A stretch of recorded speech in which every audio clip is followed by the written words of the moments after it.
I know you're not made by mystery. A mind that's so lost, so alive. You're a slave to baby. From cherry until the crystal pine. You should know everywhere I go. You're always on shelves and fountains in my soul. You're the soda in my life. You're a Pepsi Cola. You bring caffeine to my life. You're a Pepsi Cola. Wanna buy you near me? I wanna buy you hear me sitting. No one drinks you more than I drink you.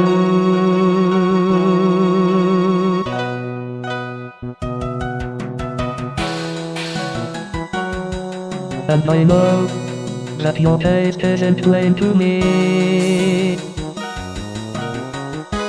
We learn so much when we together. And I need you inside me. From morning until it's my bedtime. You don't know. Everywhere I go, you're always on shelves and fountains in my soul. You're the soda in my life. You're a Pepsi Cola. You bring caffeine to my life. You're a Pepsi Cola. Wanna buy you near me? I wanna buy you hear me sitting. No one drinks you more than I drink you.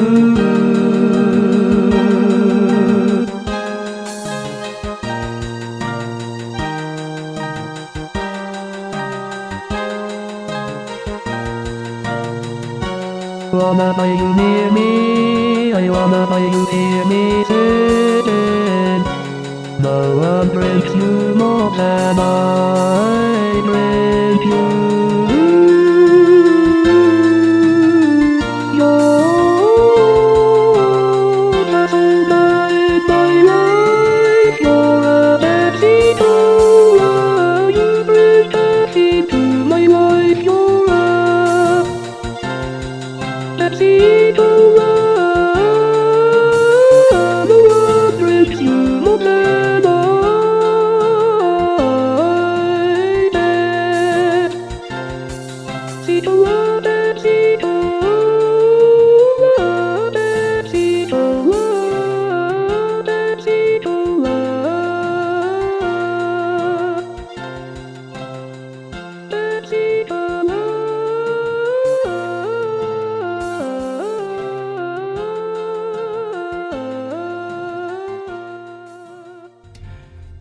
Hello, everyone!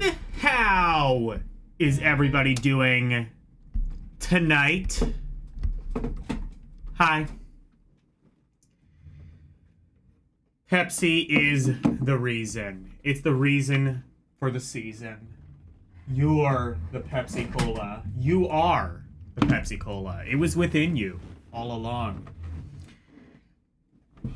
Hi. It is Check's Calendar Tuesday. And it is time for Tales of Phantasia Cross Edition. Oh yeah! All right.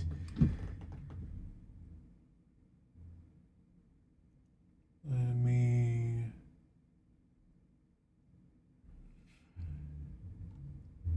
You're the Pepsi in my life. You're the Pepsi Cola. Definitely, like, benefits, like, some of the slower songs. You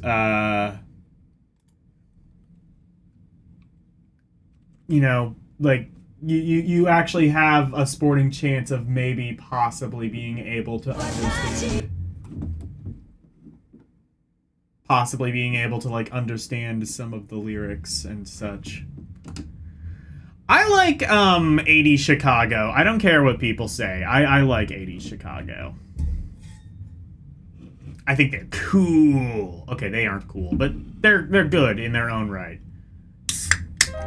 Lifebot? Is that who's behind this?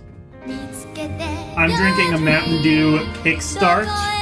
Of course, I am giving my proper tribute to the Pepsi goddess. I'm drinking a Mountain Dew Kickstart. Of course, a bit loud. I am Bruce.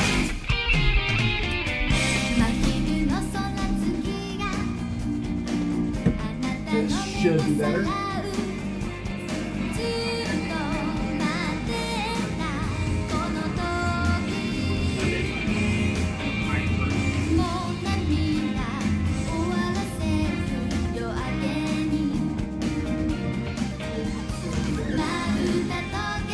Still a little bit loud. Here.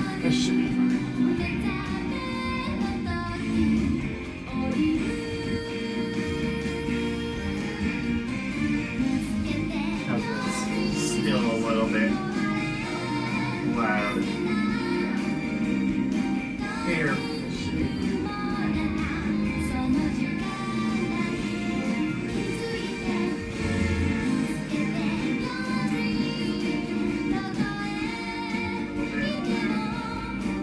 Alright, this should be fine, I think. Let's play. So when we last left off, we went to the fire cave. Now we need to go to the water cave, but...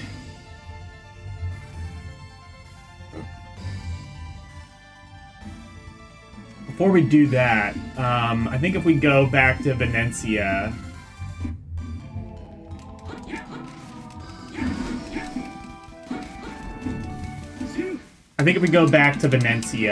there's some spell books we have yet to get. Actually, speaking of...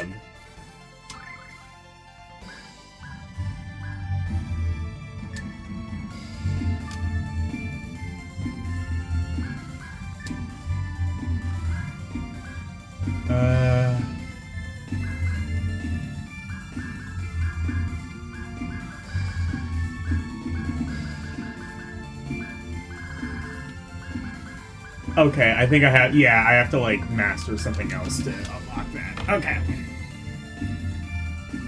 And I have to get it. I think there's a spell book in Venetia, so let's go back there. And then I think after that as well... I don't know if the,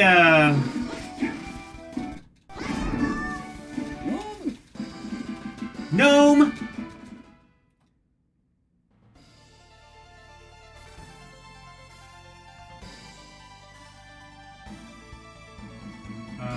Where was it? There's... I might need to go somewhere else to unlock a thing, maybe, to get the spell book. Let's see.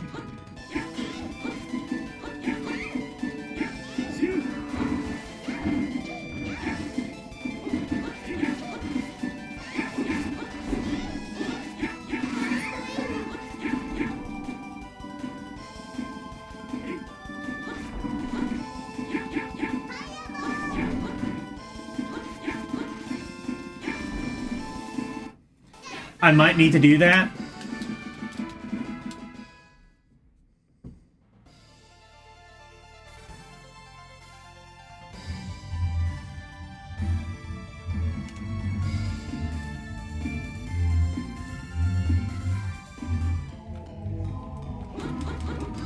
I did try out a little bit of the Super Famicom version, actually, just like in my free time. Obviously doesn't look as good as this, but it looks really good considering the hardware. I was pleasantly surprised. Like, I wasn't expecting it to look this good, obviously, and it doesn't, but... Considering what it was... It was a Super Nintendo game, and I don't even think it used any, like, special hardware or anything. The Game Boy Advance version's even more impressive. That one's, like, even, like, partially voice-acted, I believe, which is... I mean, there was voice acting in GBA games, but,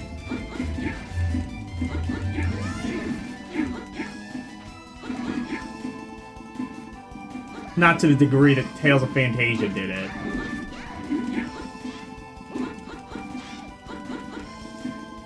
I believe, that one actually came out in the US, so that's, like, the only official way to play Tales of Phantasia in English.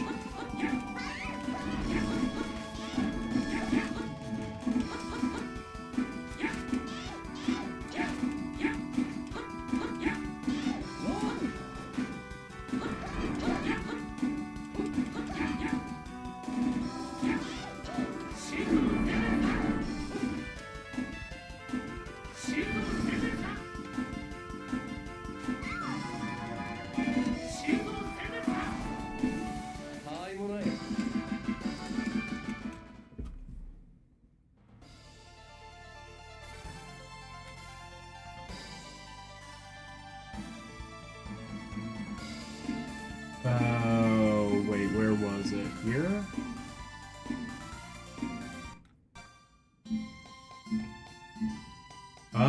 No, but this seems like something.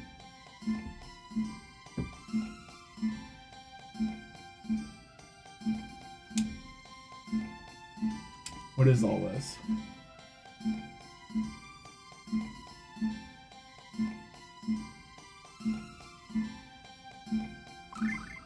Sure.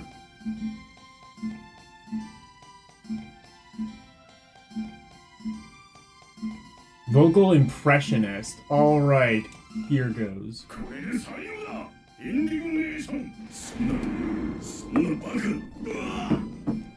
I have no idea who this is supposed to be, but I'm sure it's spot on.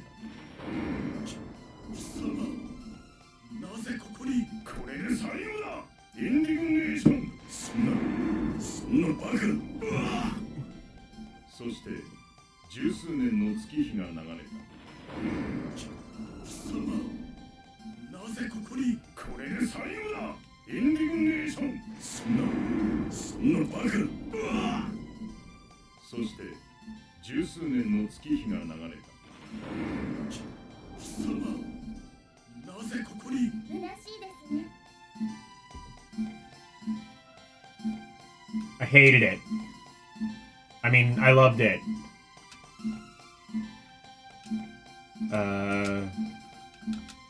No, there's nothing else there. Okay.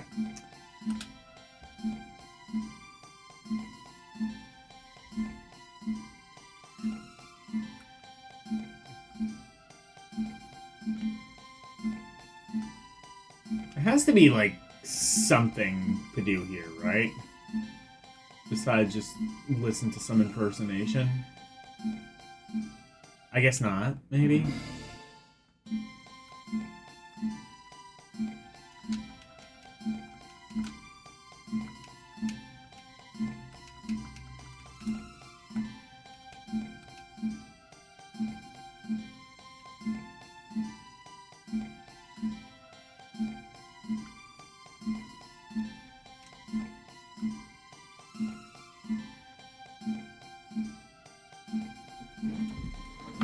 You know what, I should probably put the chair up a little bit. There. That way I don't have to, like, crane my head up. So, I bought a bunch of stuff on Prime Day. I bought a new microphone. That's gonna be, like, the most noteworthy thing in your case, is I bought a new microphone.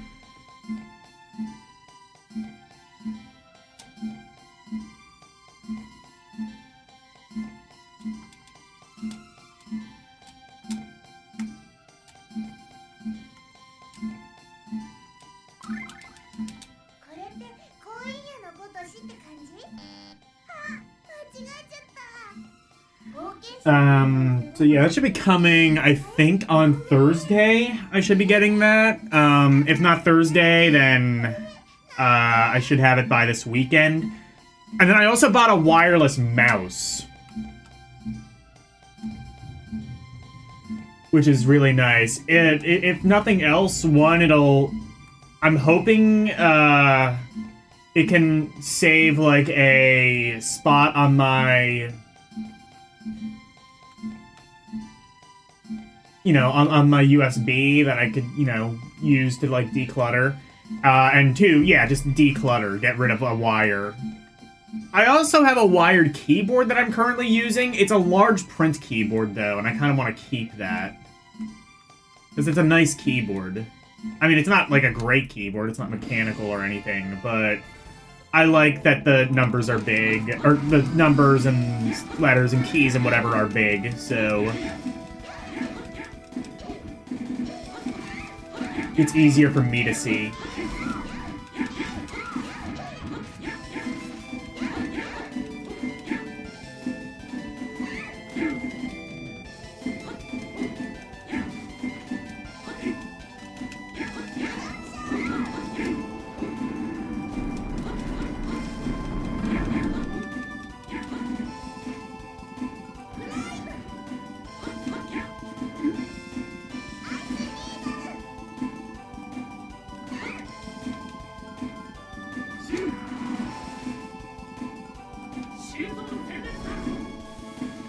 There we go.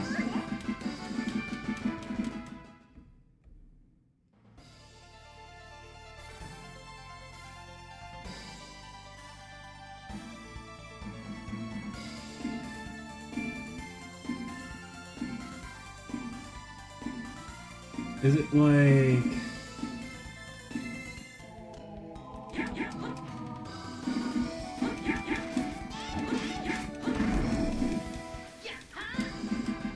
Where is the thing? Hello, Karumi. If I remember right, there's like something not... Oh no, okay, never mind. This isn't the right place. I was gonna say, if I remember right, there's something like not far from here.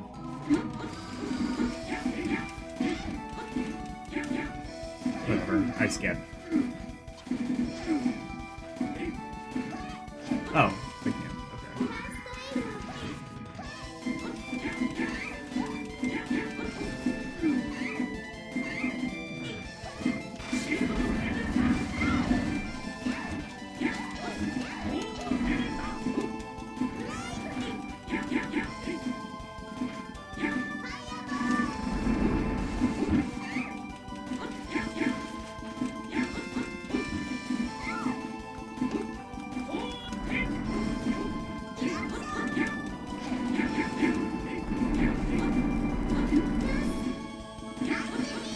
When the explosions are so intense that they, like, literally blow up your speaker.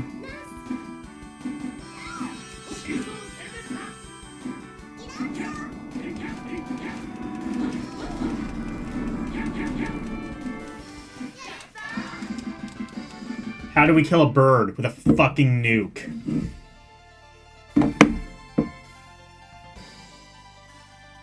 That's the JRPG way, goddammit.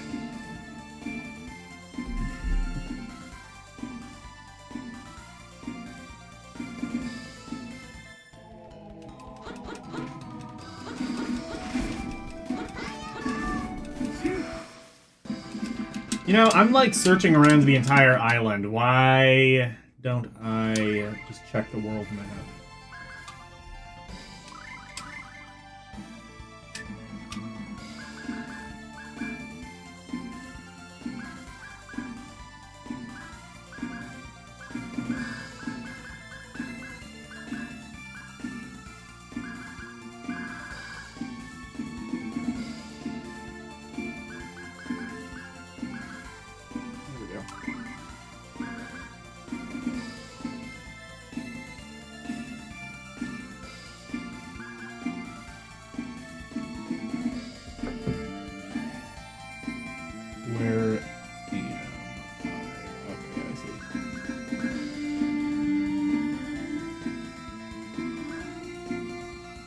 Okay, so it's a little bit northwest.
Where?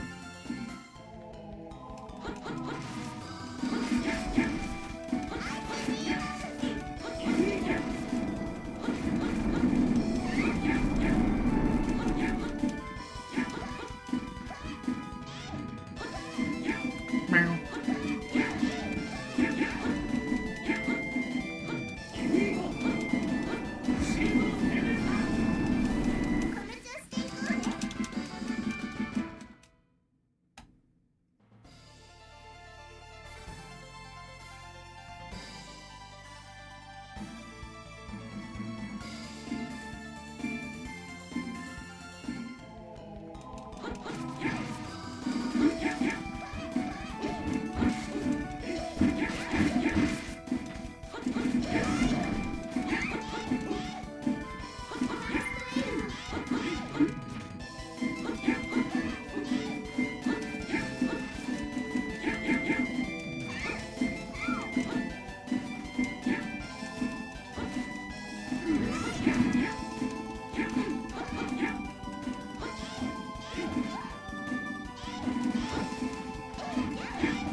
Okay. Let's...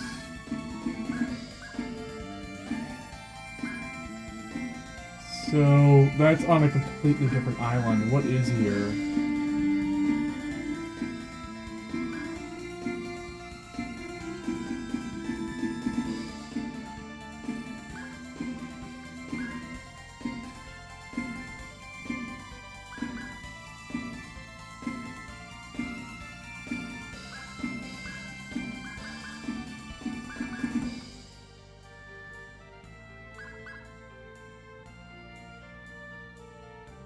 Okay. Wait. Midgard Castle? Maybe? I don't think that's right, though.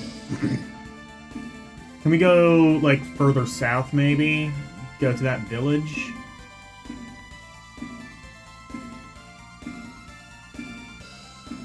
No, I don't think so. Or definitely, like, not from there.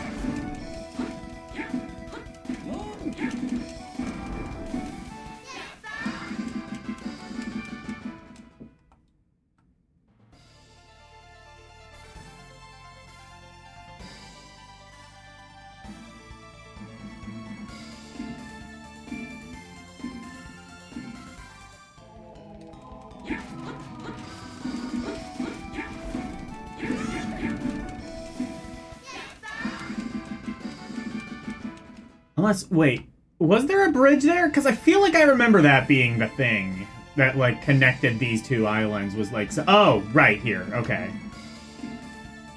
And then here we can go to, yeah.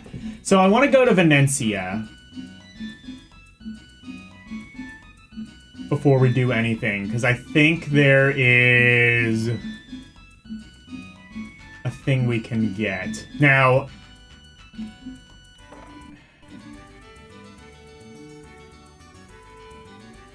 have I gone to the water cave yet? I don't know. Hello, Verdici.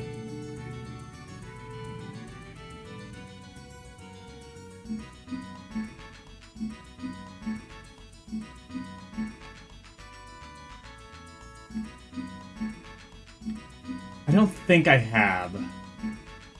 I think I went to Earth and Fire, and I guess Wind, because I think there's a Wind cave as well that I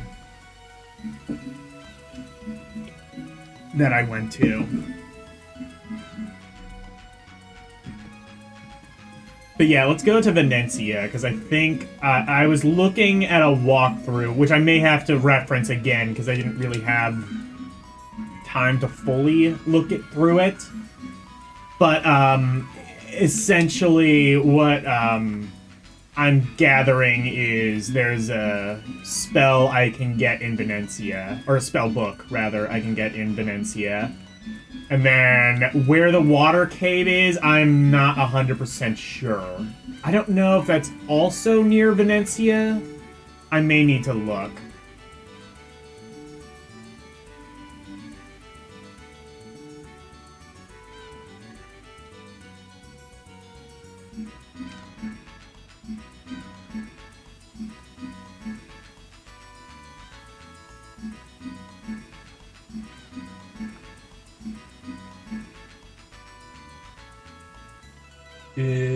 No, I don't think that one's Venecia, right? Is it this one?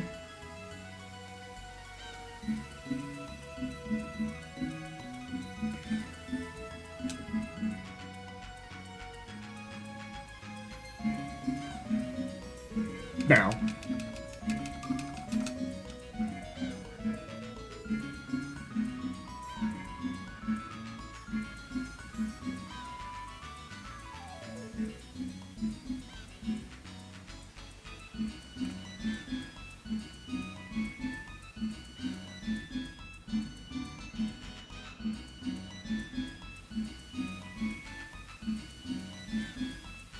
Oh, here. I think, yeah. That's where the entrance is.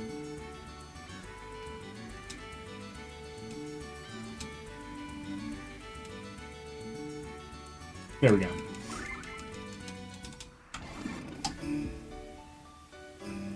It's fucked up Watertown. Actually, much like the real Venice, from what I've heard. My parents went to Venice. I have not. I assume it is still the fucked up Watertown. Or specifically the fucked up sewage town. It's the real holy water. Real holy water is just sewage, as it turns out.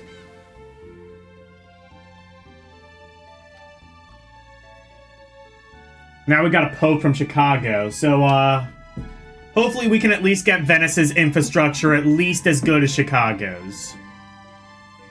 Which I imagine in their case would actually be an improvement.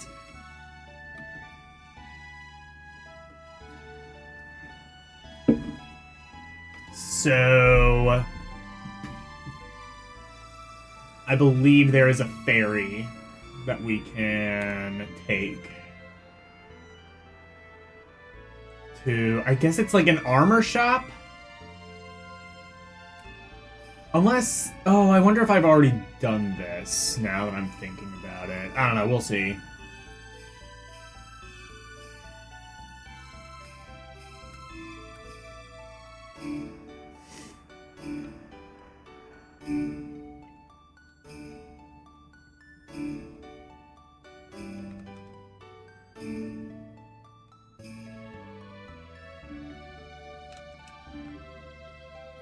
Where is... I think it's, like, right at the top of the map, right?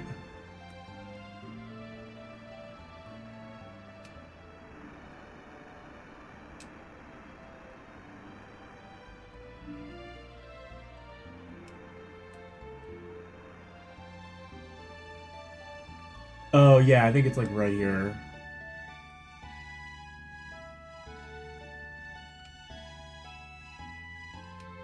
Yeah, here we go.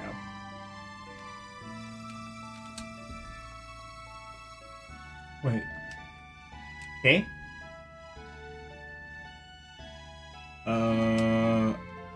Okay, I think it's... Yeah, never mind. I have to talk to that person down there. I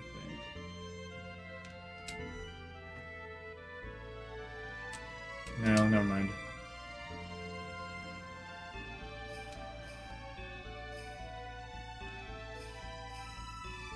Oh, there's... Well, there's the ferry.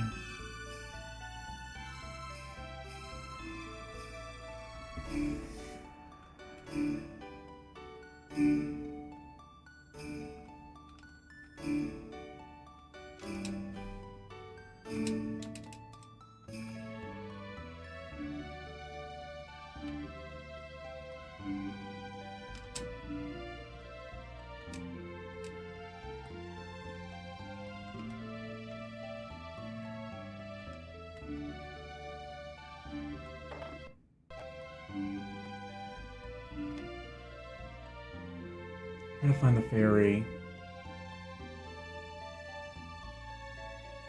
Is ferry a politically incorrect term now? Does that insult some group of people? I mean, yeah, in certain contexts I know it does, but, like, just in, like, the traditional context, have we deemed that politically incorrect yet? I know we've deemed gypsy politically incorrect because it offends what the Ramundi people, whoever the fuck they are. Like, I don't think I can possibly offend you if I'm not even 100% sure that you exist.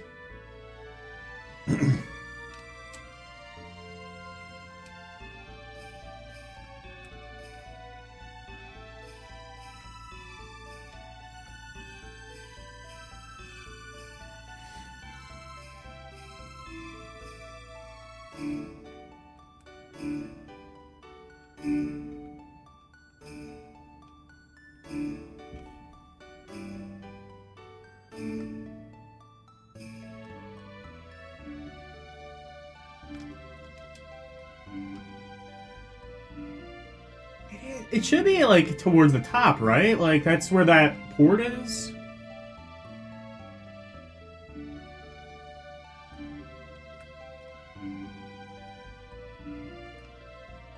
But there just wasn't, like, anyone there.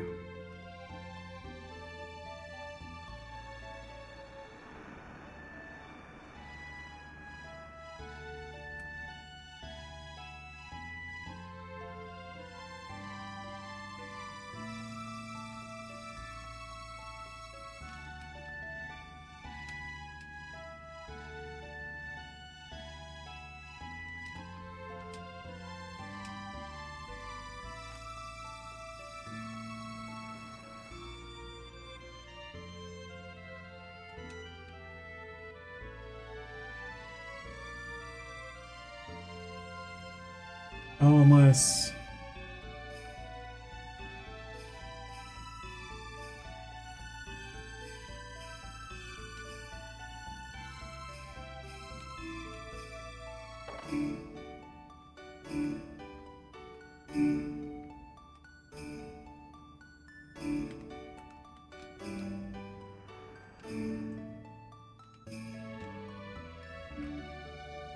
Well, there's the thing.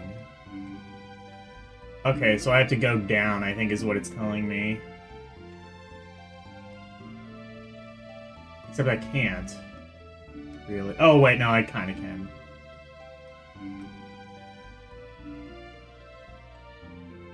Here we go.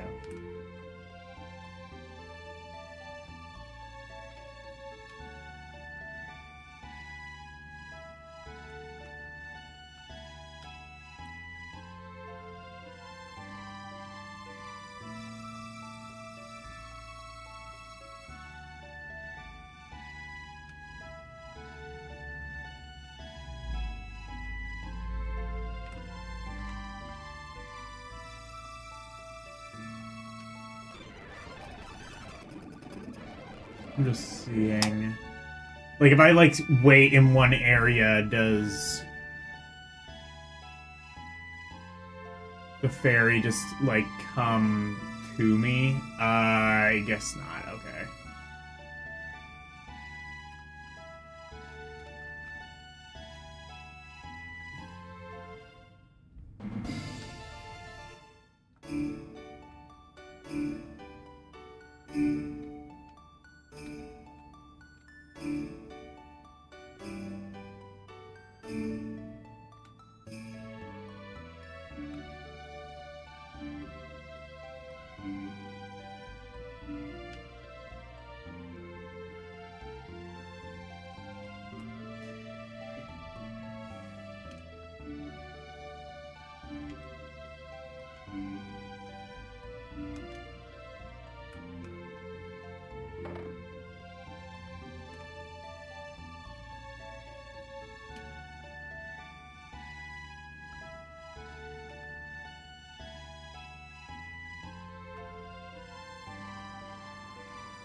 Oh, there it is. It's there now. So yeah, I guess you just wait a while and it comes to you.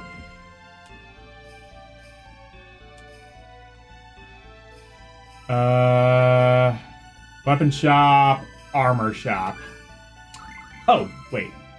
Oh, that's the wrong thing, I think.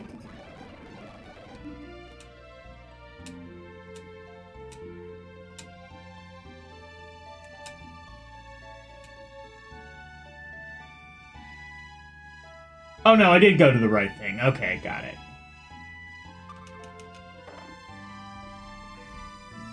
And I believe if I talk to someone here, I should get a spell book.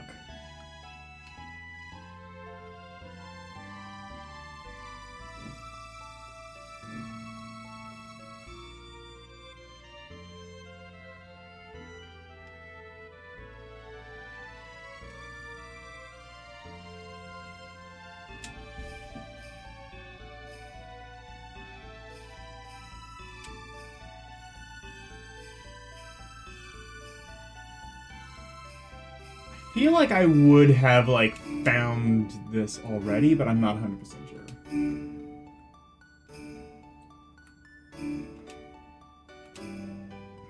Let's see. Anyway, probably... I'm gonna guess doesn't have any, like, armor. Yeah, nothing, like, greater than what I already have.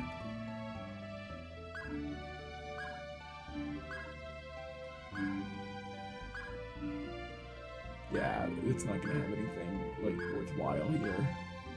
I like RPGs that, like, even if you go to, like, a previous shop, they will, like, just kind of constantly,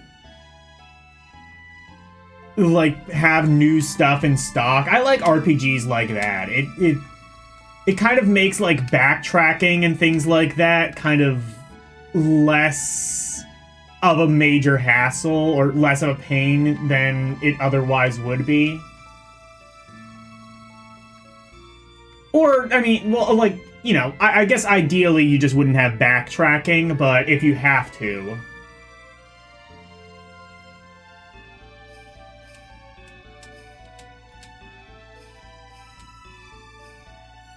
Okay, maybe... Okay, I guess whatever was here, I think I already got it. So let me see real quick. Where do I have to go after this?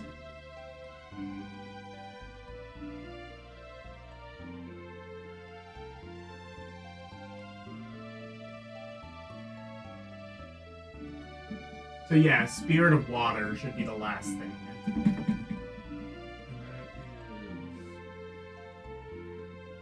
Underline?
Oh, okay, never mind. I think there... so let me... I think... Maybe I didn't get it. Whoa. That's weird. What the hell is that?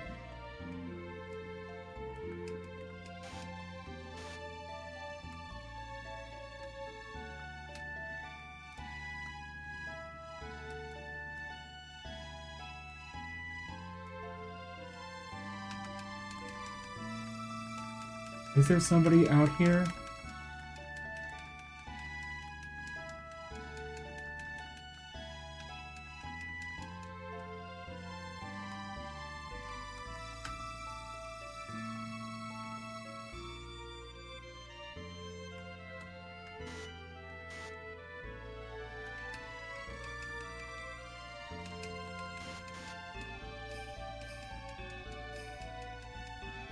Yeah, okay, I think. Yeah, right.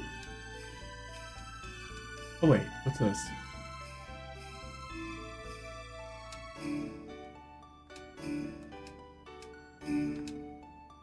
Okay.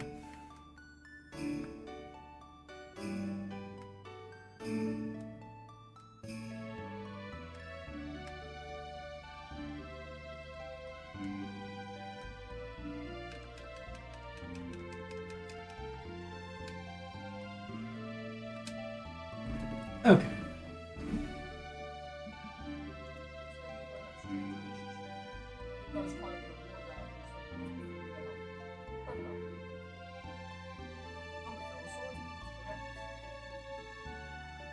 Oh, maybe there is something I don't know.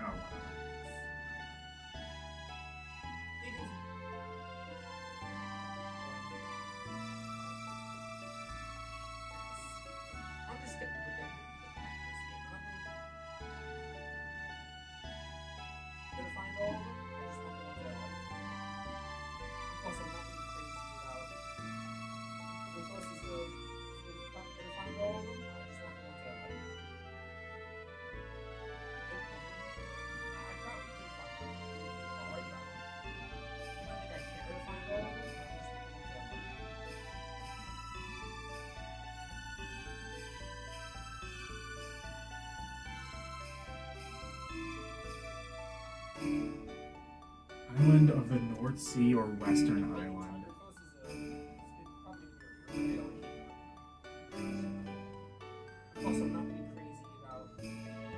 Okay.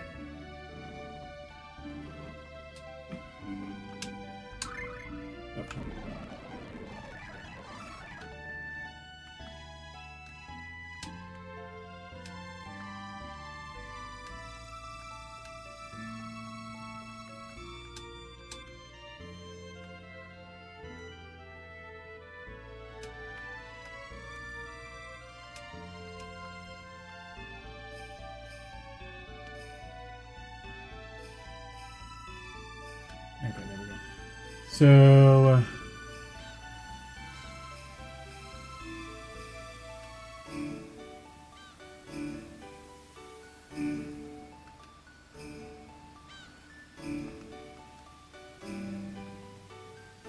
I don't think this is the right boat, right? Do I have to go to the other one?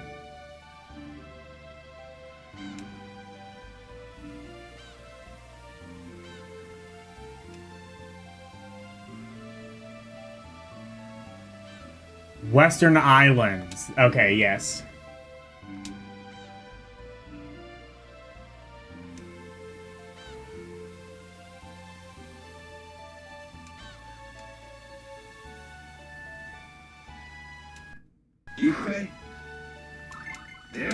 Alright, yeah, this is it.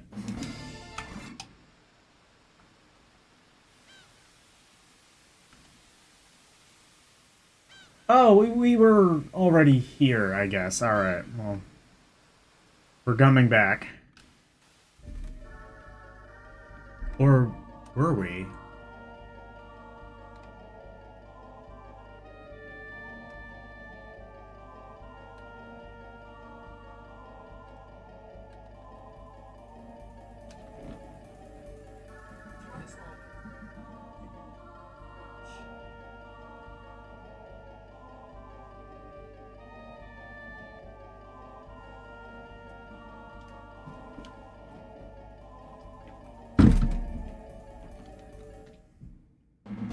Okay, there we go. So, let's see if we can find the thing.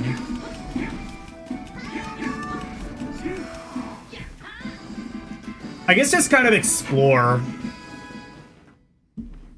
If I don't need the guide, I won't use it. And it might not be, like, a bad idea to kind of, like, explore and, like, see if there's, like, some other shit in the area.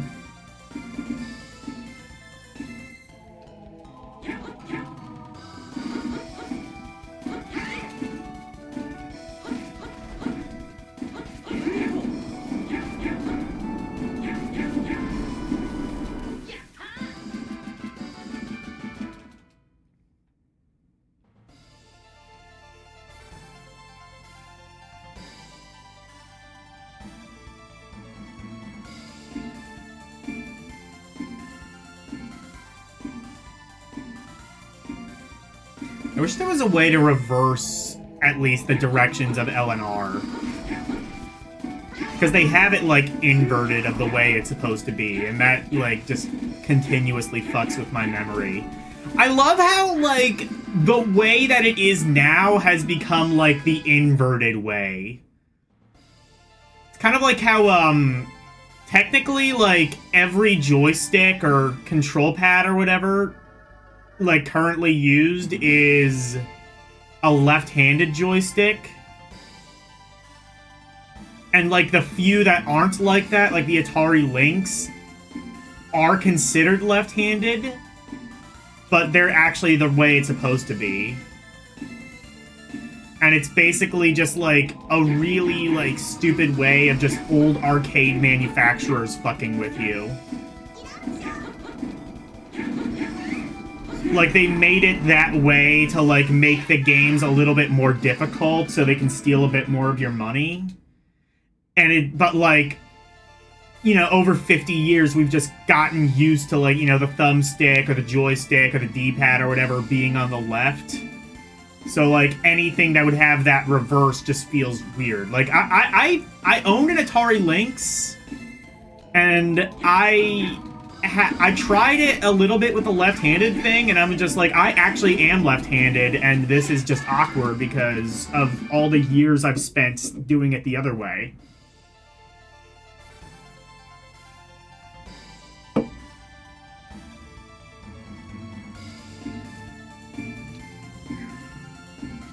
That is still pretty... There are technically two consoles that have had left-handed mode. The Atari Lynx and something called the Socrates. I don't even know who the hell made it, but...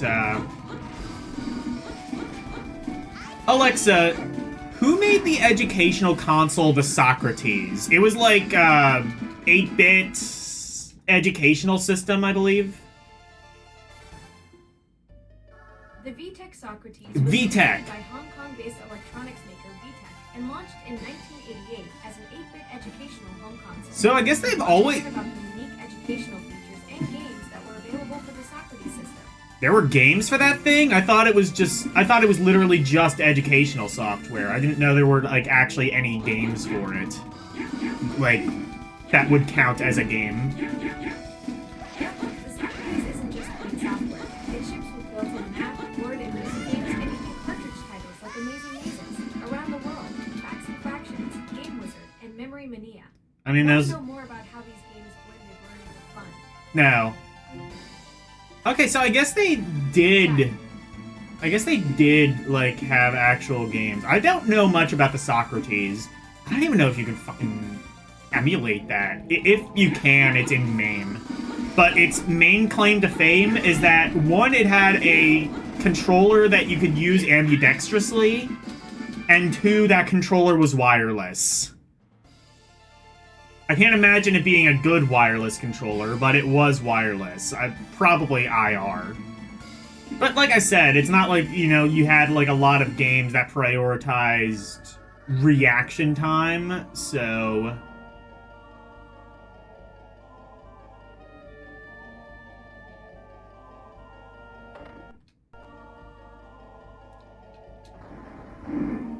Is it this?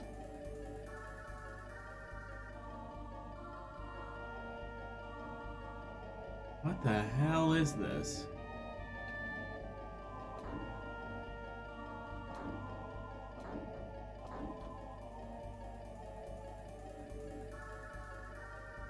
I don't know what this is, but let's see if I can get anywhere in it.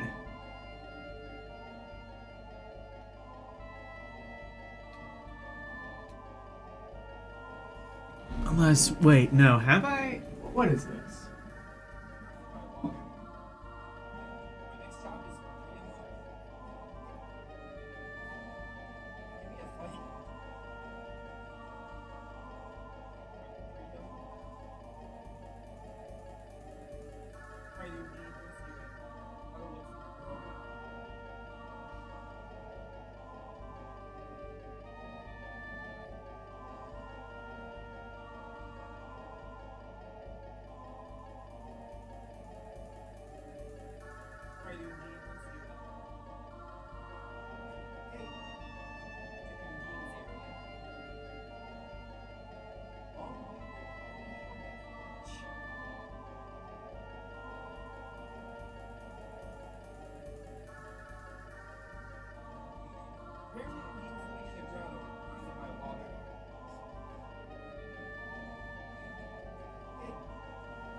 Okay.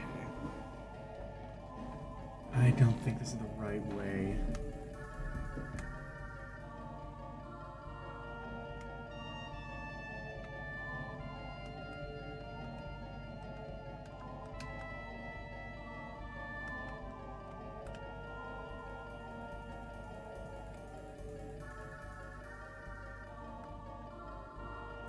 I'm just imagining how fucked this would be on Z-SNES, knowing how it didn't really handle transparency well. I imagine this is, like, really foggy on Z-SNES.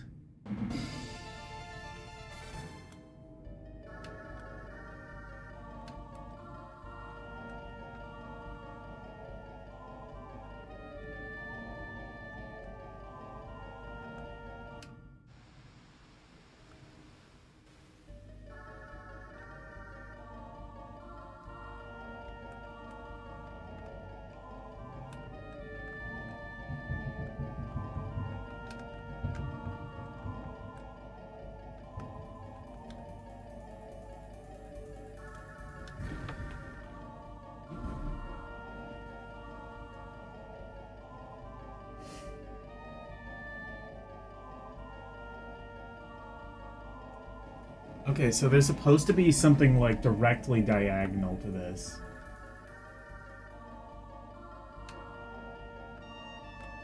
Oh, well there's... hang on. What's this? Magic lens, okay.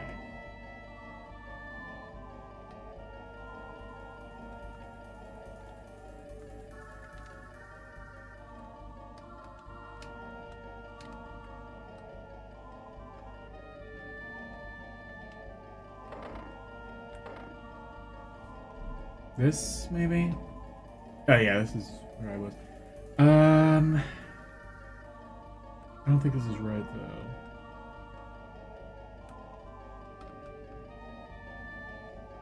This isn't where they went in the video.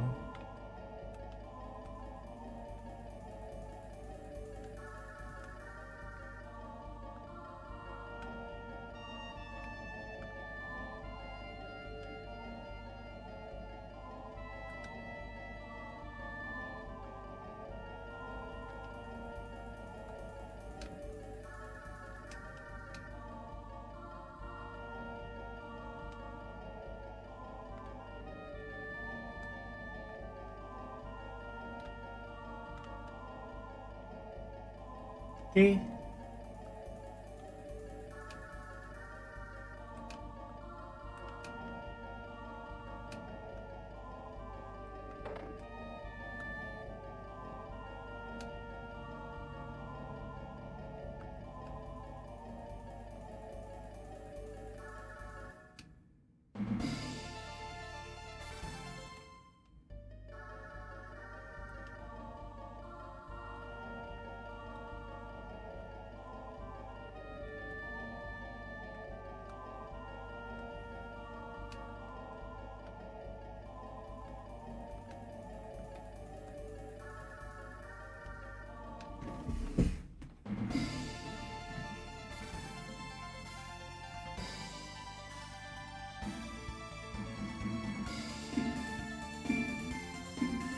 Oh no, there's like a different town here, I guess, like right below.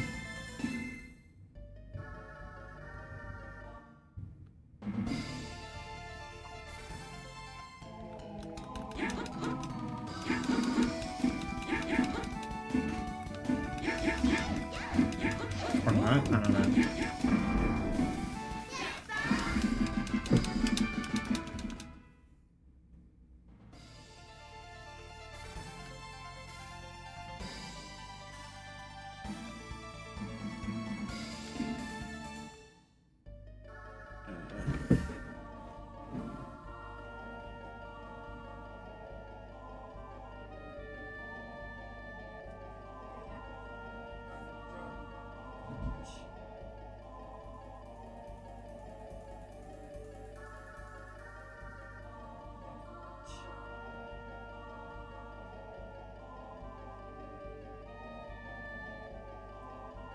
Oh wait, there's a...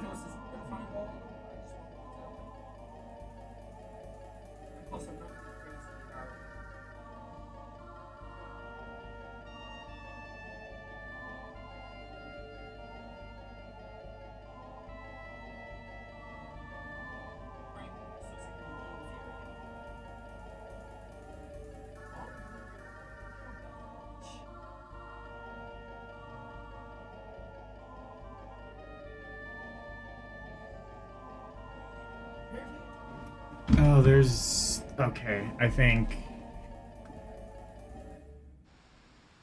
Oh, I see. I think there's like a middle place I can... There's like another place to go.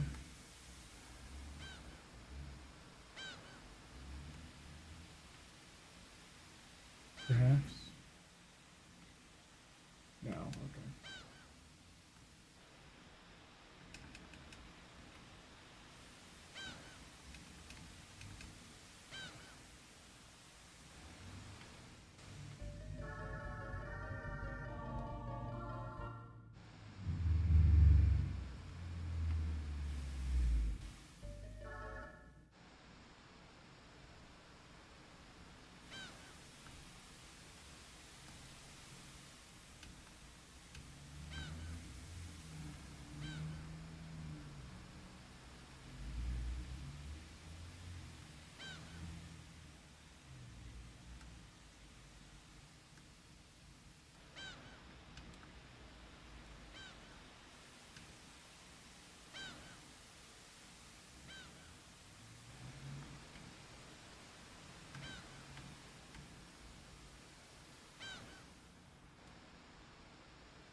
Is this the right place? I'm now wondering if I, like, made it to the right place or not.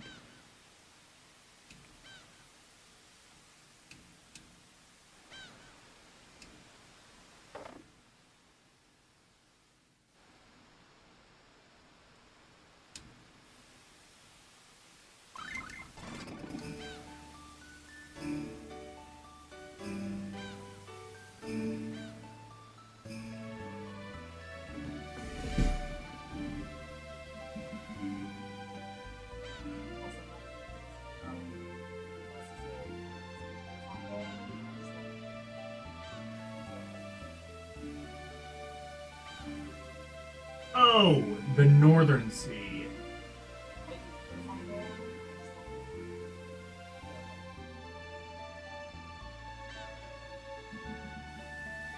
Wait a minute.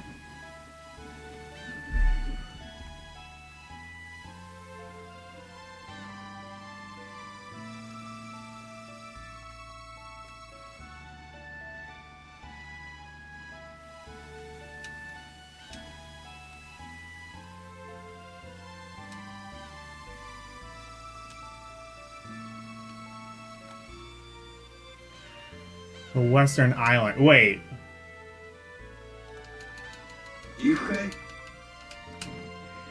How do I go to the Western Island then?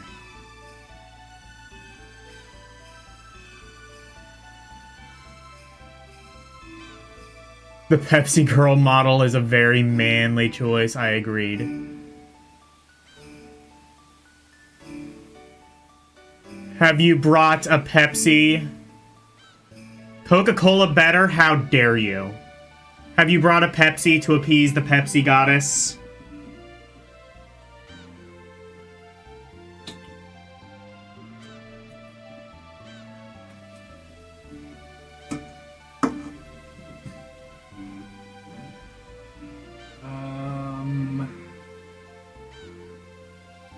Alexa, how do I go to the Northern Sea in Tales of Phantasia Cross Edition?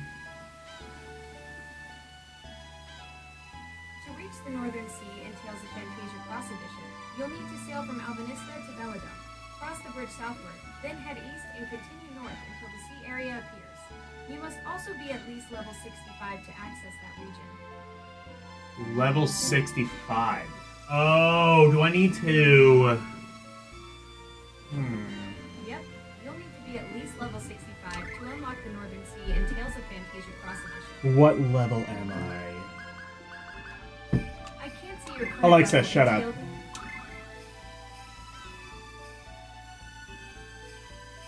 I'm level 30. Is that true? I don't know if that's actually true.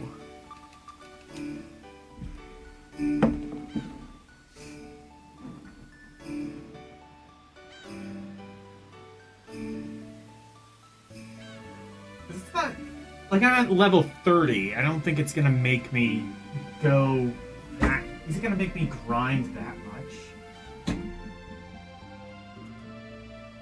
Also, it told me to go to, like, completely the wrong place.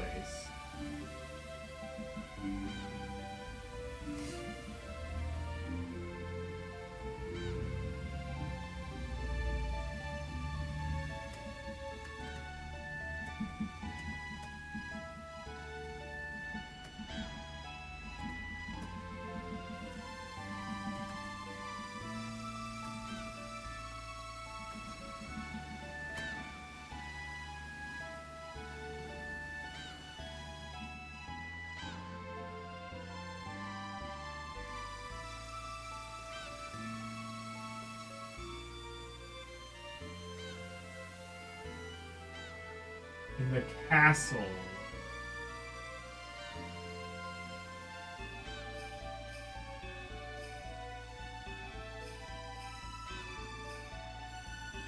Okay, so I need to go to another island. Is what's happening here.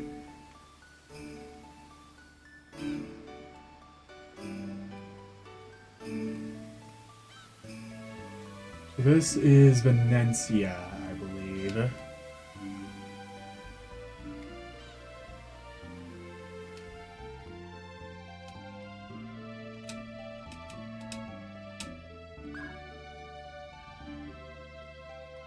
Southside town.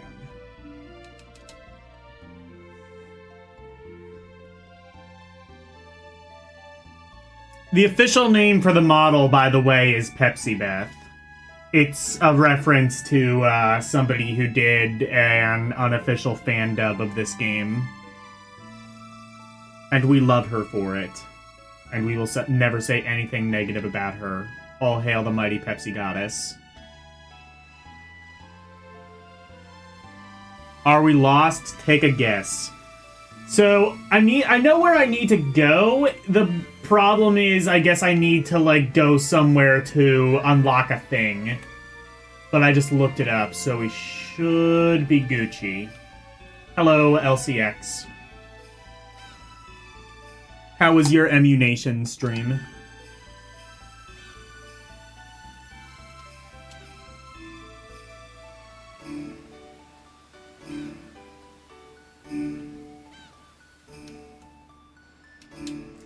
You should have called it Emunation.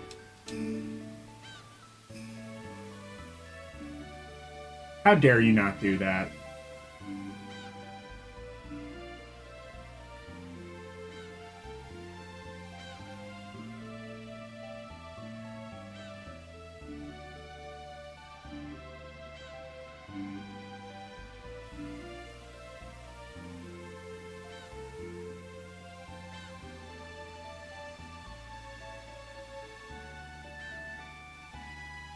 Oh, maybe this isn't the right.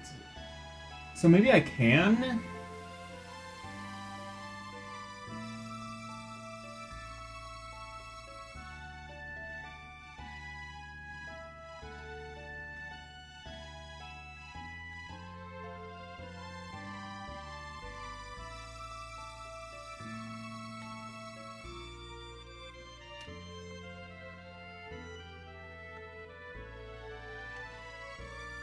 Oh, okay.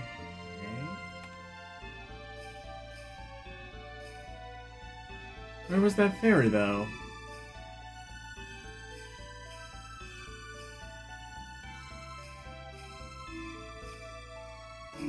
I guess it went away.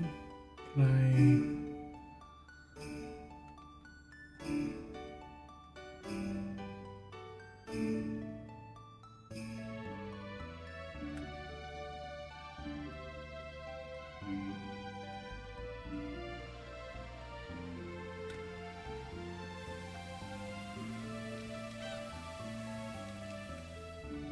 okay, I see.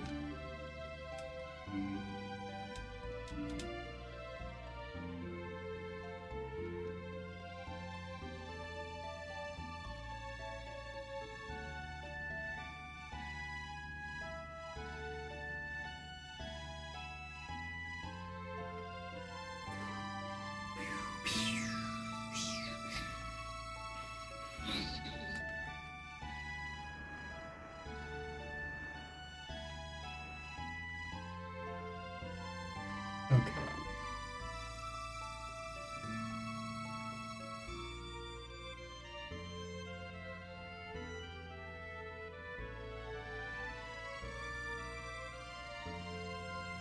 Yeah, I know I need to do that, but I need to get somewhere.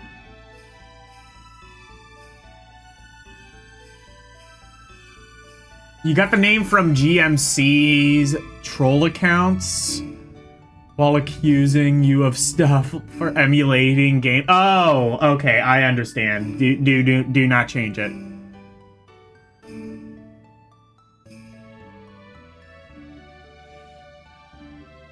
Really? So I didn't know that. I thought like I thought Wolfpack was the one who came up with that. I guess Wolf was making fun of alt troll account. I bet GMC is still on YouTube somewhere, rebroadcasting like NBA games and shit. I'm sure he was happy and or pissed about what, it was the Yankees that won, I think? Or not the no, what the fuck am I thinking? Knicks. Right, because it was the or not World Series. The one that's basketball. Whatever that's called. The big basketball shindig.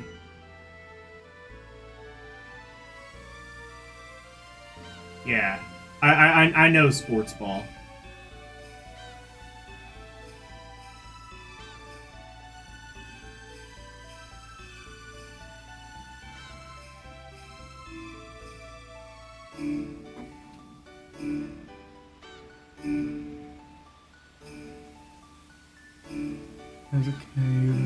I know where it is. I have to like talk to somebody to open it up. To open up the North Island. So I need to go back to Al Vista.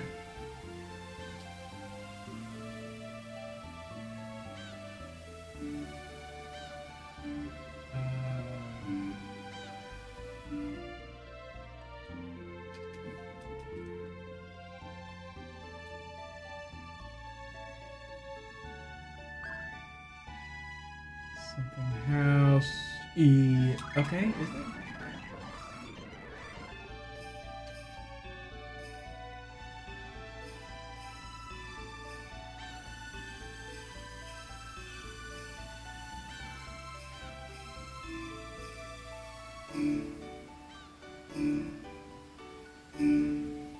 Oh, maybe.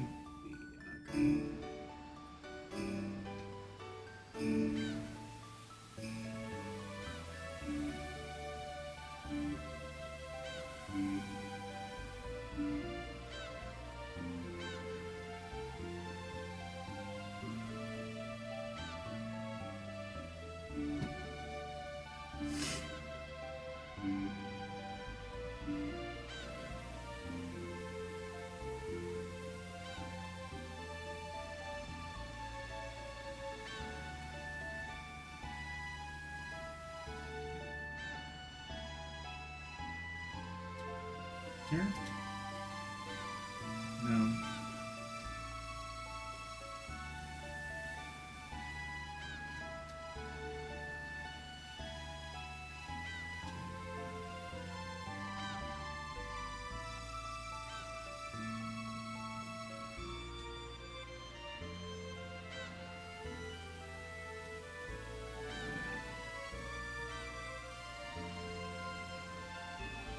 These ships are small. Where are the big ships?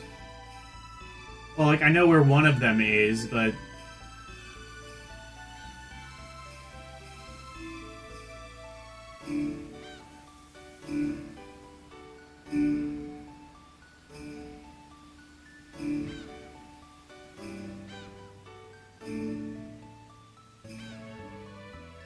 Just trying to go back. I don't remember how you do that, though.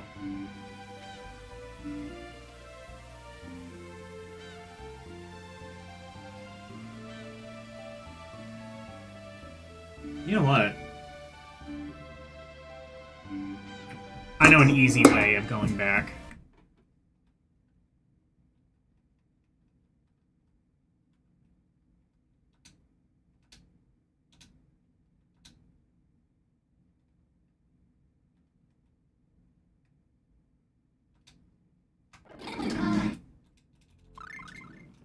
There.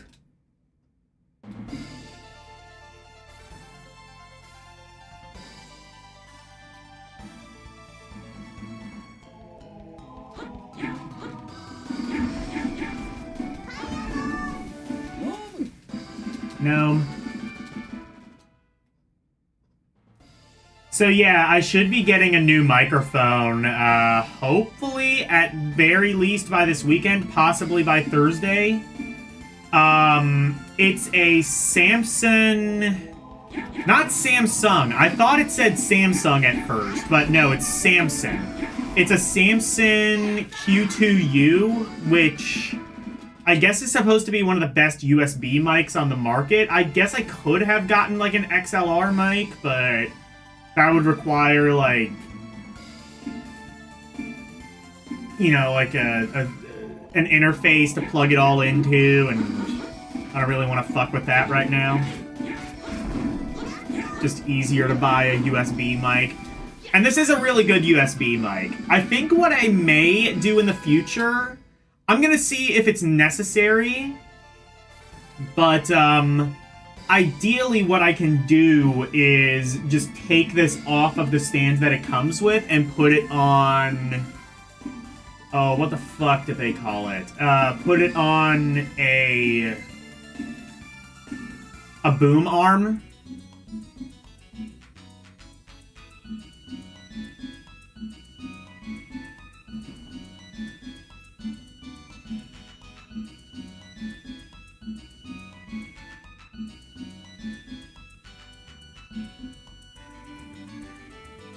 And do that.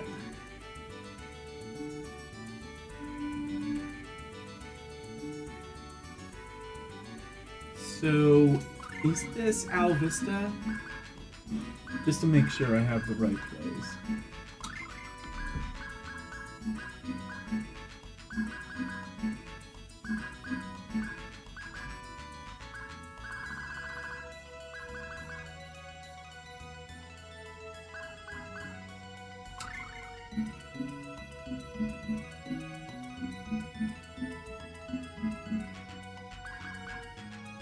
Yes, I do.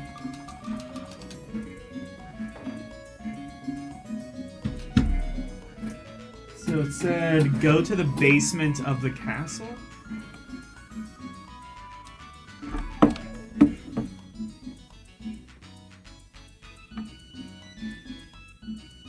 In the castle, okay. So we might actually be able to enter that now? What is this reference that LCX has sent me?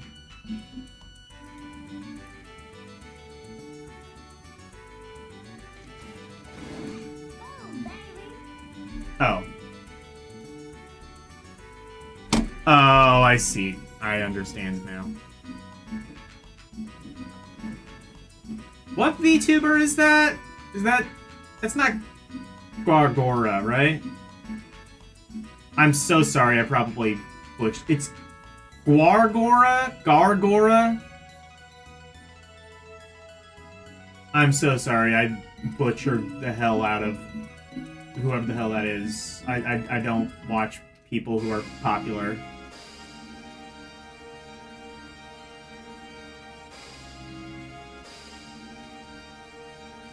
I don't think we could, like, ever...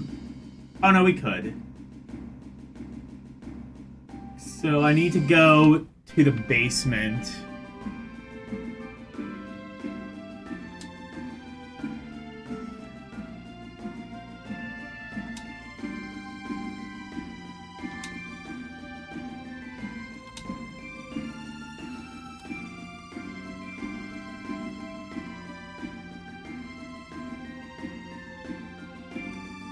Not here. This is prison. Oh wait, maybe. Yeah, this is the prison, I believe.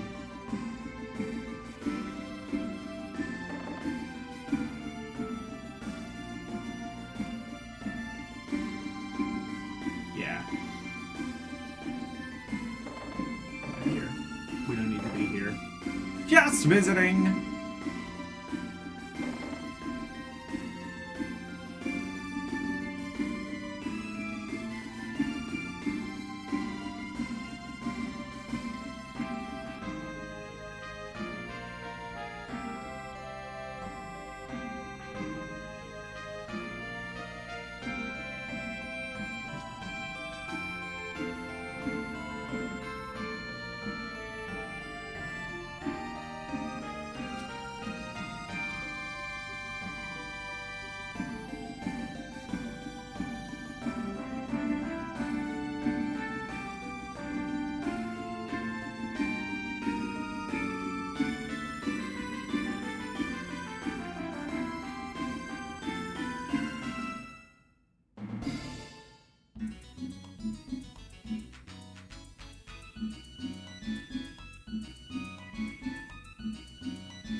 Also, I found out, like, the lack of reverb, I think, is more kind of true to how the SNES thing did it. So, I'll remove that.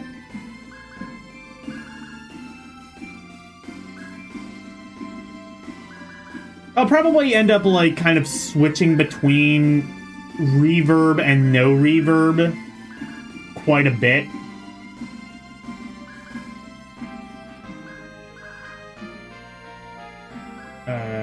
Status, there we go.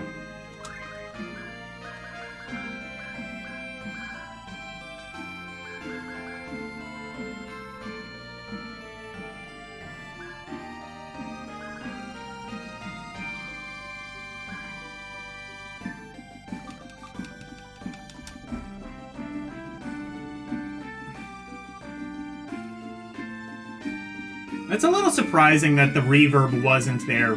SNES was a very kind of reverb-heavy system.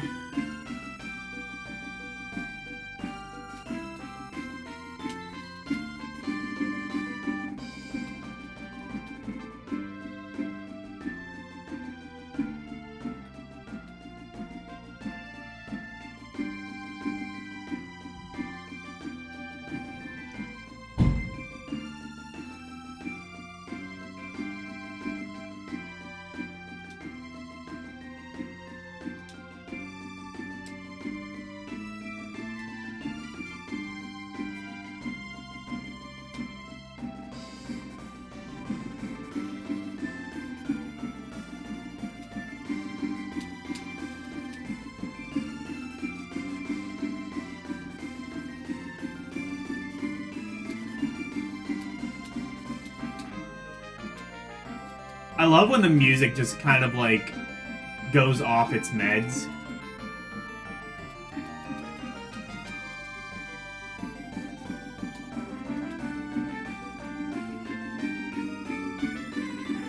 Music takes Adderall.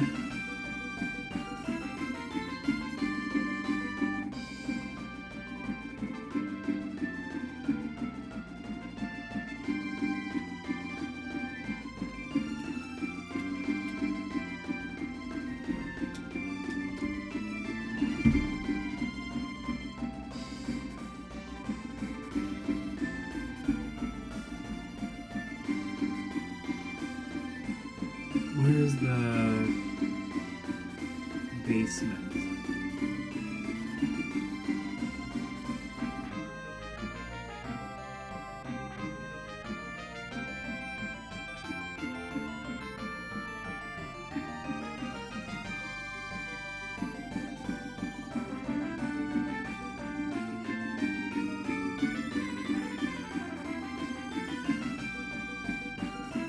Oh, wait, I see. I think it's, yeah, it's in this general area.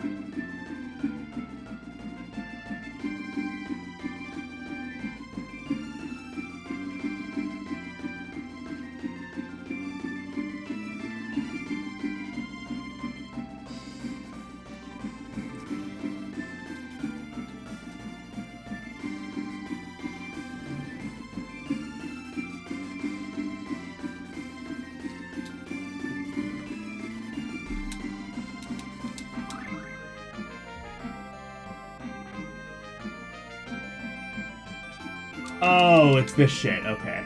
Yeah.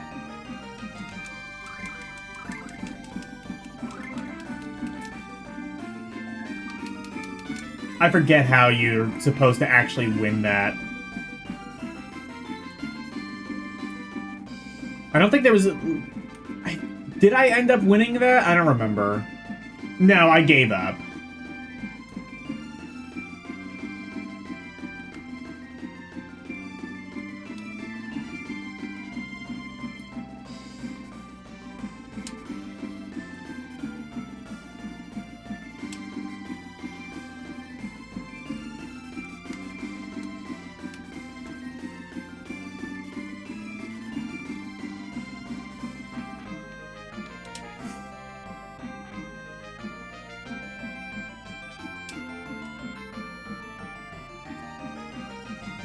Prince's room.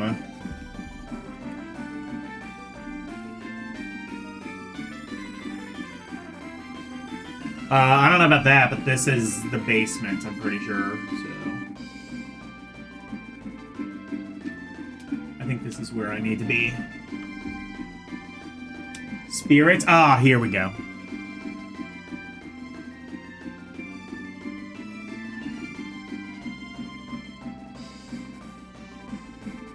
Spirit of Fire. Done that.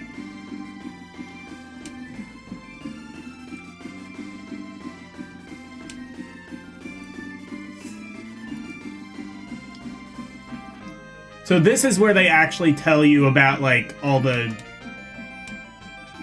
spirits and stuff.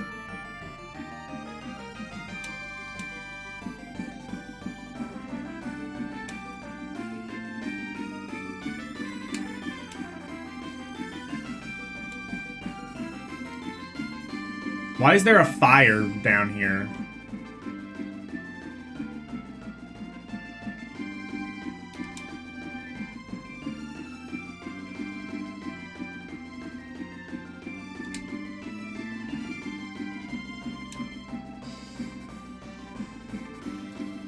Ah, here we go.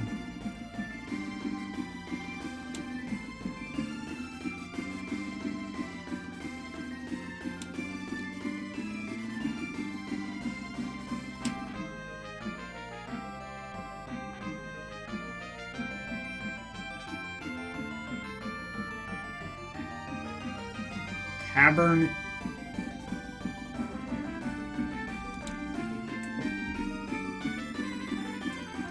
Hope that helps.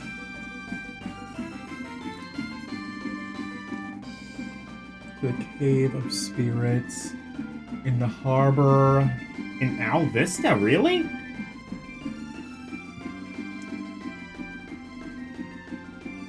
So east of... Okay.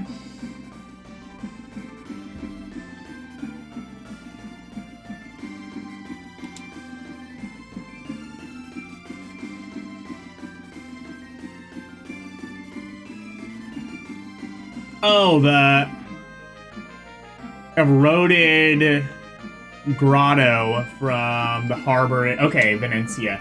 Okay, I see. That's what that is. So there might be like 2 places I need to go, is what he's saying.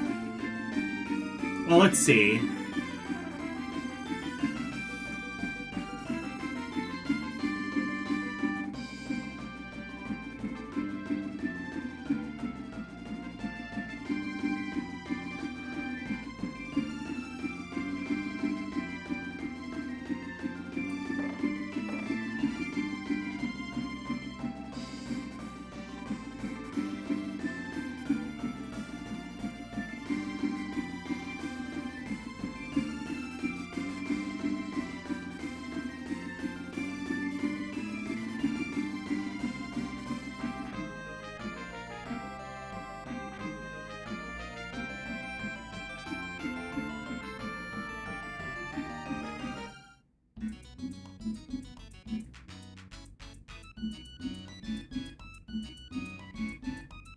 Oh, this music sounds way wrong without reverb now.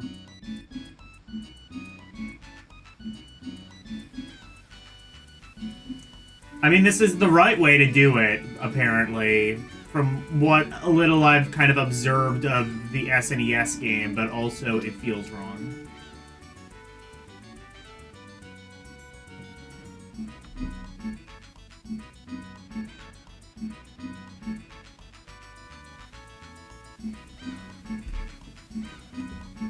Anyway, let's go see if we can go to Venetia now. There might be something else I need to do elsewhere, but let's go to Valencia now. Venetia, rather.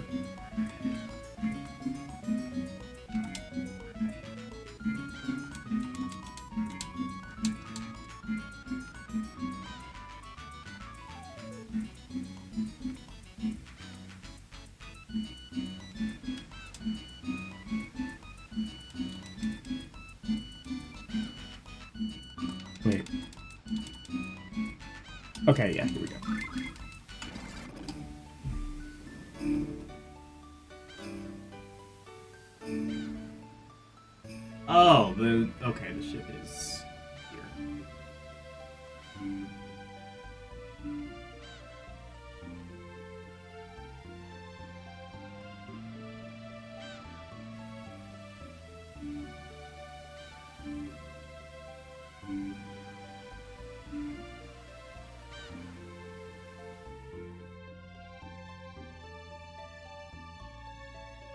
Okay, yeah, so go up.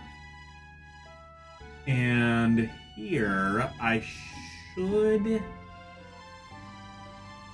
Oh, I just had to go there, okay. I think from here, I can go to the north area.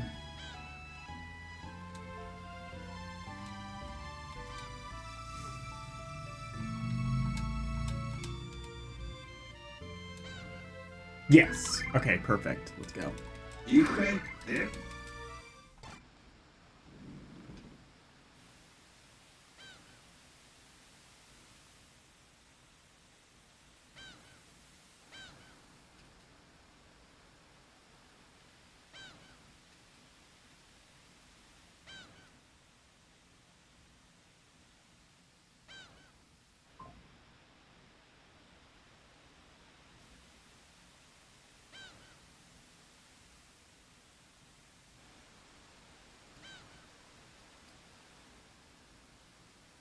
Where's the thing?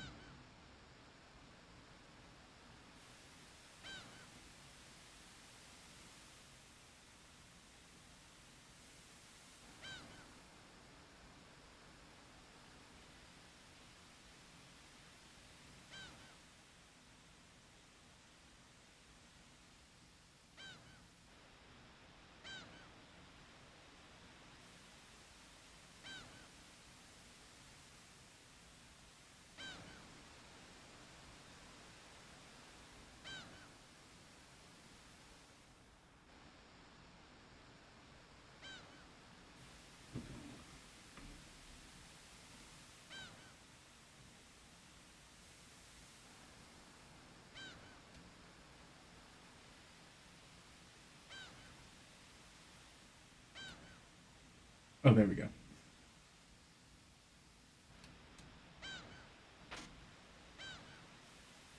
Blue ribbon. Does... I was gonna say, does RG have anything greater than or equal to that? Whatever I think everyone has is probably fine. But, still.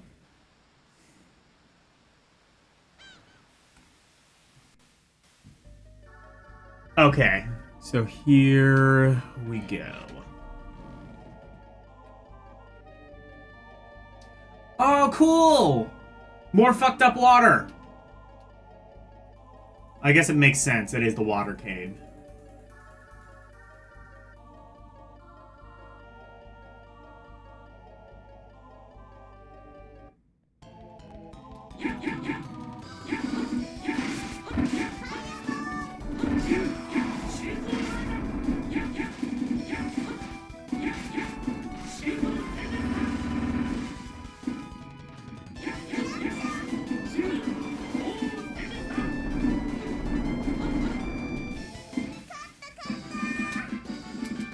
Enemies here not so bad so far.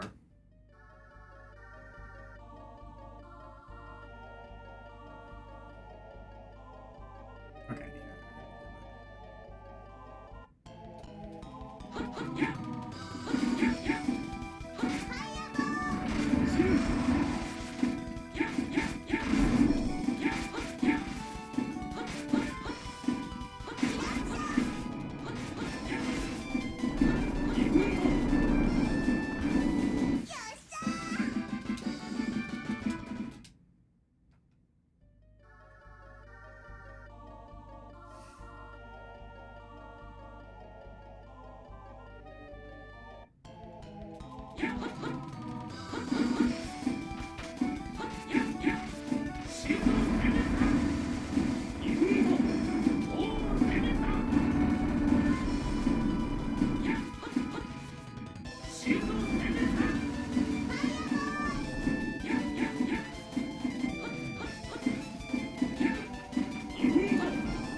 Sure.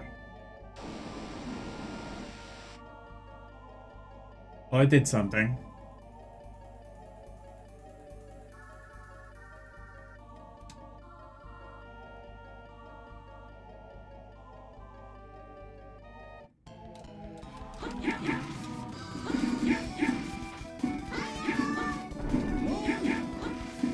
No.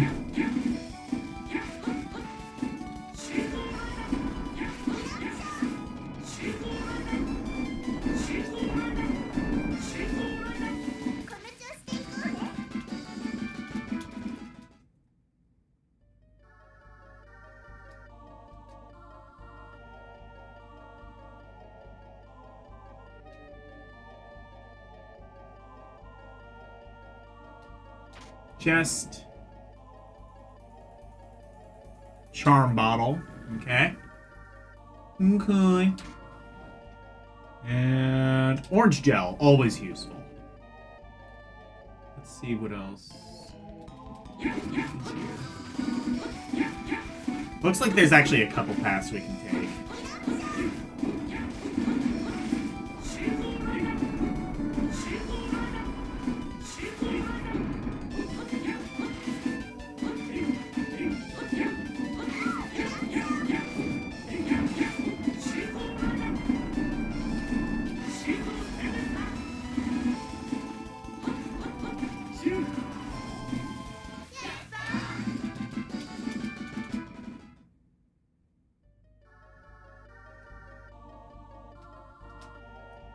Oh, there's this.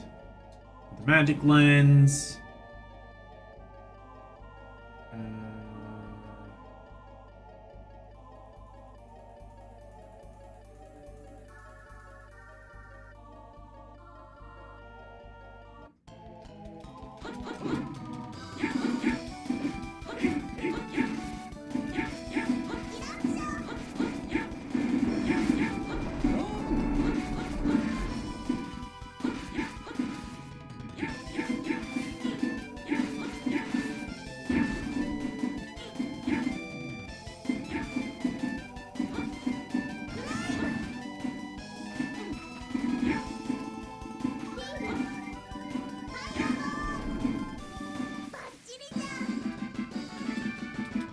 Level up.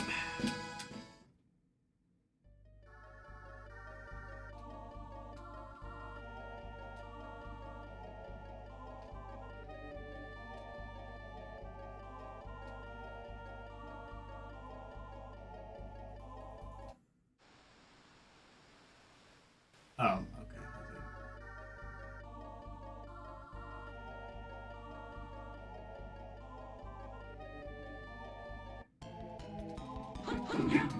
I wonder if this is gonna be like one of the shorter dungeons, or one of the shorter caves, i.e., the shortest cave.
Try this.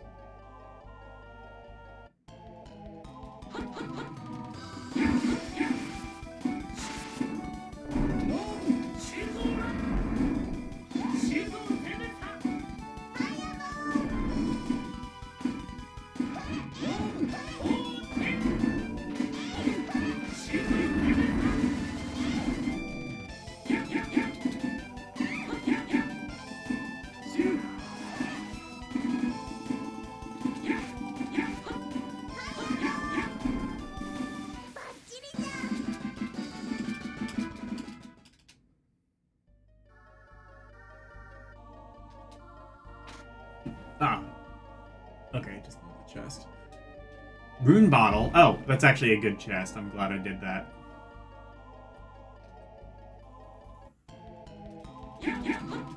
Wait, no, I think there might be something there.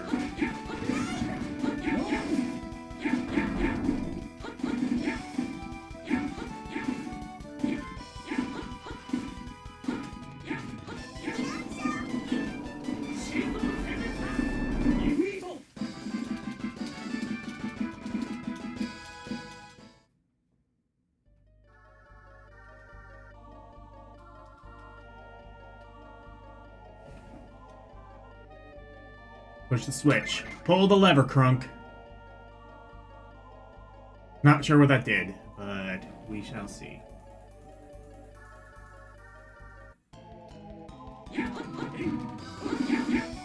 It did something, I promise.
Okay, so...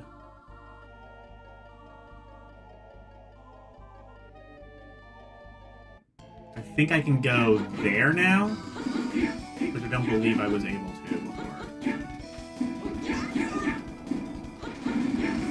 Oh wait, no, I might, yeah, no.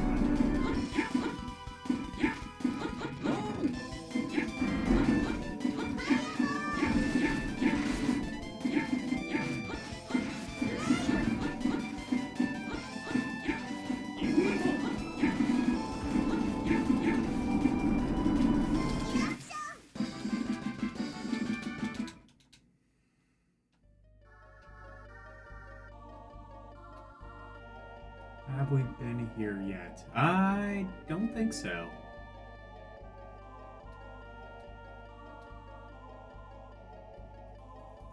Oh. Okay. I guess we have. Yeah, because I think that's where my chest is.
Oh, I see. So it, like, lowered... It, like, drains certain parts of the cave. Is what those levers and switches and stuff do. Yeah, because I couldn't access that one part of the cave that, like, took me back to the main area.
I wonder if you guys, like, ever hear the trains that, like...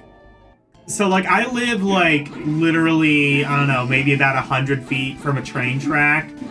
And sometimes the trains are, like, super loud. And I often wonder if, like, my compressor's good enough to block that out. I think I've asked that before, and people have said they can't hear it. I don't know, maybe if you, like, listen really close, you might be able to.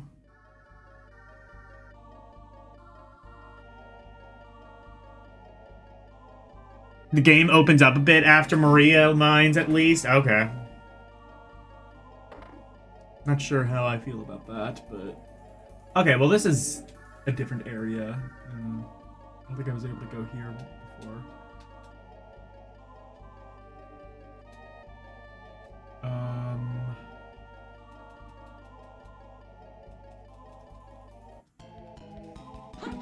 Okay, so I gotta find...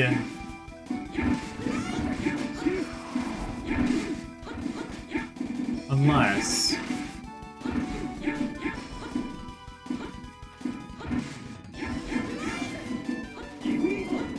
Unless there's like a switch I'm supposed to hit, like, from across the water.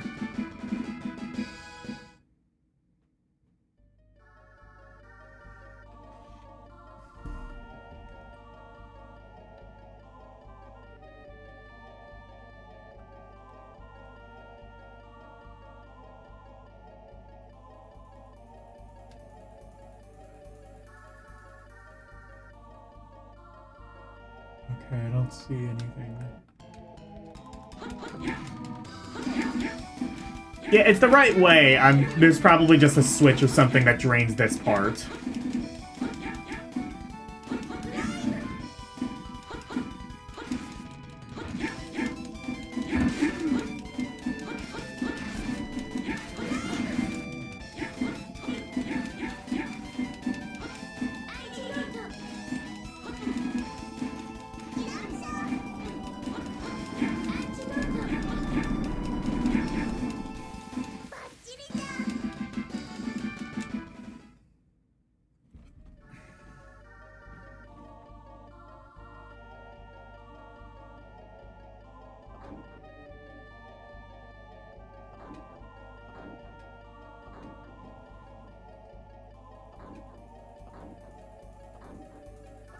Okay, that wouldn't even be less.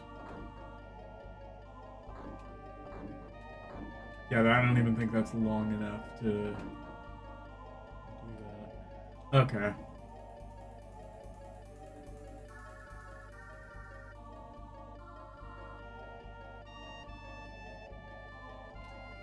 So gotta find another switch. Oh, wait.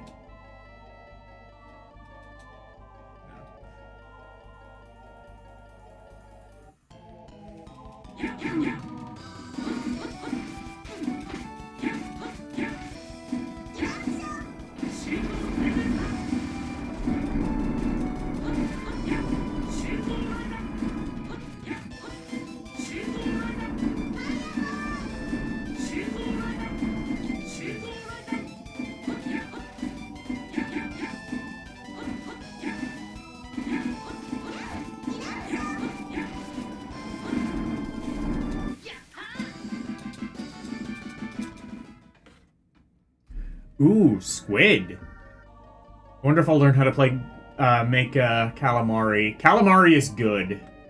You can disagree, but you're wrong. I don't know. Like, I know you generally don't like seafood, Elle. Do you like calamari? Like, do you make, like, an exception for... Because, like, okay, I'm like this. I generally don't like seafood either, but I make an exception for, like, shellfish and squid.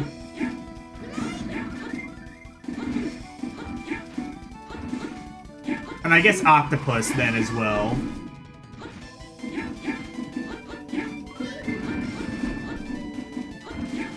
Apparently you can kind of fuck up octopus. I've never had it fucked up. I've only ever had it good. Actually, wait. No, maybe I've never had octopus. I've had escargot. That's what it is.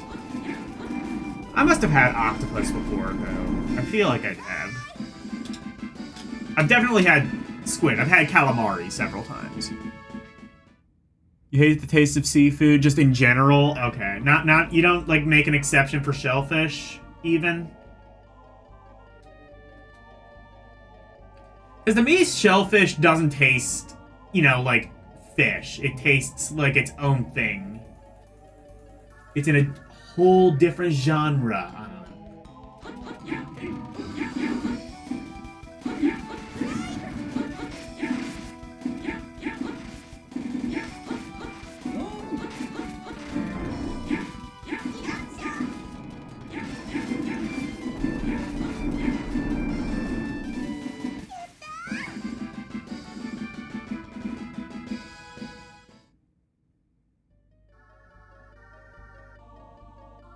There's a particular taste to all seafood. I mean, yeah, I guess, but I don't know. I make an exception for shellfish. Actually, specifically, I make an exception for shrimp.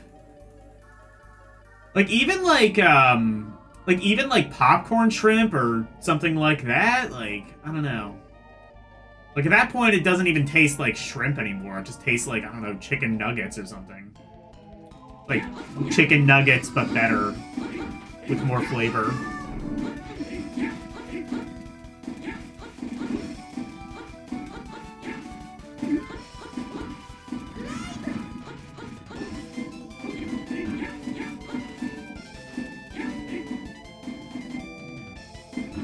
The people who like seafood actually can't taste.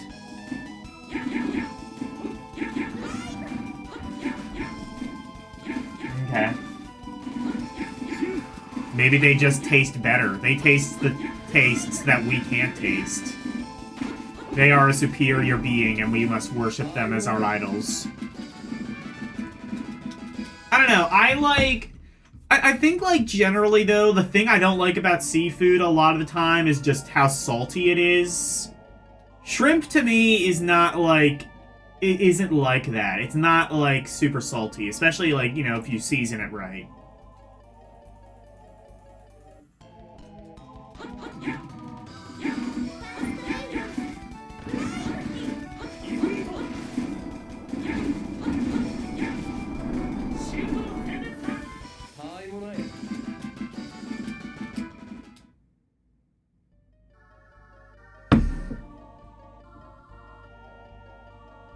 Like French fries with a strong sea flavor.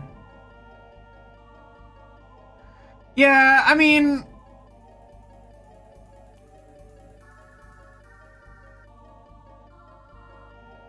With a strong sea flavor? What do you mean? Oh, I mean, like...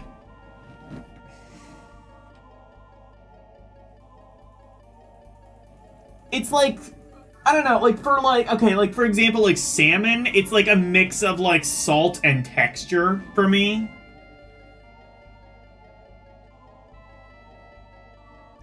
That's why I don't really like it, but, like, for shrimp, like, it doesn't have either of those. It doesn't have, like, the same salt. It doesn't have, like, that level of salt. Especially, like, if you, like, if you've ever had, like, cocktail shrimp, like, you know, it's, like, cold shrimp, or... Like, you have, like cold shrimp, and then you dip it in cocktail sauce, and...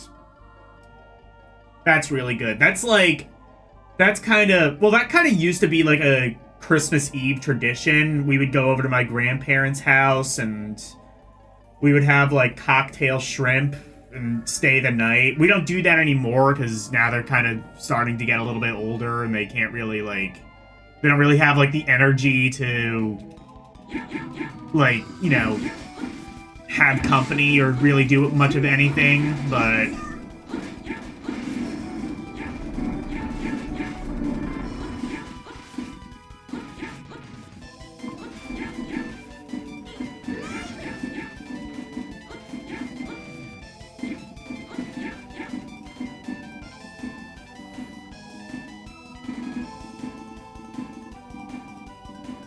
seafood scallops. I don't think I've ever had that.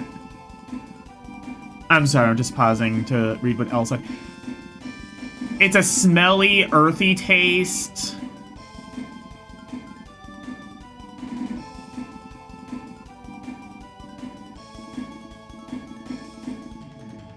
The nostrils and the taste. Okay.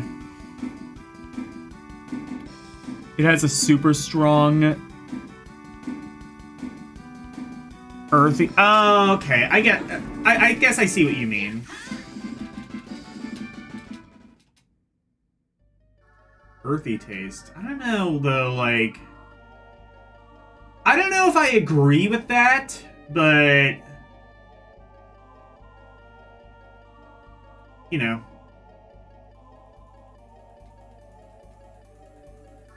I can't necessarily say you're wrong for tasting it. I don't know, I'm generally with you in not really liking seafood, but I make exceptions. Especially, like, if you, like, season it right, you can do a lot with seafood. It's kind of like saying, like, you know, you don't... It's kind of like saying you don't like meat. Like... Well, okay, no, I say that, but, like, you know, there are people who don't like meat. I mean, obviously there's vegetarians, but there's just also just... Like, even outside of, like, you know, whatever moral objection you might have to eating meat, there's, like, you know, taste reasons why you might not like meat, and that's totally fine. But, I don't know, like, like, there's so much you can do with fish, just like you can do with any kind of food.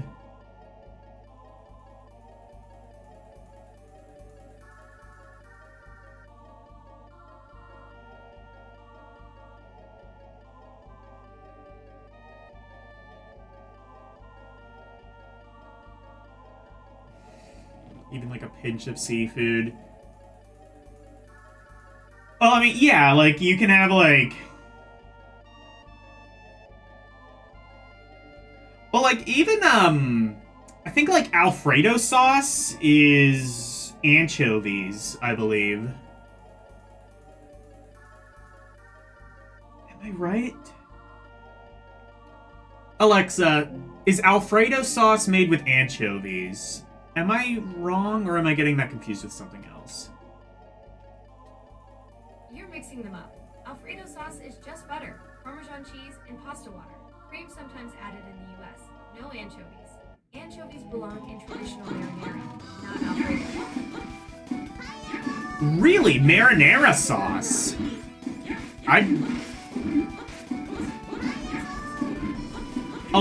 Alexa, repeat that. Classic marinara is a simple tomato sauce with tomatoes, garlic, onions, olive oil, basil, and oregano. Variations may add olives or capers, but it's traditionally fish-free. Well, then what the hell were you talking about with anchovy? I don't know. Sorry about that mix-up. Anchovies are in classic American Alexa, marinara. stop. You have no, I'm not saying you have a moral objection. I'm saying just like people who don't, who like some people, you know, who choose to be vegetarians for moral reasons, like, you know, and I can't even necessarily say that vegetarians are wrong. Here's the thing, is like, I can't say like vegetarians are wrong for having a moral objection, because like all I think like all the points that like vegetarians make, they're correct. Like, is it wrong? Like, why is it that we will eat, like, you know, a cow or a pig or something like that, but we won't eat another human? Because, like, why do we consider ourselves superior to other animals? I don't think we're superior to other animals. I believe that all animals have a base human instinct, or not a base human, a base primal instinct and a base sort of drive. And really the only difference between humans is, one, opposable... We have, like, opposable digits that are specifically flexible, so we can hold, like, tools and things like that. We have a brain that can, in theory, think more.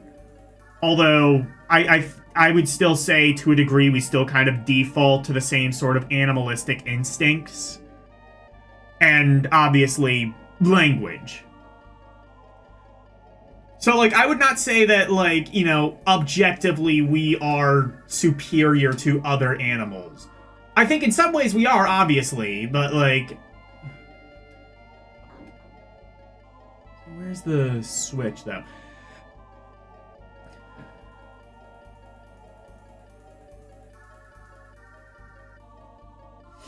But no, I don't think, like, vegetarians or vegans or anything are wrong. I just fully admit that, like, you know, I agree with you, but also I really like eating steak. That's basically what it is. It's just like, I agree that it's not morally sound, but fuck you, I'm gonna do it anyway. I think every day we all do things that are kind of morally questionable. Like, if it happened to us, we would not...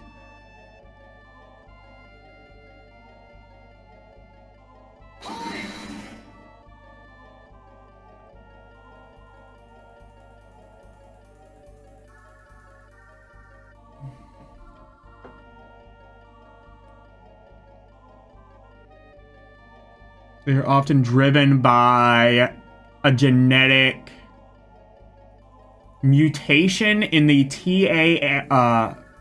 TARS gene, or the TARS gene, which increases sensitive... Oh, yeah, that makes sense. Like, people can be more or less sensitive to food. Well, that can even be, like, Yeah. Yeah. Yeah, people can be, like, more or less sensitive to food. That makes sense. Like, people talk about, like, oh, texture isn't a valid critique in food, and I disagree with that. I think texture is a valid critique. I think that, like, food can still be good despite not having a texture I necessarily agree with, but it's still a valid critique, just like any other critique is.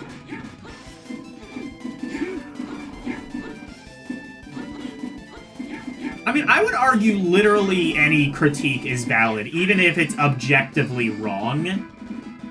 Because, like, you know, it's your opinion. Your opinion is valid, even when it's wrong. Yeah, you know what, never mind. Where the fuck is the switch, though?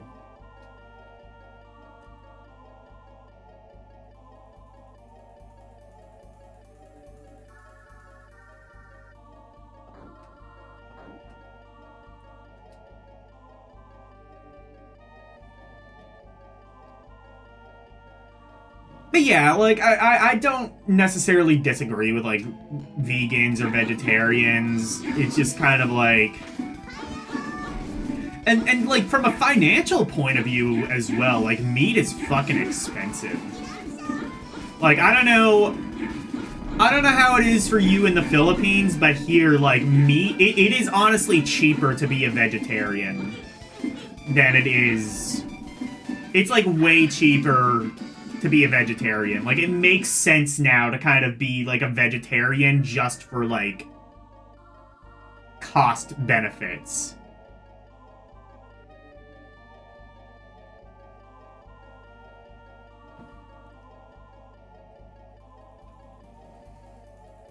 like, fucking... Like, even getting, like, you know, like... Even getting, like, hamburger patties or something like that, that's gonna cost you, like, fucking $10 nowadays. And I understand, like, some of that... Oh, have I gone here?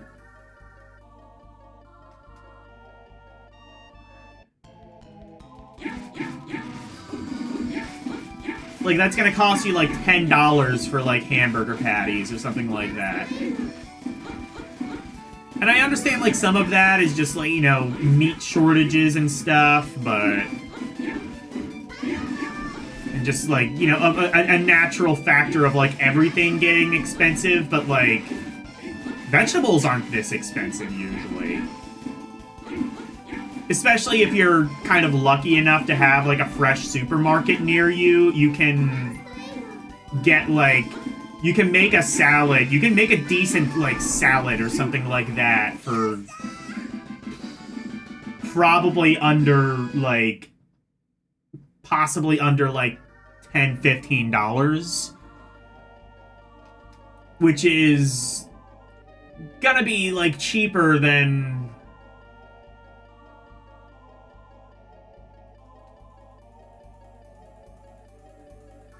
Oh, what's this?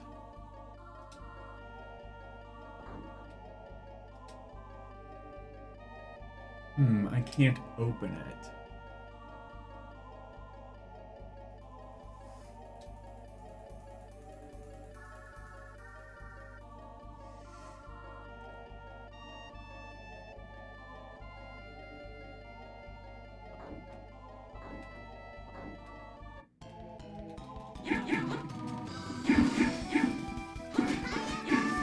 I may need to consult a walkthrough.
Okay, I think we did that.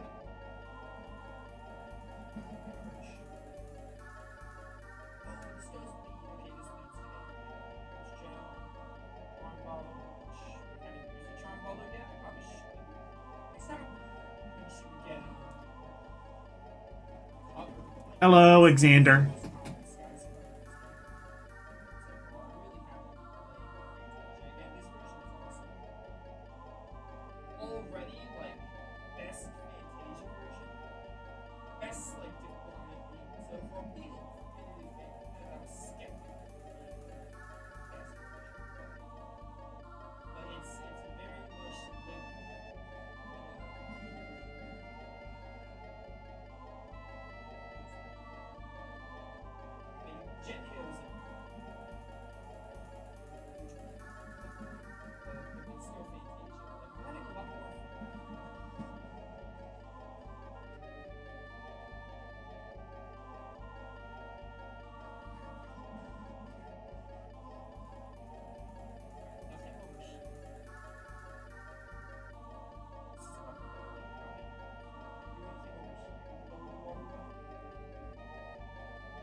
Okay, so I can flip the lever again. Pull the lever, trunk.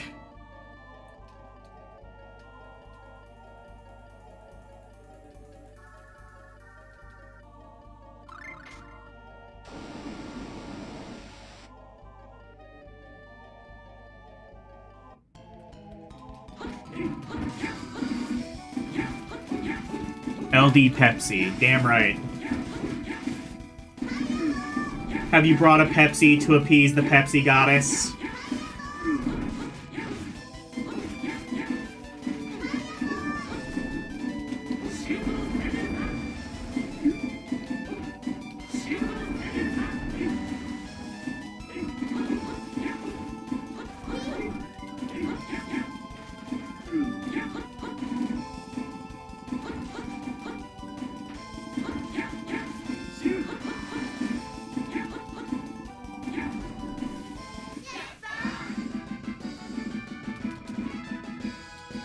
Level up.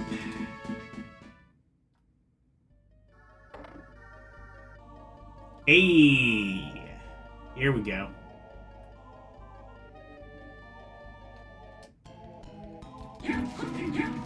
I win.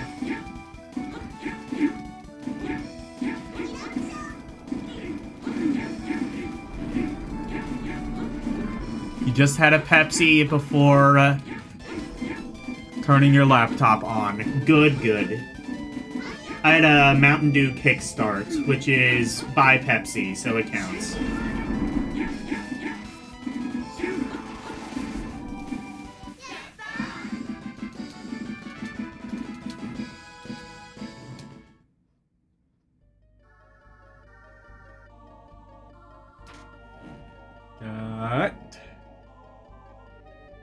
Aqua Cage?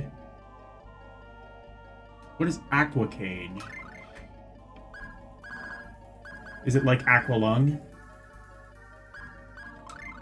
Sitting on the park bench?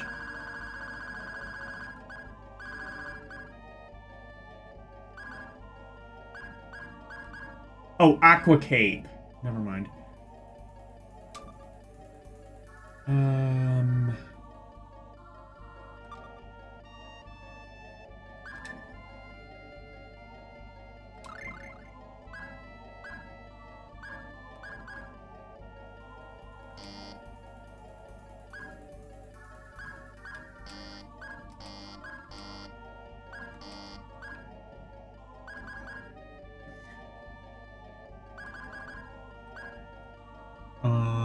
Ring.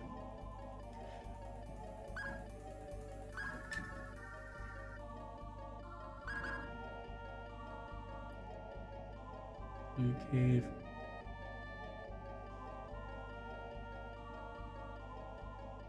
Invalidates 30% of water and wind. Okay, I don't need this. This will be fine.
The mouse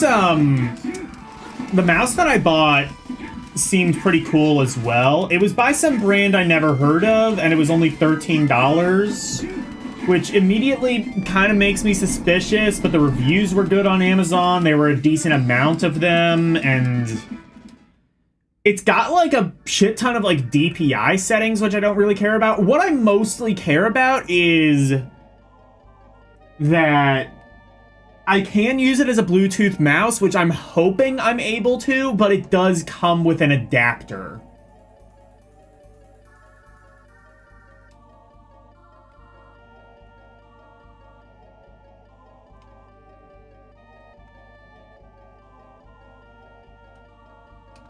So I can use like the 2.4 gigahertz mode.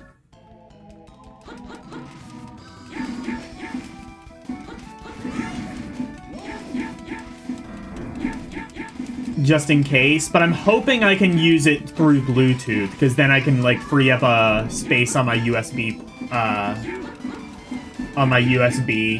just make things a little bit nicer. And regardless, it's one less cable I have to worry about like getting in the way. It's one more thing I can make wireless. I could get a wireless keyboard, and that would be nice, but I really like the keyboard that I have. It's got like really nice, kind of big, high contrast, like letters, numbers, whatever on the keyboard, which makes it a lot easier for me to see. Tuna? Hell yeah. You can tune a piano, but you can't tune a fish. Waka waka. That's a good album. REO Speedwagon.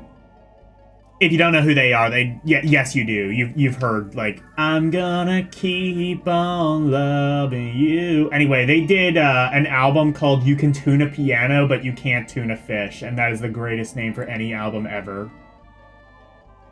All albums should include dad jokes in them, in the title.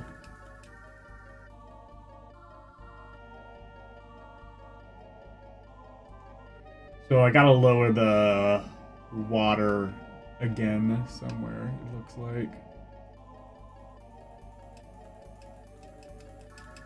Presumably, like... Well, I can go up here.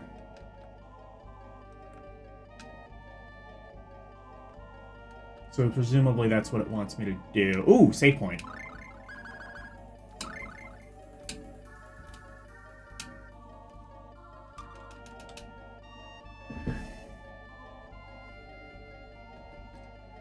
But yeah, the mouse seems pretty cool.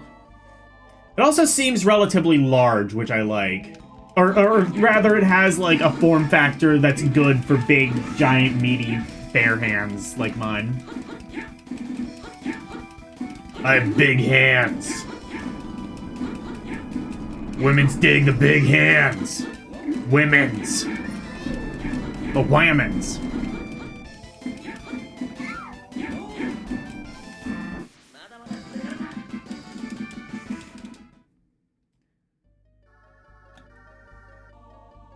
Turn the friggin' frogs gay.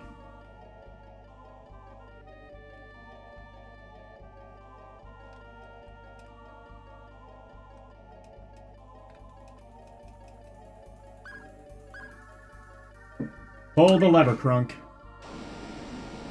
Yeehar.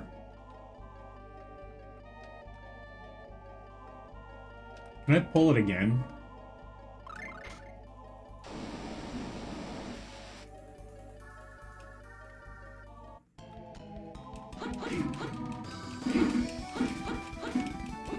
Oh, okay. I guess it's, yeah, it's like a...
Okay, there we go.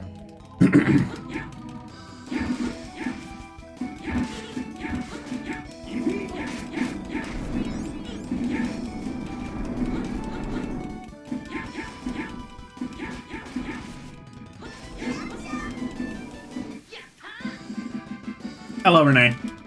Oh, I didn't say hi already.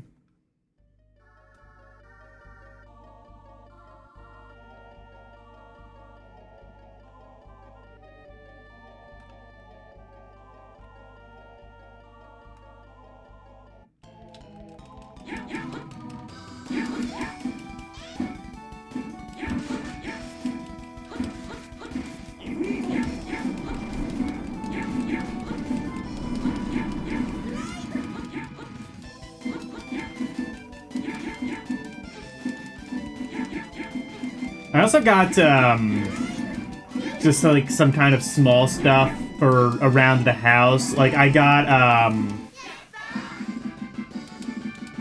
got some paper plates. Amazon Basic had, like, 2 things of paper plates for, like, $5 each. It was, like, 50 in all. And you could get 100 for $14. That is the biggest fucking ripoff ever. And 150 for $20. So...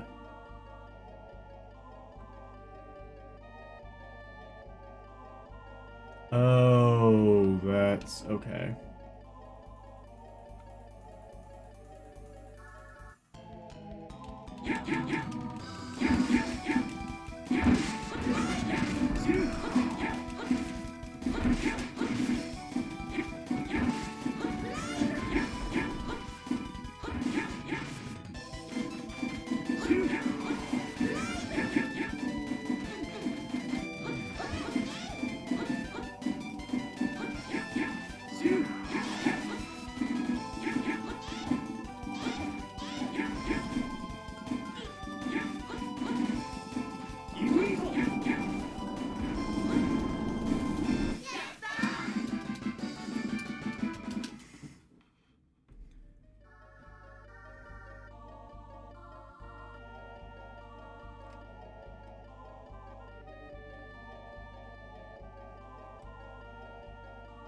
Okay, yeah, so it's this.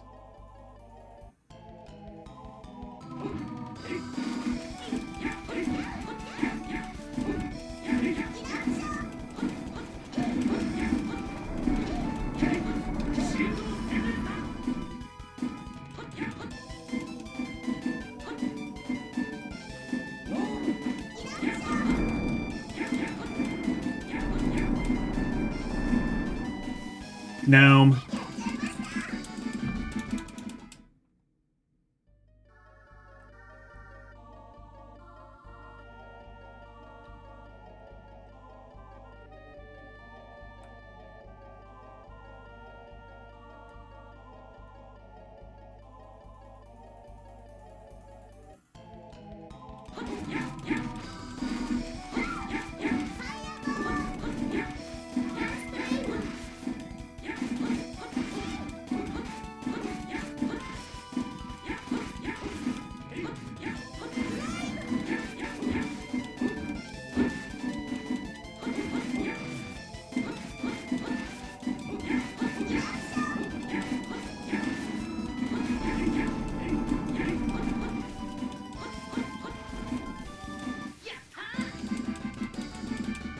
Squid.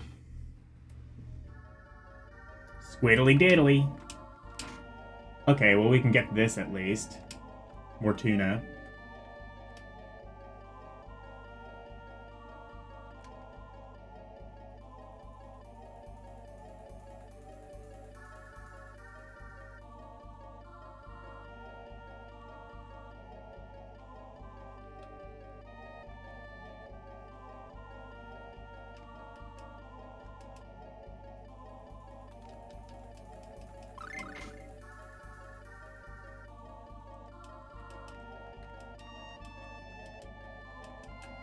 Okay, I see. So that's switch. And then I think, yeah, now I can have the lever, like, lower the thing more.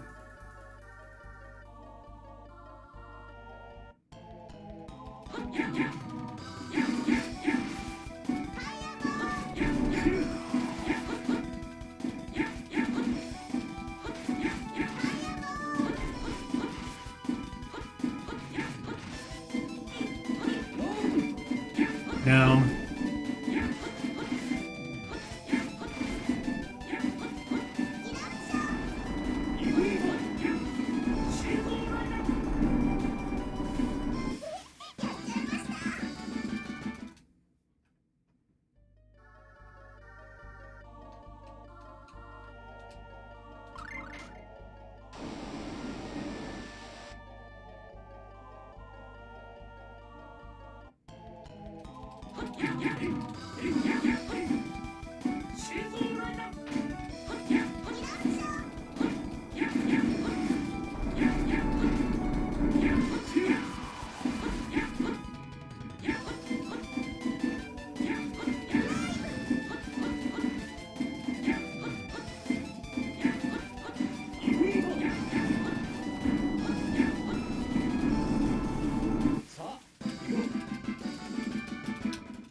So can we go here? Oh, no, we cannot. Okay, so...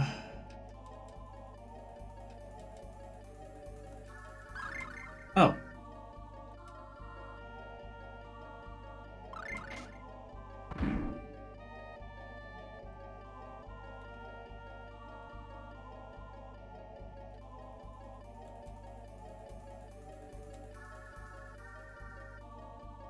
Is that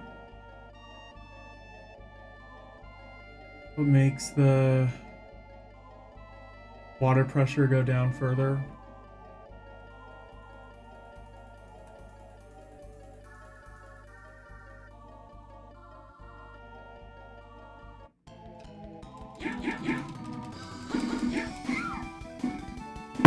I can't be asked.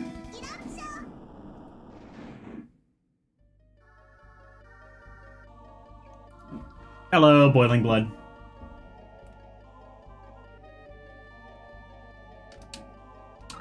Let's see if this lowers it anymore.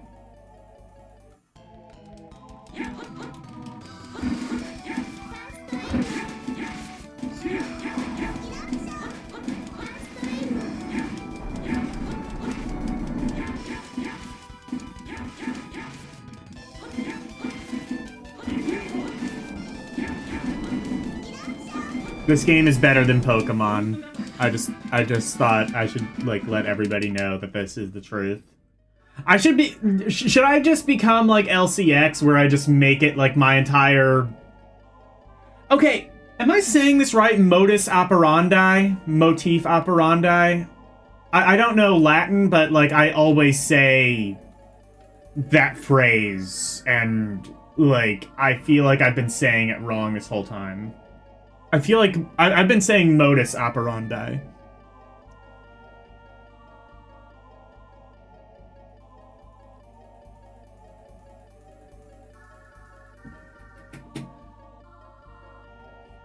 Don't let them get tentacle. Okay.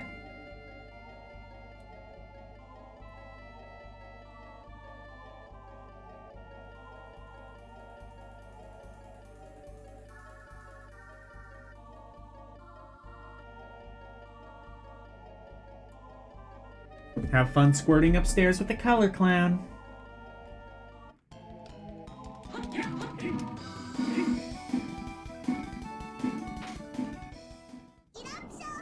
Okay, I think we may be Gucci now. Oh wait, no, never mind. What is this? Oh no. Okay.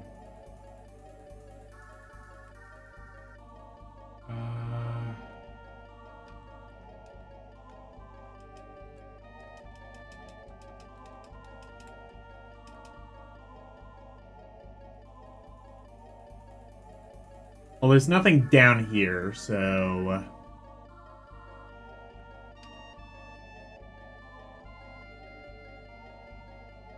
Unless there's, like, another switch I need to activate.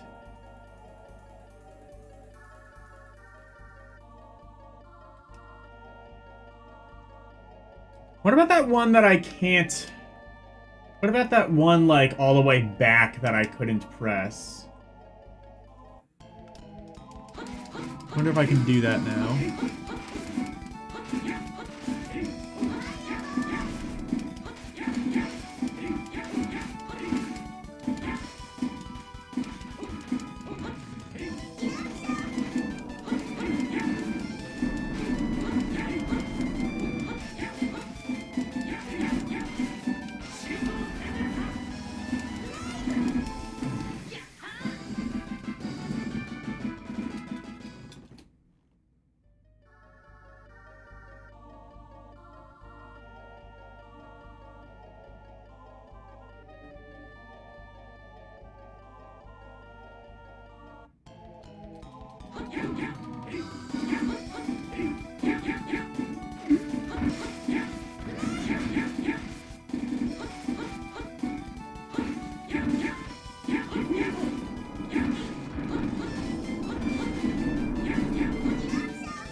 Whenever I think of calamari now, I just think of how, if you watch, like, the Spanish version of SpongeBob, Squidward, they change his name to Calamari.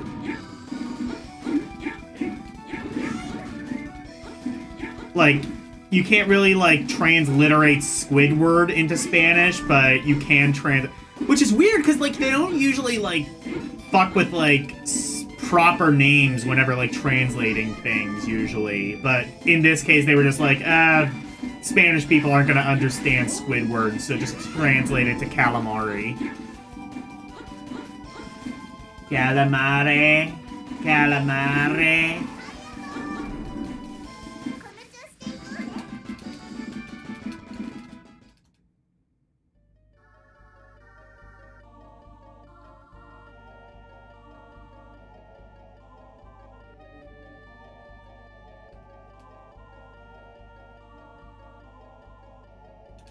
Oh, okay.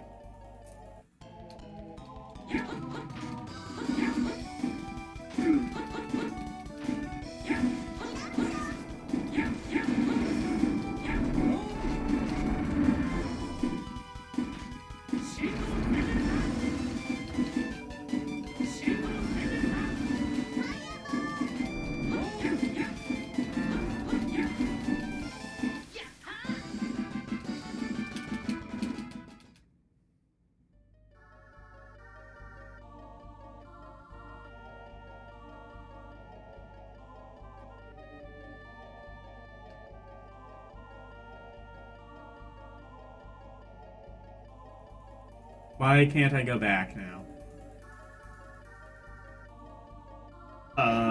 Wait, oh. No, I guess I can.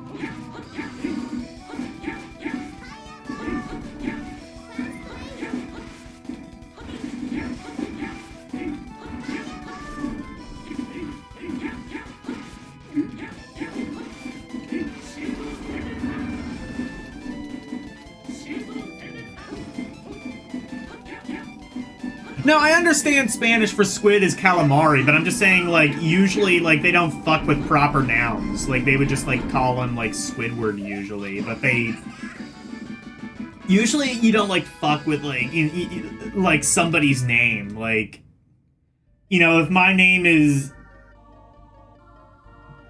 Oh, I guess no, I guess that's not true. Like, you know, if somebody's named Michael over here, they might transliterate it as, like, Miguel or something. Charles can be Carlos. Things like that'll happen, but, like, usually...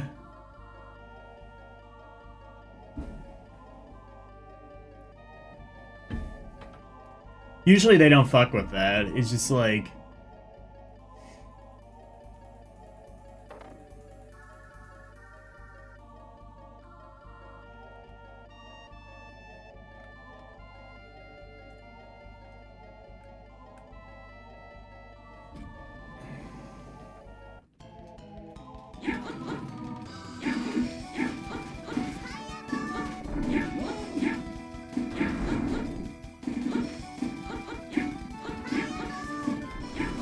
Like, what's my name in Spanish? Logan. It's the same as it is in every language.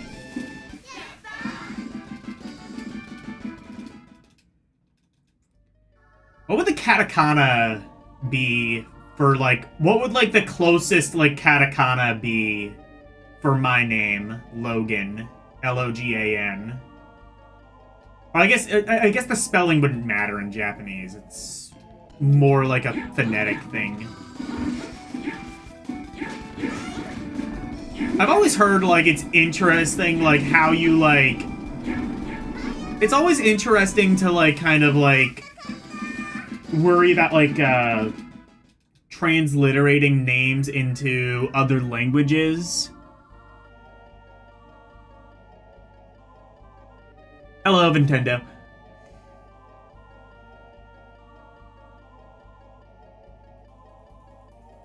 Rogaine. Yeah, I was thinking the same thing. I just didn't want to say it.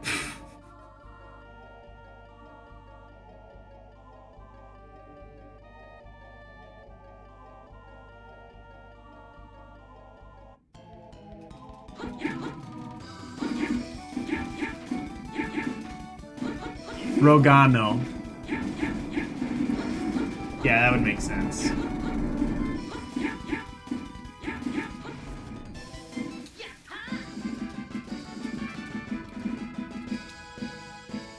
Yeah.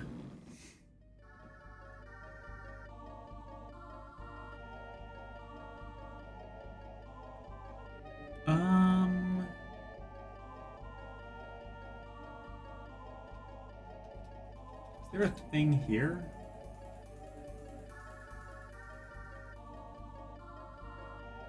Oh no.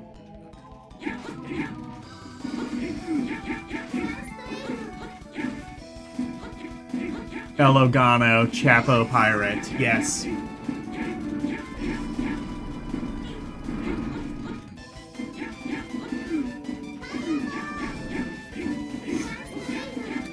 I remember, like, seeing, like, some article about how, like,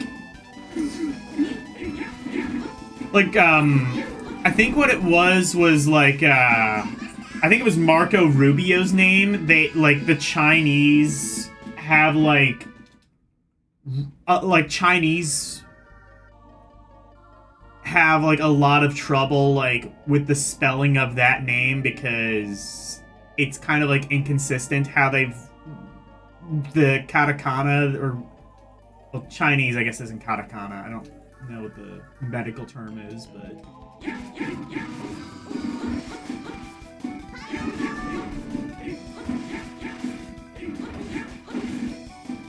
Pirato. Pirate. What is Spanish for pirate? Alexa, how do you say pirate in Spanish? Got it. One sec. In Spanish, pirate is pirata. Alexa, repeat that. Sure thing. Pirata. Pirata. Okay.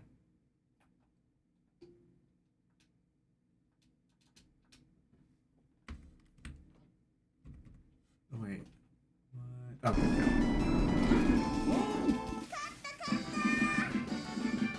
There you go.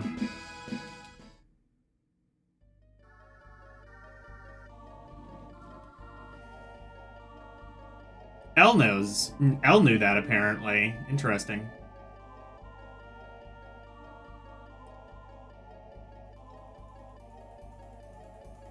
¿Tú hablas español?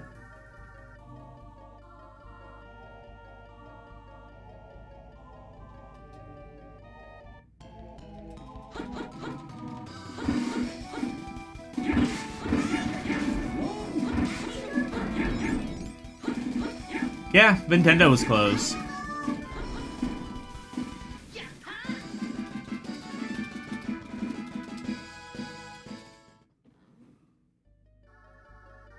You use some Spanish words. Oh, that makes sense. Yeah.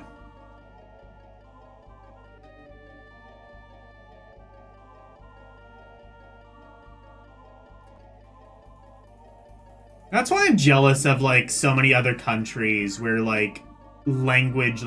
I've heard that, like, schools are finally kind of starting to prioritize learning other languages. I imagine it depends on, like, where you are in the country, but good. That's been a long time coming. I wish there was more of that when I was in school.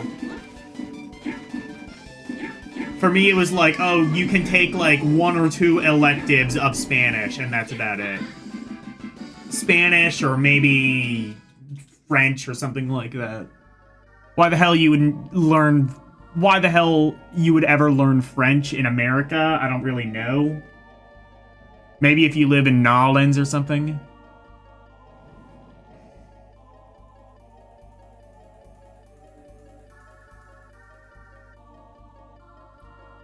Quite frankly, I've been to France, and I refuse to believe that the French are real people.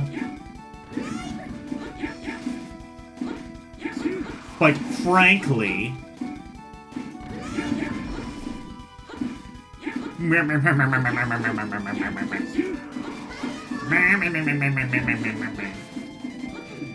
That's my new laugh. You like it? I like it.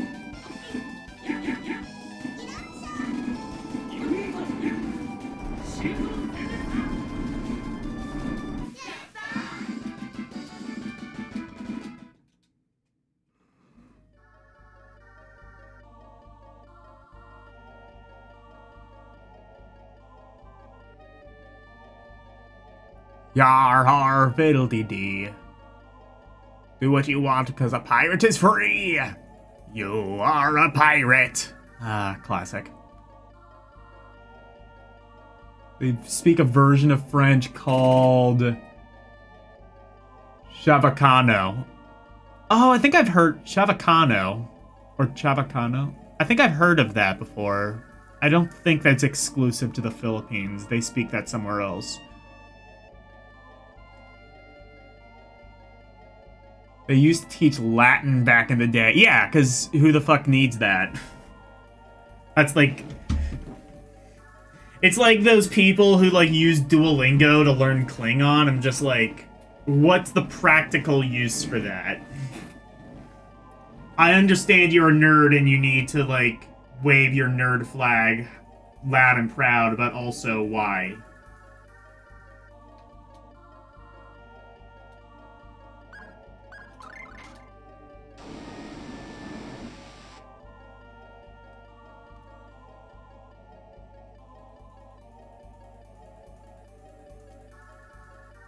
It's a dialect combining Spanish and... Oh, I guess it is exclusive to the Philippines, then.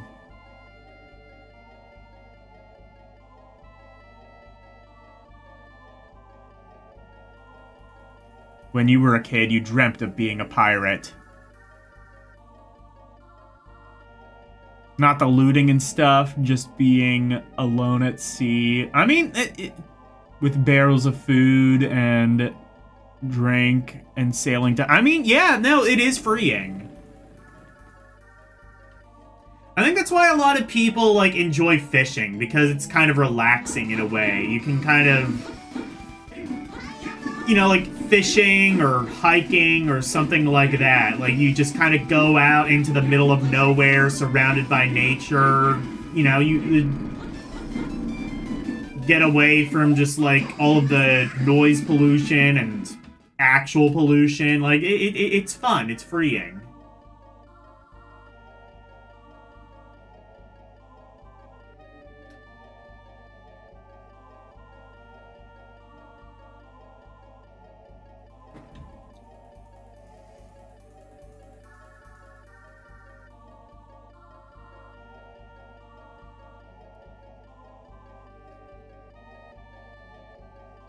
What's the practical use of learning Artanelico hymns? Yeah, true.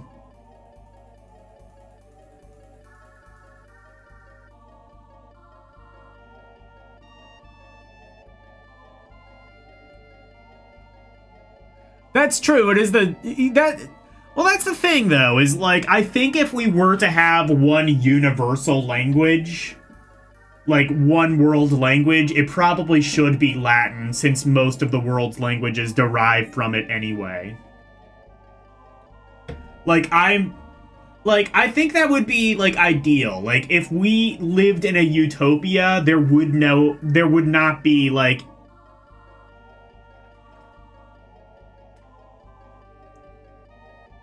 There would not be, in like a perfect utopia, there would not be multiple languages. There would just be one. And I say that, but I'm also not self-centered. I'm not so self-centered to say that it should be English. Like, yeah, just because I speak English and just because, you know, English is kind of the current language of commerce because we're the ones who control the economy. I'm not, like, self-centered to believe it's, you know, it should be English, because that's not always going to be the case, but it is the case that all languages derive from Latin.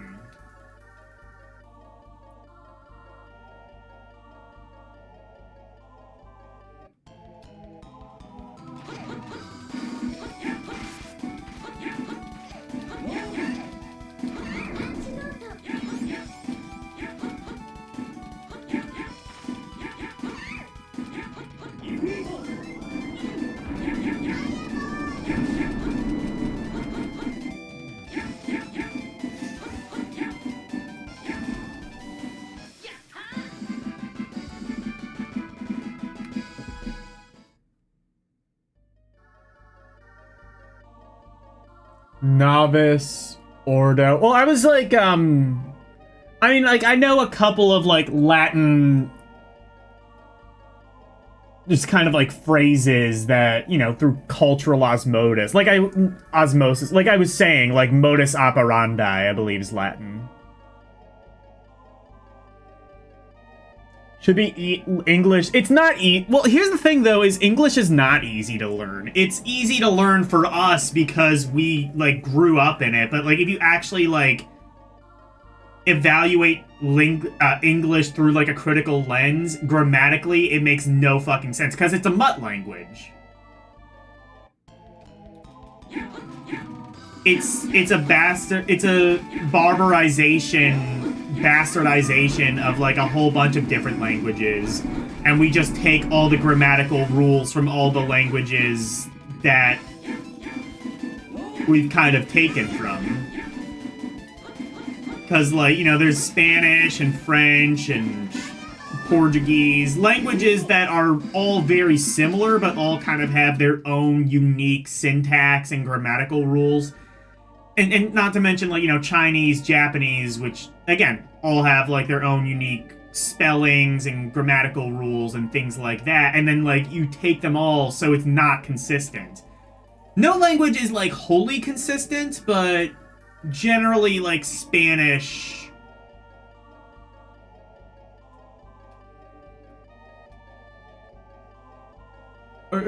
or not Spanish. Generally, like, other languages are more consistent than English.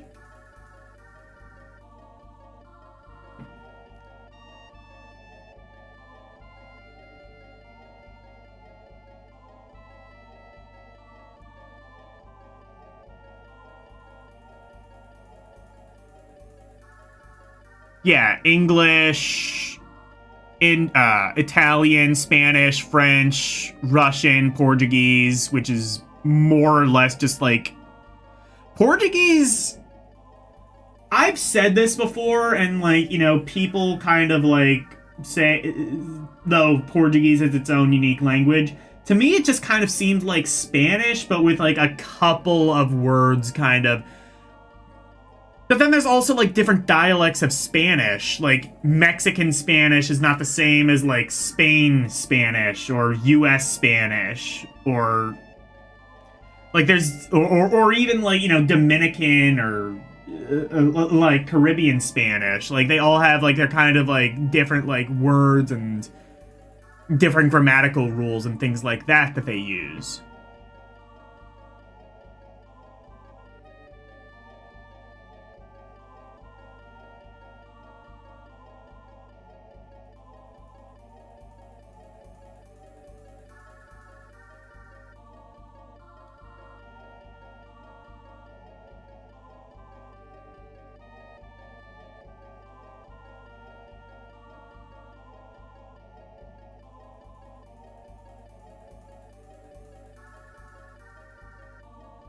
It would halt all yeah, that's why I'm saying, like, it wouldn't be practical. We can't, like, just convert everybody overnight. I'm saying in a utopia, we would all speak one language. We would all... We couldn't really use all one currency. Even though I guess we kind of already do, though. I guess we could all just use one currency, because, like, I mean, like, if you think about it, like, when the US dollar crashes, so does every other currency, so it would make sense to just have one world currency.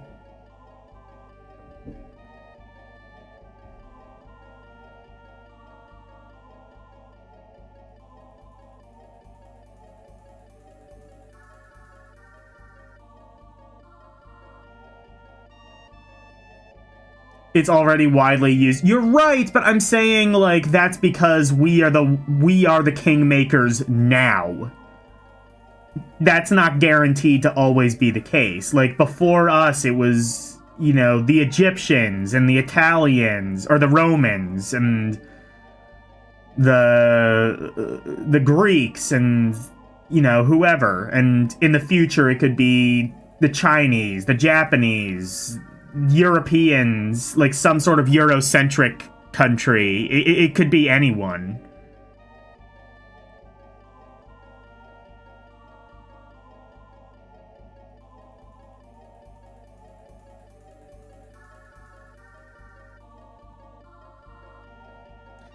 That's true. One currency would be easier to deal with. Because, again, like, our economy basically does evolve around one currency. Like, yeah, other countries have their own currencies, but, like, the universal...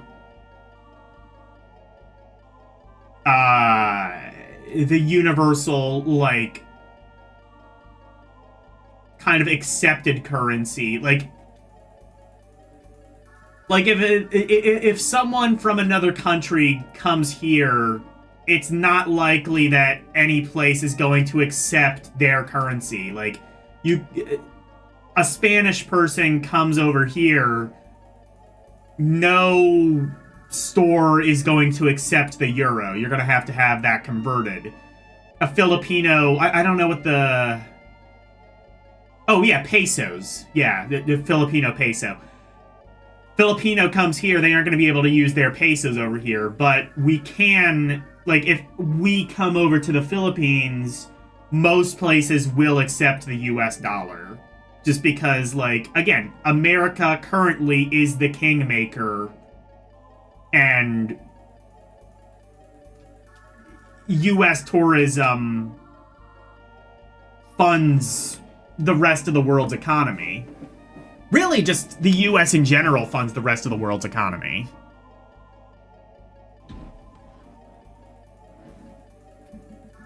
That's why I always say, like, if we ever wanted to become a one world order, we easily could. And it would be a simple process of we halt trading to other countries, we become isolationist, and it would destroy the entire world's economy. And what it would do is it would create an internal power struggle. Or it would be easier to then manipulate other world governments to create a power struggle. If we can do that and we can turn the people against their government, we can then use that to manipulate them either to overthrow the government, or we can, like, privately back a militia to do it directly. And then, if we do that, we control the economy in our image. One world order.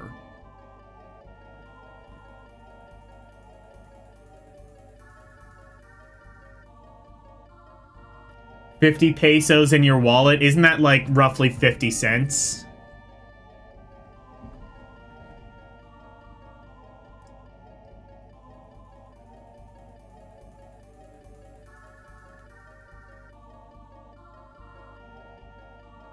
Colonialism. I'm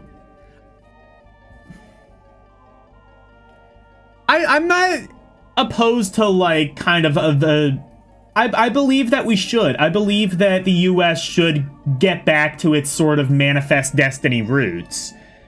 I think that we have the power to be, if we are the kingmakers, we should utilize that power. And I think Trump kind of started along those lines. My issue is that he just didn't go far enough. Like, okay, he kidnapped Maduro. We could have installed our own shadow government. We could have installed our own puppet government and controlled it that way. Essentially treating Venezuela as a shadow, as like a satellite nation. We didn't do that, though. Instead, what we did is we overthrew him, or we didn't overthrow him. I think technically he's still the leader of Venezuela. He's half-assing it, though. Is what I'm saying. Is, like, he's half-assing it. Like, if he would kind of, like, if his ADHD cocaine ass would just, like, concentrate on one thing, we could control so much of the world. We could control Venezuela directly. But instead, it's like, okay, we took out Maduro. Now what?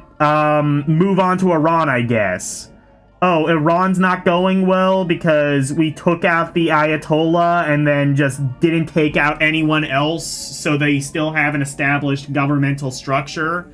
Oh well, move on to the next thing, I guess.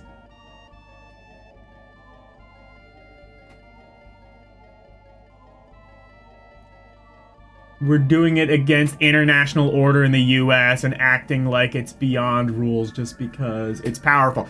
Yeah, you're right, but I'm saying, like, we are. Sounds like what Nixon did. Again, though, I feel like that's the thing, though, is, like, I feel like it's not what Nixon did. Like, Kissinger, for all of Kissinger's fault, he was very smart. Kissinger is the entire reason we have such a friendly relationship with China in the first place.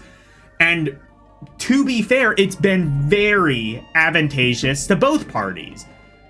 China has a much better economy now than it did 50 years ago when that trade deal was set. And we have a better economy now, but more so, it's because we're able to outsource jobs over to China because of our friendly relationship. So, it's a win-win. Kissinger was very smart to broker that deal. The problem is, corporations have really the problem is we can't trust corporations not to like look after their bottom, not just look after their bottom dollar. They're sending all their jobs to China, and well, now they're just completely automating them and using AI and shit like that. But the jobs that they can't automate, they're sending over to China, Malaysia, India, Thailand, Vietnam to a degree, Indonesia, countries with less lax labor laws and less lax like minimum wage laws. And as a result, they can basically pay children to do the manufacturing that we should be doing, and they're doing it for slave labor with fuck all in terms of work conditions.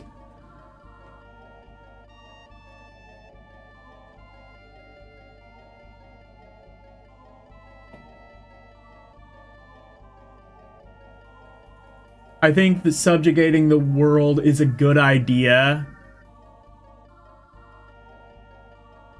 I don't fear nuclear repercussion. I mean,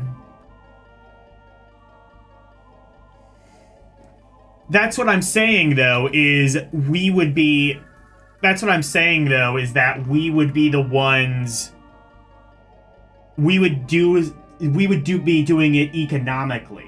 That's what I'm saying. That's smart warfare, is the entire world basically relies on us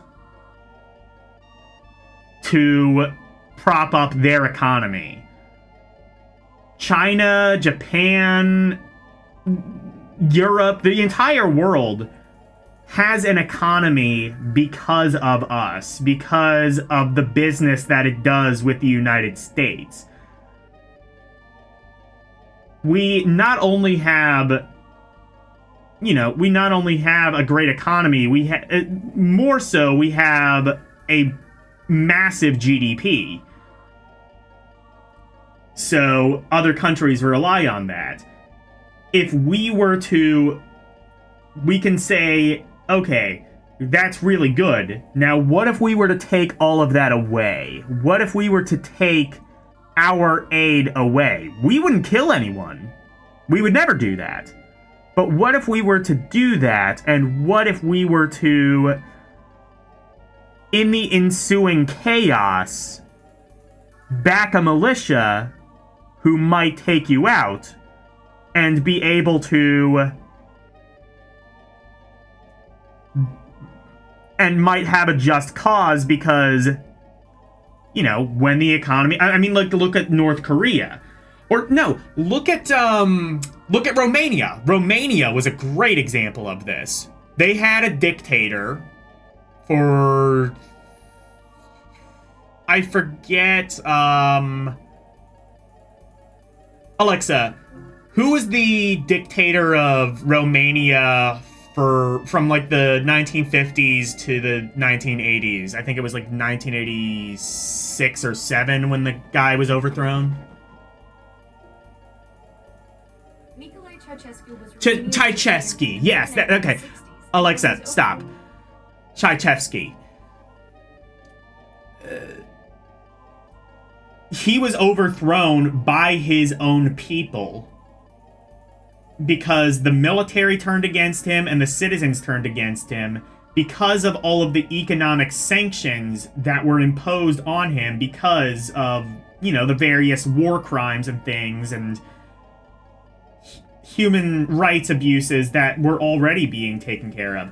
And a similar thing is happening.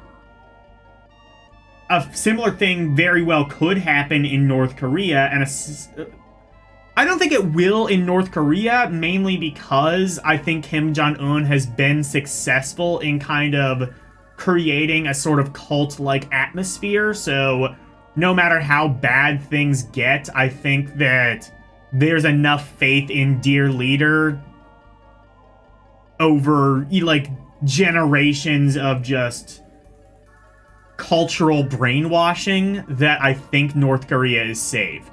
Russia, I'm not sure about. And we've already seen several assassination attempts on Putin. I'm genuinely surprised that none of them have been successful yet. I think that it's only a matter of time. And I think that the reason why I'm genuinely surprised that no assassination attempts have been successful is because when Putin enacted that war on the Ukraine, he told investors that it was a sound investment. The people, you know, it's like the United States. You have the president and then you have the real leaders. The people that the president answers to, the corporate interests, the lobbyists, the financial backers, the real leaders. It's just because, like, every world leader is corrupt to a degree. It's just some are less corrupt than others, and some are more corrupt than others. So you have So I'm genuinely surprised that there has not been some sort of internal coup within the Russian government. I mean, I think there has been. There has been an internal coup. It's just not been successful, and that genuinely surprises me. Because the people that Putin directly promised would be, you know, he said that the invasion of Ukraine, it would be done in a matter of weeks.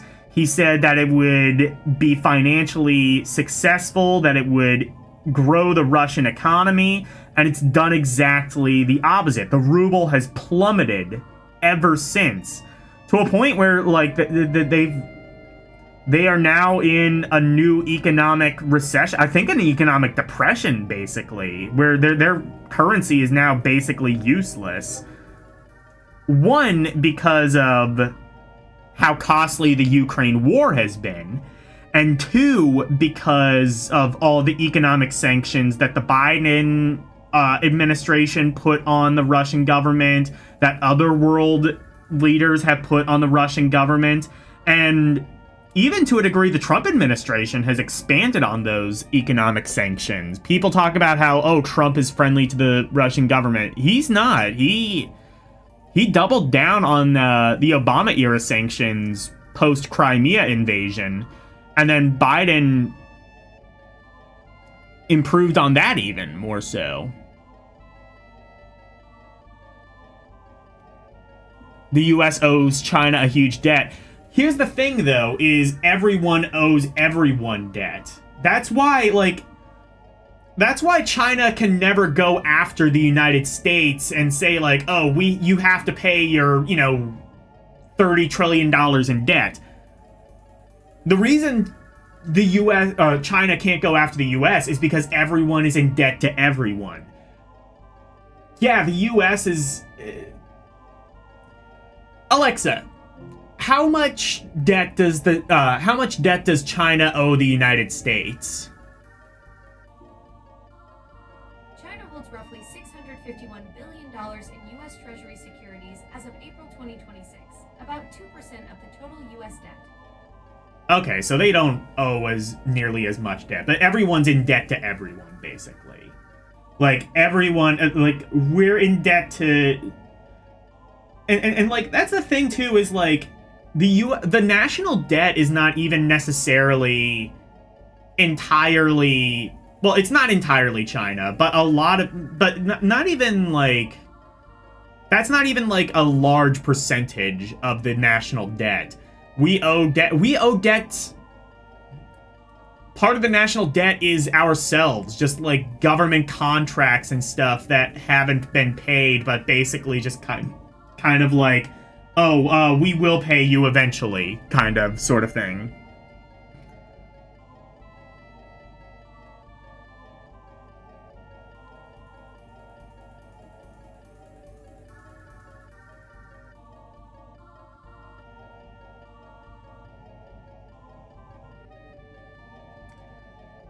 I talk like someone who sees human lives as pawns in a game. I mean, on the national scale, a lot of times they are. That's essentially what war is. People's just sending their pawns out and You know, whoever has the most pawns at the end of the game wins. That's essentially what war is.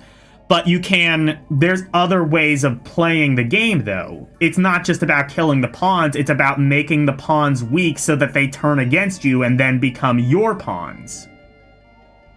There's multiple ways to win the game. You don't necessarily have to kill all the pawns.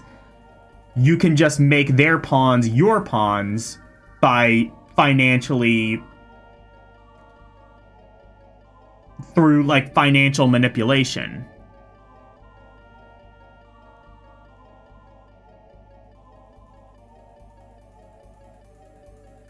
Why do I treat human lives with such casual dissonance? Because, like, everyone does. I mean, everyone on the national stage does. That's how...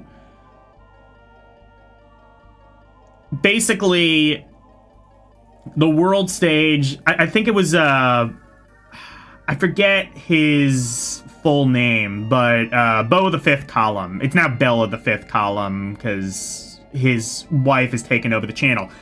But basically, he coined the saying, basically the world stage is an international poker game where everyone is cheating.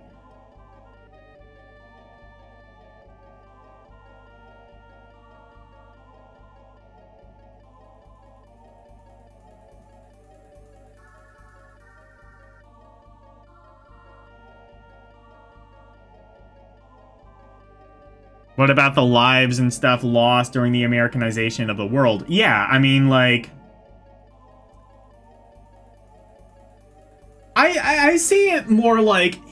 I see it more like lives lost can be beneficial if it aids in the greater good of the majority. You know what I mean? Like, if you can...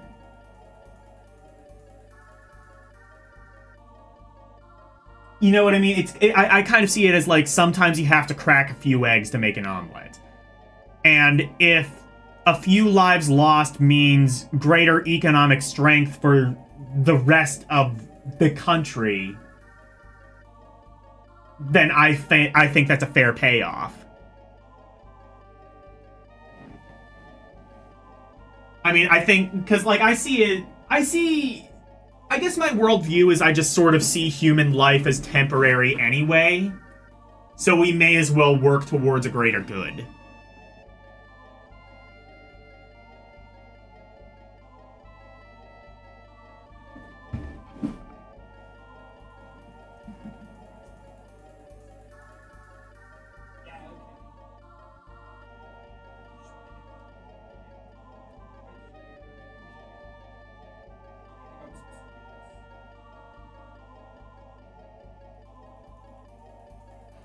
Oh, there's another... Okay, there's another lever. I didn't see that. Okay. There was another lever in that one room.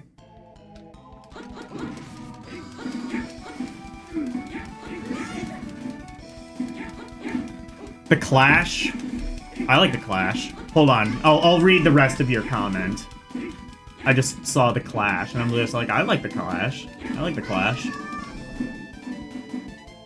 London Calling, great album.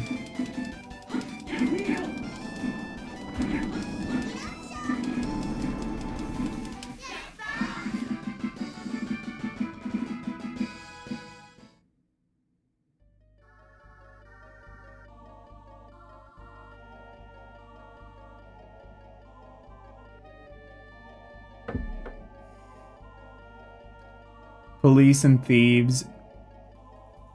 Oh, was that... Oh, yeah, was that... Okay, that was a Clash song? I don't... okay, I like the Clash. I haven't listened to a lot of them. I listened to, like, the London Calling album. That's about it. And, like, some of their other hits. London Calling is good.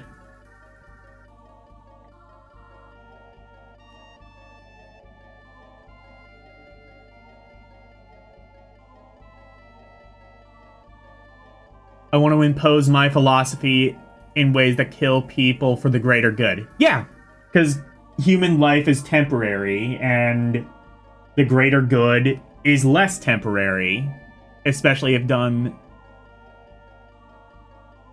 That's no different than communism. I mean...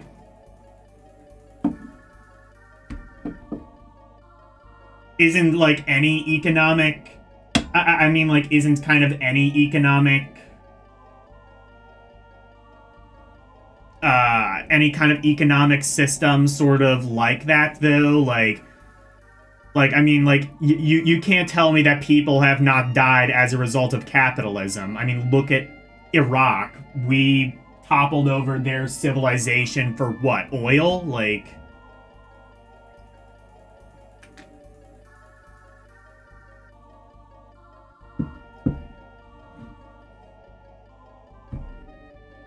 So that we could, like, fund Raytheon and... Halliburton and shit like that, like communism is not the only people who have killed people for what it perceives as the greater good.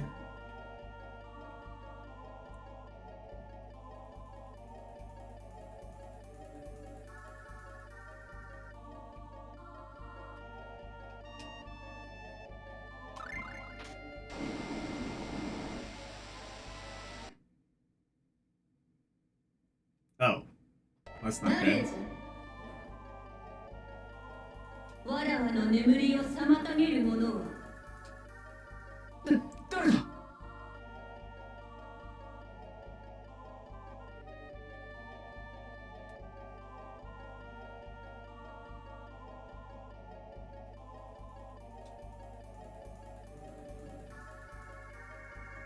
貴様らか。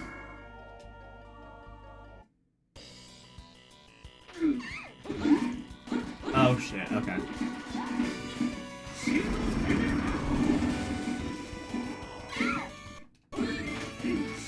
And I now understand why there's a save point there.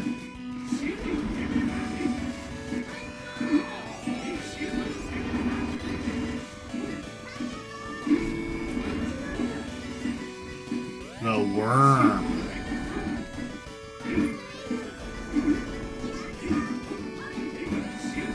My greater good is better than your greater good. I mean, we are the kingmakers. We should be striving for our greater good.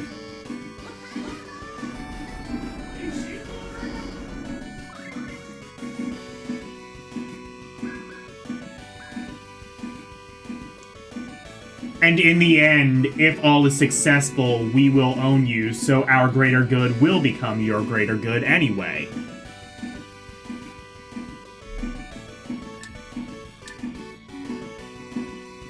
If a few eggs have to be cracked to make the omelet, so be it, but for the majority, even in your country, whatever it ends up being,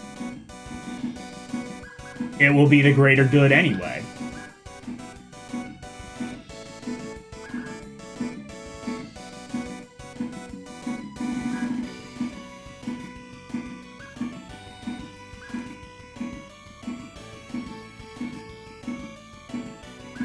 What is elixir? Oh, completely restore. I have 3 of those. Let's use one.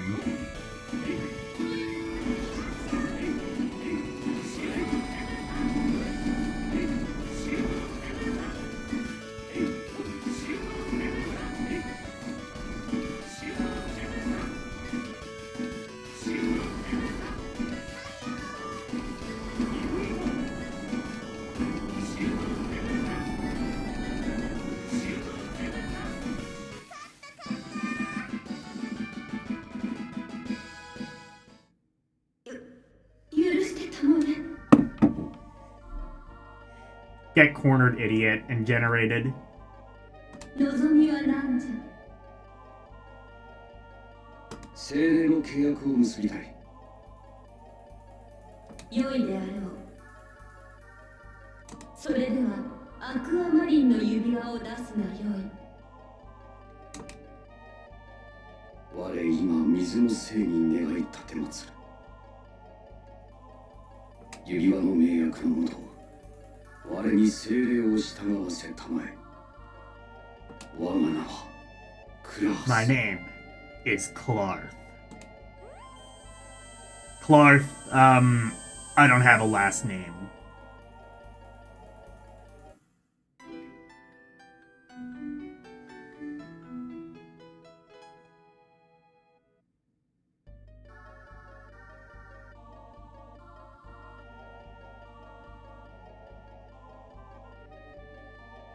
Clarth can now summon... Okay. Why did they decide to give, like, Clarth all of the summons?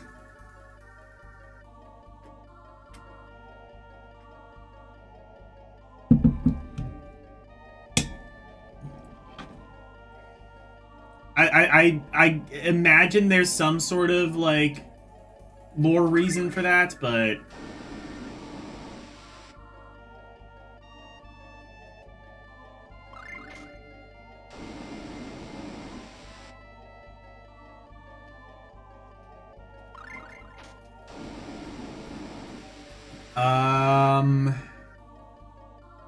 So is there anything else I need to do here? I don't think so. Clarth F. Lester? He does? Okay.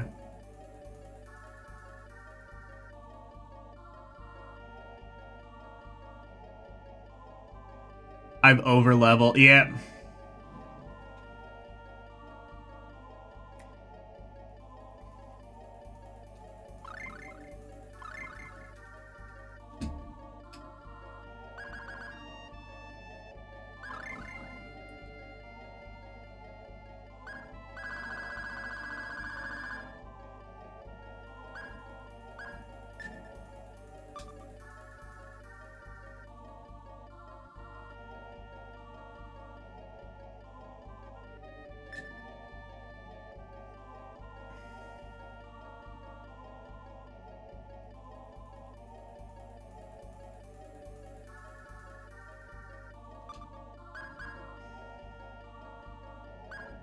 First of all, I do have some rune bottles, I believe, right?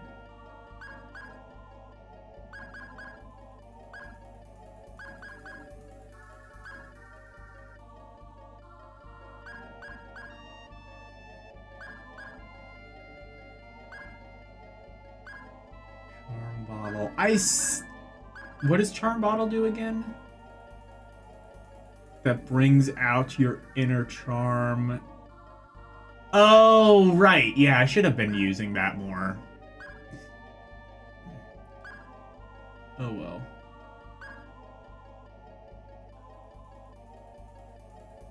Oh, I think Rune Bottle might be somewhere else.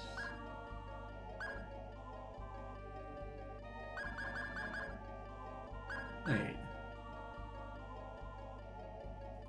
Oh, okay.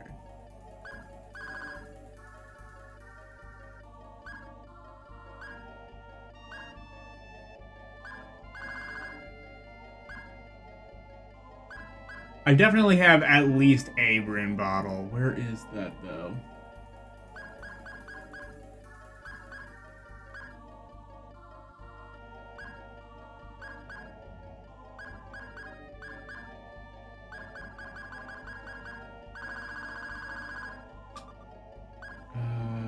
Sort by...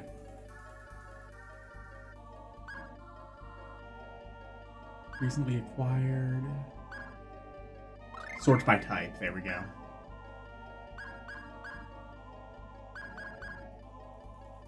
Ah, there we go. Oh, I only have one. Alright, well... Are there...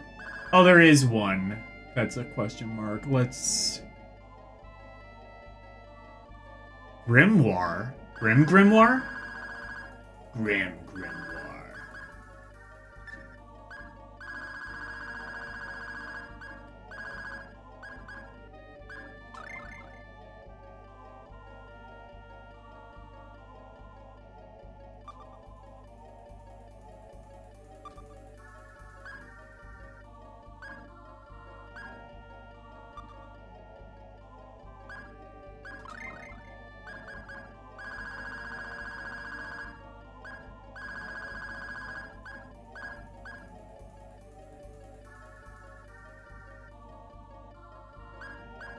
upgrade.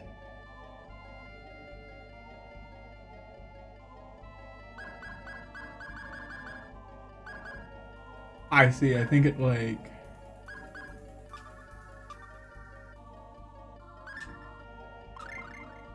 Well, Grimoire, I think, would be like a weapon, right? So. I don't know. What does have like. I think I'm gonna upgrade the Strike Axe. Unless.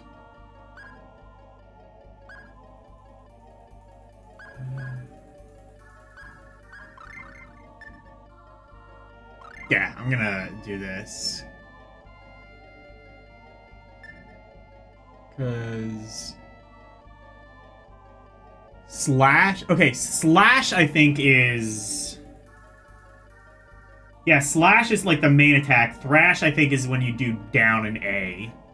I think that's how that works. Welcome back, Verducci.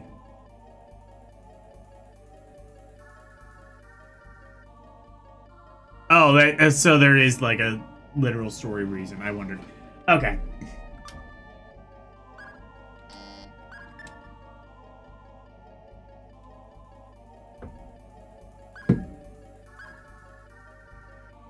Accuracy goes from 1 to... Okay. I don't know.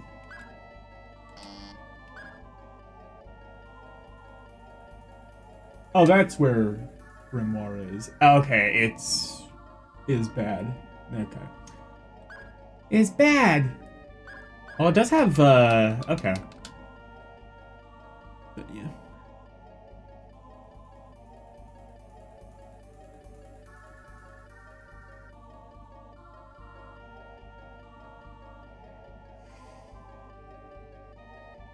Can Pepsi Beth get you discounts on Cherry Pepsi? No, because Cherry Pepsi's gross.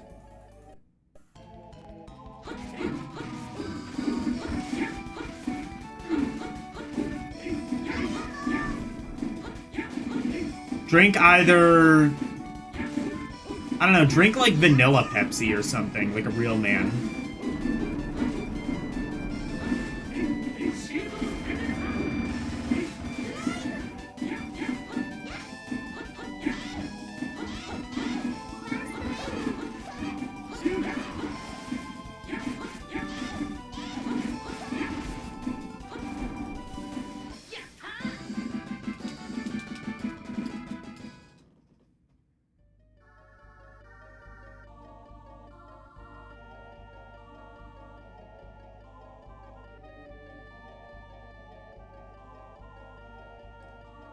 Okay, let's see if,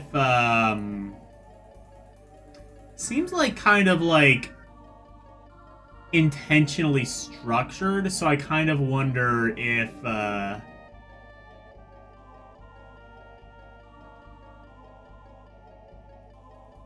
it does intend for me to, like, go back here. Can I activate the switch now? No. Okay, never mind. It seems... That's very suspicious, though, that there's this, like, a thing there.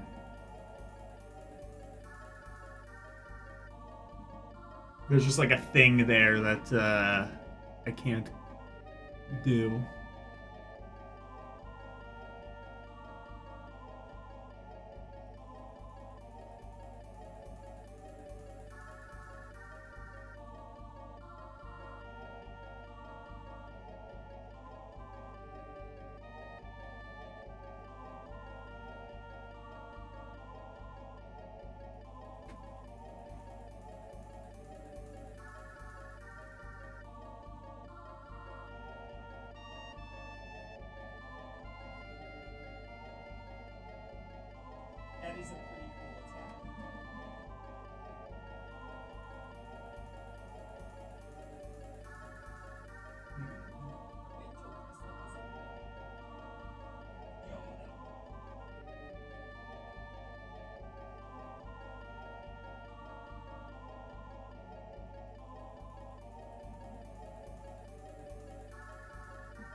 Okay, so I think there's...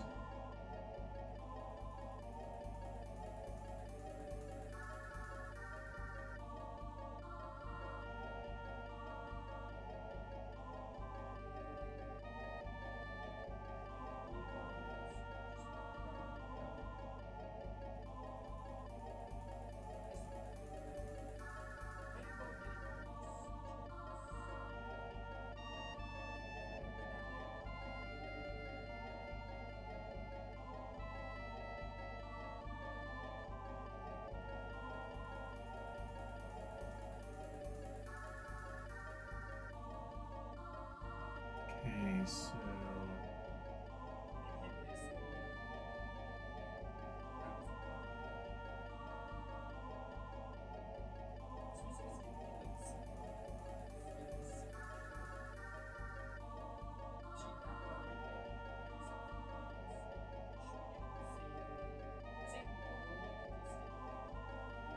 I gotta play Symphonia at some point.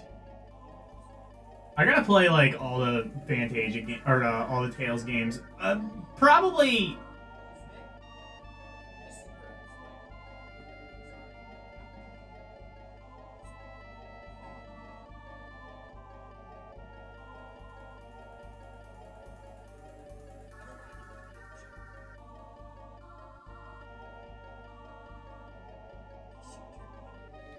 I think if I were to play another Tales game, it would probably be Symphonia.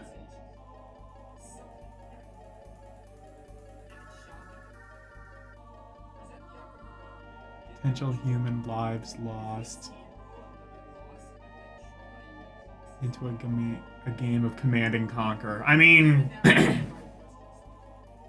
don't know. I just don't see any sort of sacredity in human life, really. I feel that, like, we're all going to die anyway. And if your life can be spent aiding in a greater good, then that makes you objectively more useful as a person.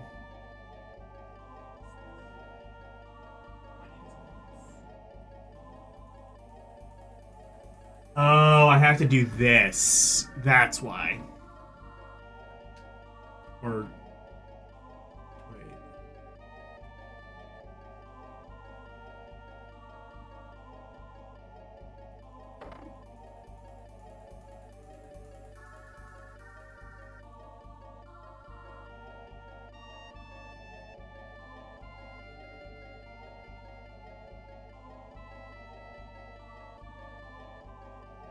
Let me see. Oh, there we go.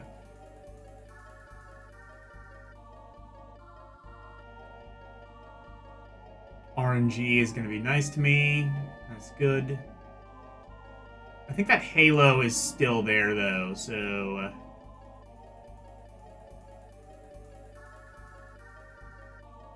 oh, no, wait, no, it's not.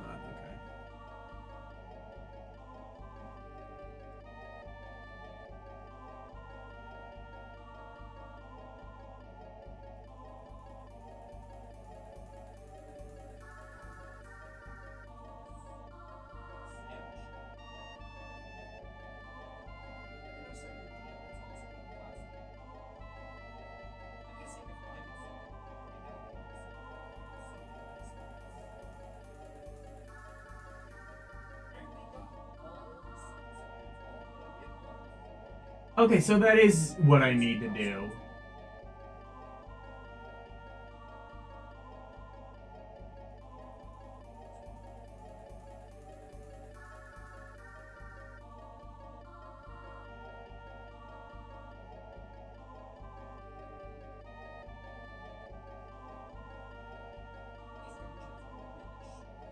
Okay. So that is taken care of then.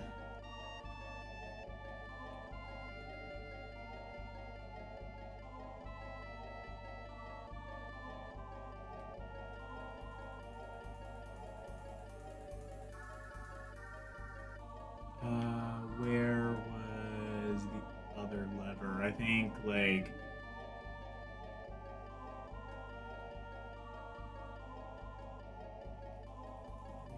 Was it here? Like...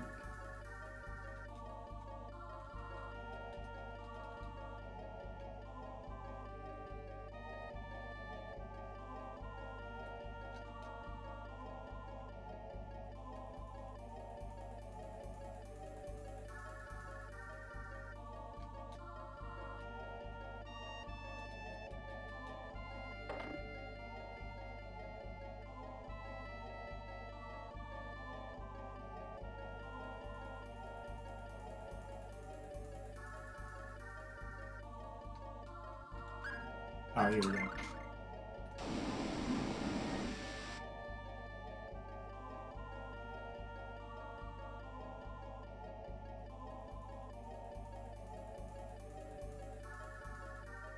I guess they just, like, there aren't any enemies anymore.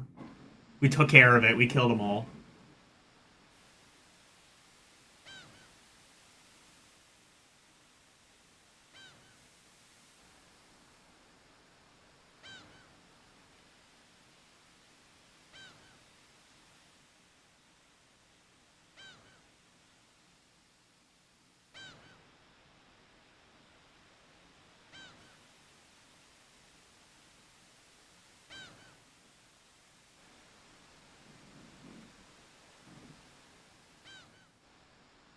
Alright, so...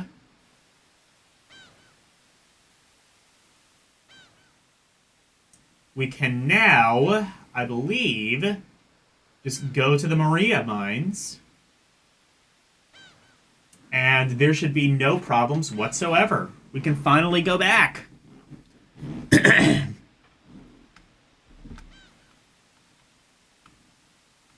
Took us like 3 streams to go back to where we were. Isn't this game lovely?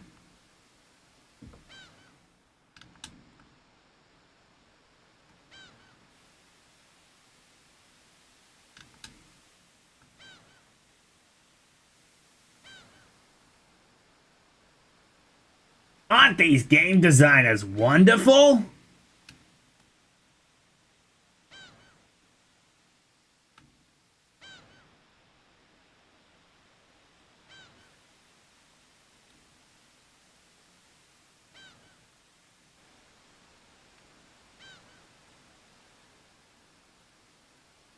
Where's the thing?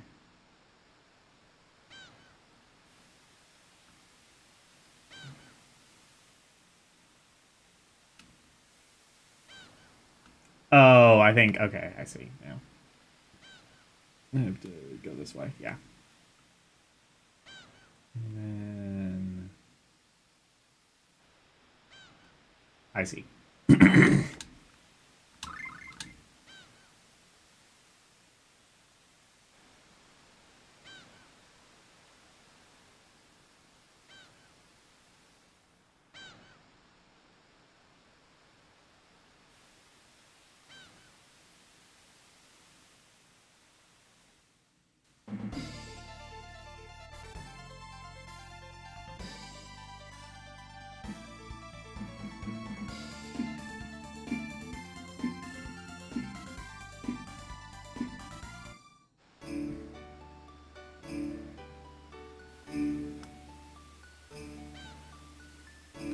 Confidence in one's righteousness.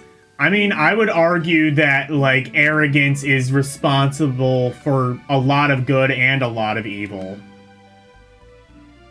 I mean, I think I would even argue you can't really be successful without being arrogant, in a sense. Being confident that you're right and the naysayers are wrong.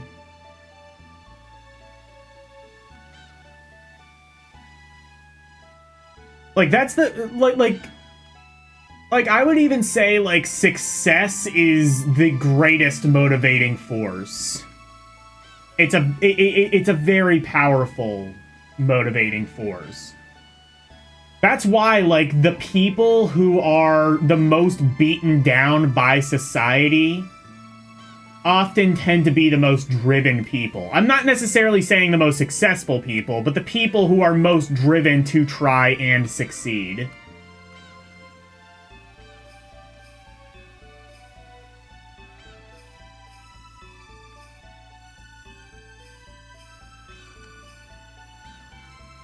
You want to succeed because fuck you, I'm right, and everyone else is wrong.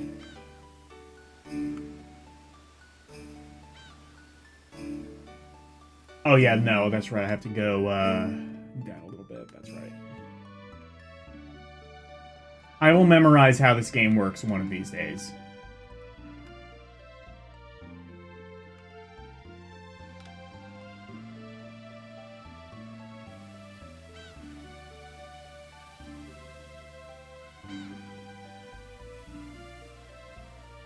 Plenty of successful people aren't arrogant. I feel like you kind of have to be arrogant in order to be successful. Like, especially if you are... Well,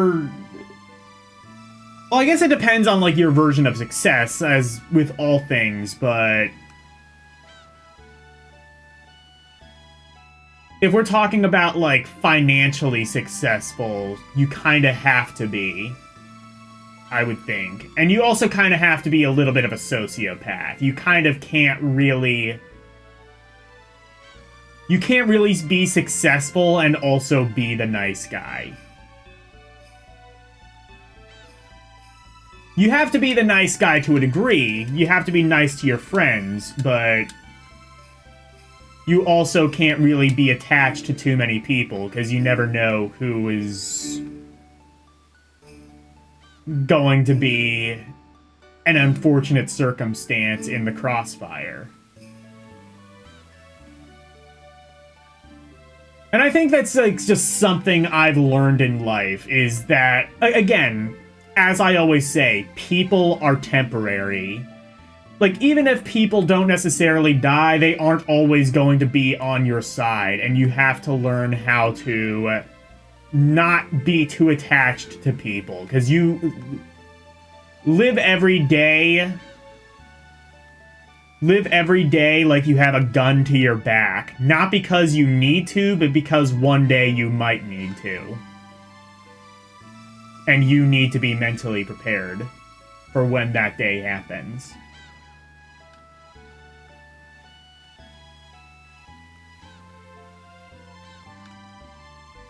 Where is...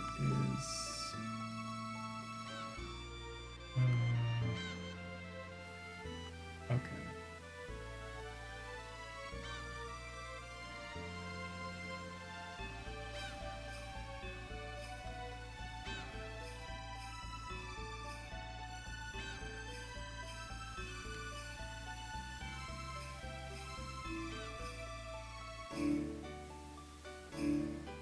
It's fine to impose your morals on others. I mean...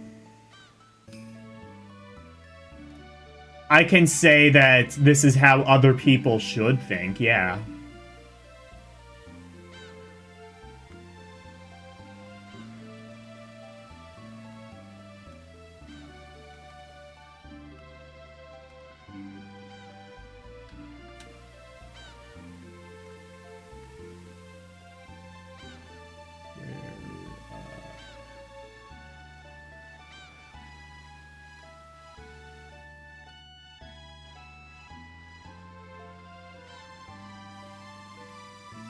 God, the music in this game is just steaming hot sex.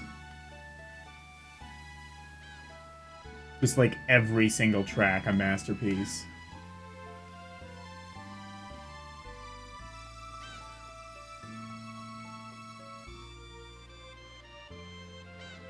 Oh, here we go. Yeah, that's what I talked to. And this should take me back to Al Vista.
Why should I never said it should, but I believe I'm morally right. Well, yeah, I believe I'm morally right, so I'm saying if I were the kingmaker, I would do that. Just like if you were the kingmaker, if you were the president, you would prioritize your moral compass.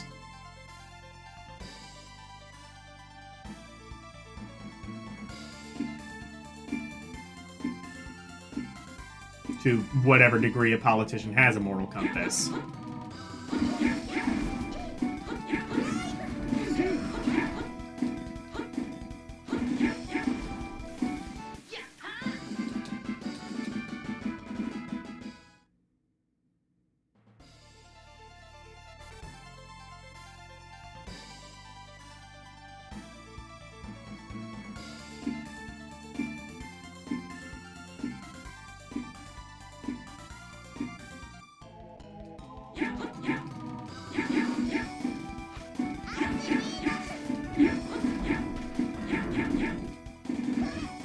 These enemies are baby to me now.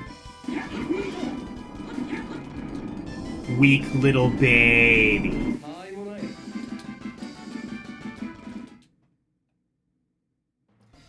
Speculate. Well, you would though. You would though. Like...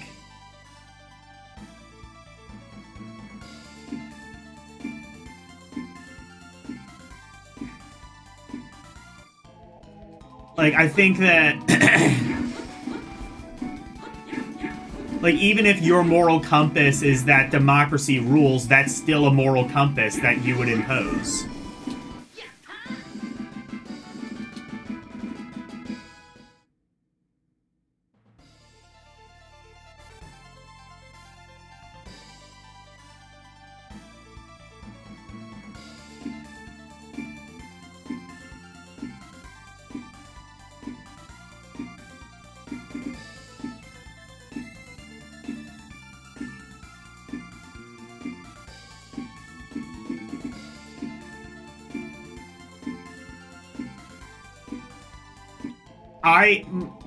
I would, as a president, I would prioritize my people.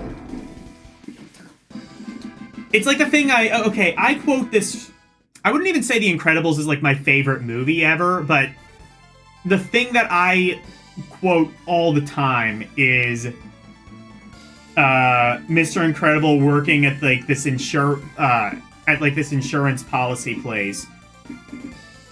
And they're asking, what is the goal here? To help people. Or to protect people. To protect our people. That should always be a country's goal. To protect their people. And the way that we protect everyone is to make everyone our people. We can then more easily protect them by controlling... Well, not controlling them directly, but... Well, yeah, controlling them directly in a sense. Making them part of our legal structure, our political structure...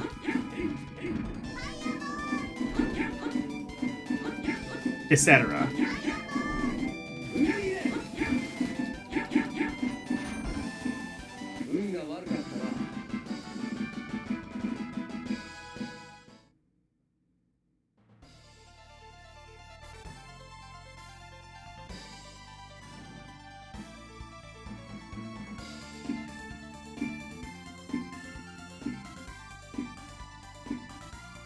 Don't speculate about what you would do. I'm not even necessarily speculating about what you would do. I'm saying what literally everyone kind of has to do.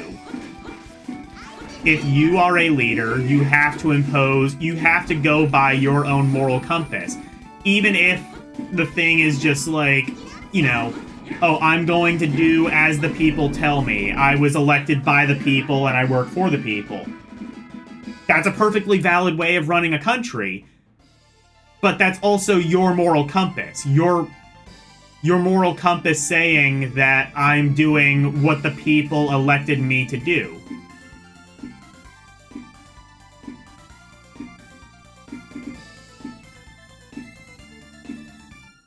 That is a moral compass. So in that sense, you would be governing by your own moral compass. Even if your moral compass is prioritizing what the other people want you to do.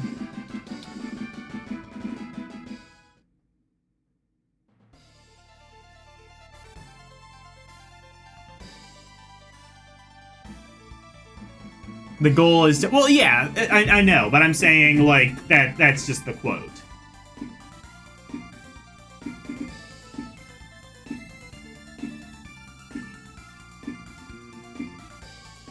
I think the goal of any leader should be to protect their people.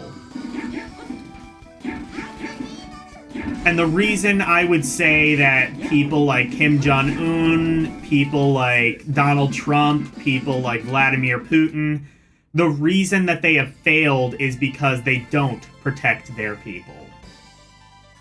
They prioritize their own needs instead of the needs of the people who put them there in the first place.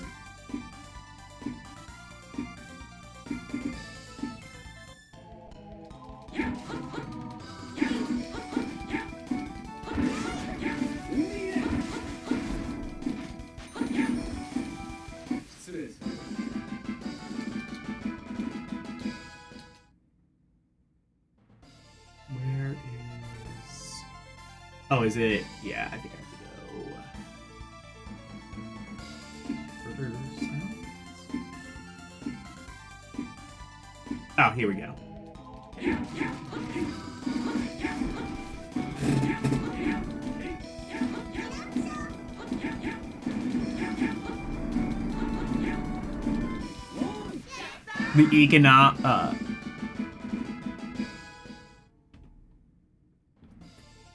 The socioeconomic factors of the state to improve. Well, again, look who's imposing their moral compass now.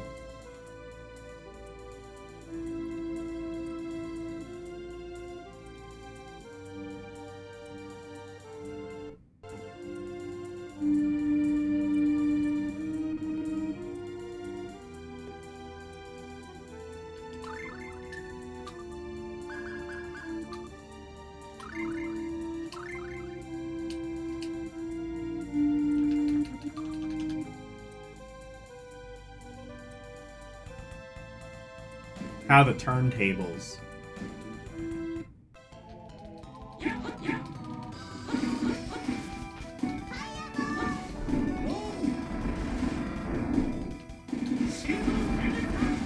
You are weak babies to me now. I have seen hell. I've also seen water and earth. And also there was like a wind cave, I think, at some stage.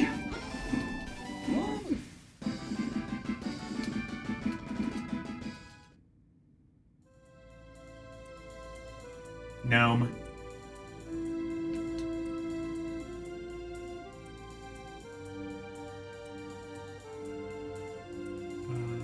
Where is the thing?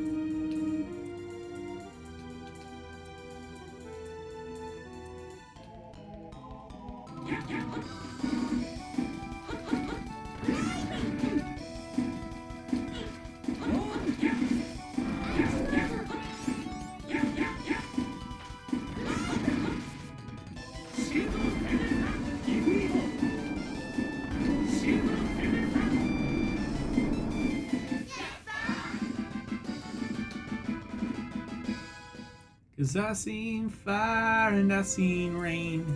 Yeah, great song sung by somebody who should never be singing under any circumstance.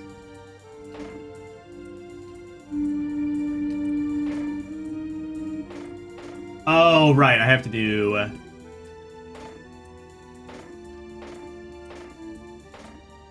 there we go.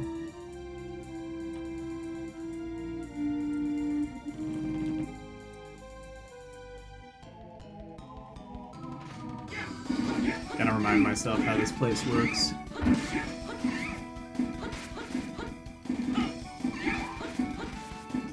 Wage expansionist wars because the human toll is worth the economic growth. Yes, for our people. And then once their people become our people, it benefits them too.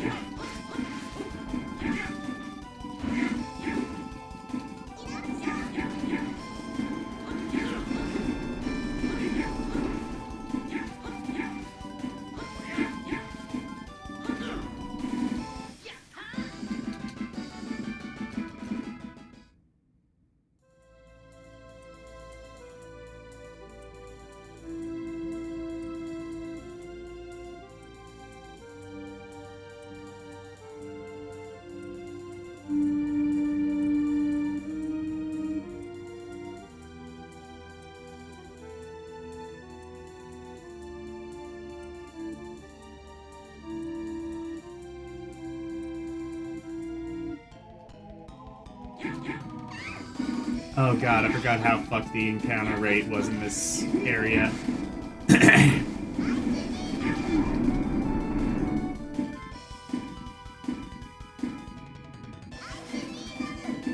Oh fuck, I have to...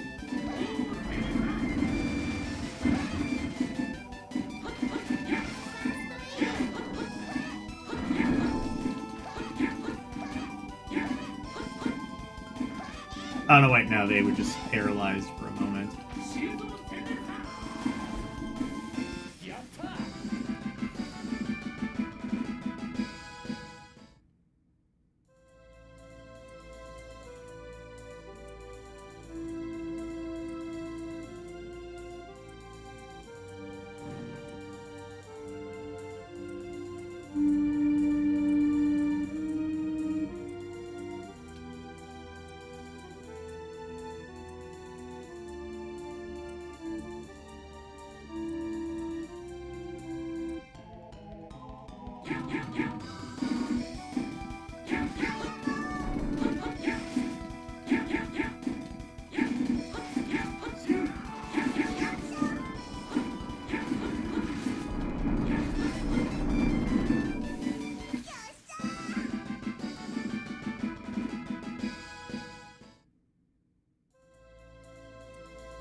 Alright, fine, I'll use the fucking holy water.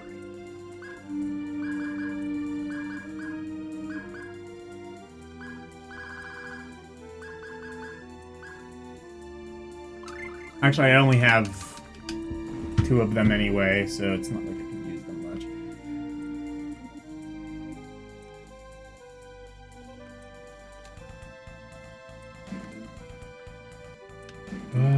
Why can't I... Oh, okay, I can. No, I can.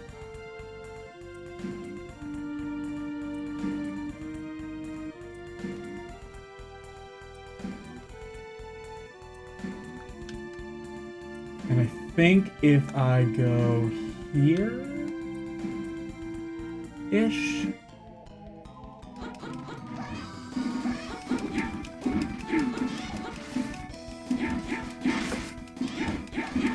Ace, no.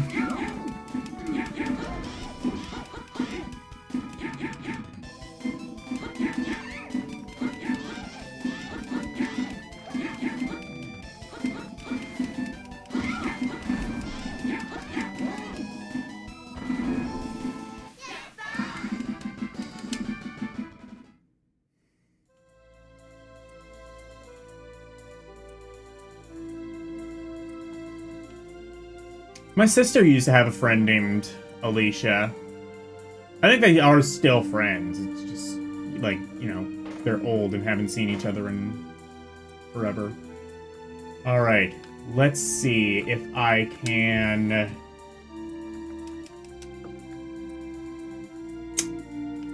What the fuck do you want me to do now? Oh, wait!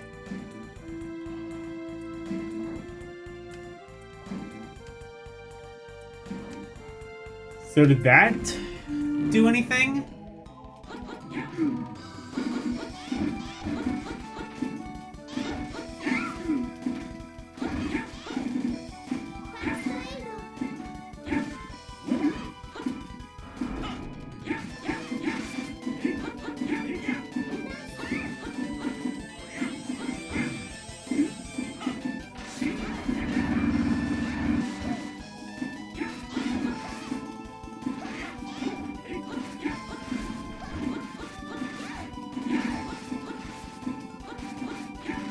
Get stun locked, idiot.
Hey, life is good again.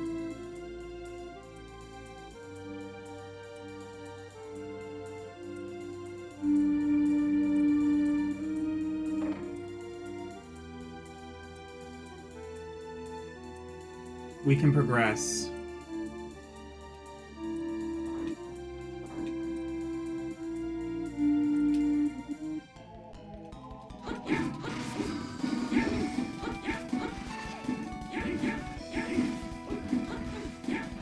Love the chord. Oh, hell yeah. I've been saying, like, this entire series how amazing the music is in this game.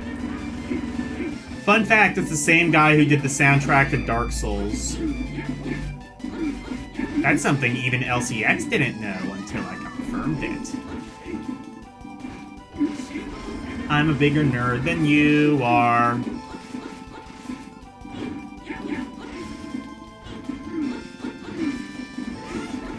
Even though I still can't, like, actually tell you the person's name because it's all Japanese and foreign to me. The only Japanese name I know is Shigeru Miyamoto and Gunpei Yokoi, and,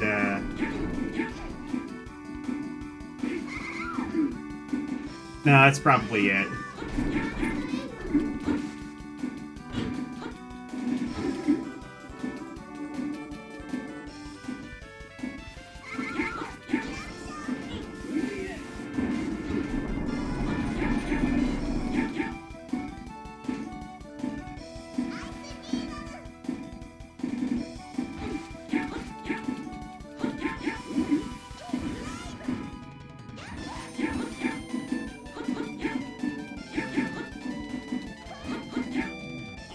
Sakuraba, okay.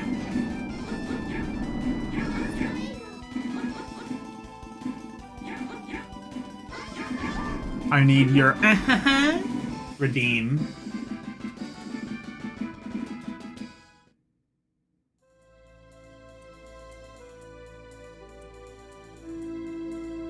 You have a... Is that supposed to be mocking? I didn't think it was supposed to be mocking. I thought it was supposed to be cute.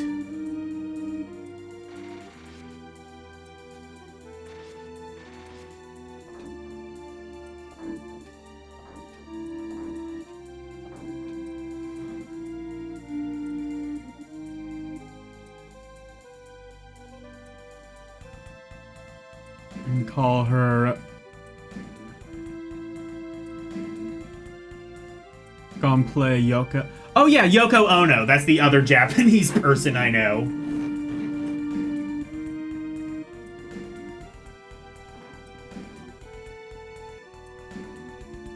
I know exactly 3 Japanese names.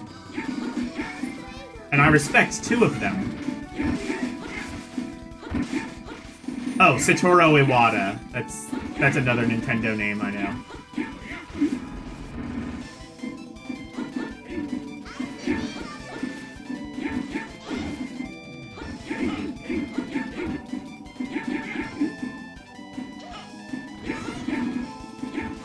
See, it's easier in English because, like, half of the names in English are just, like, John and George and Bill and shit like that. Whereas, like, I don't think, like, Japan really has, like, common, like, first names like that.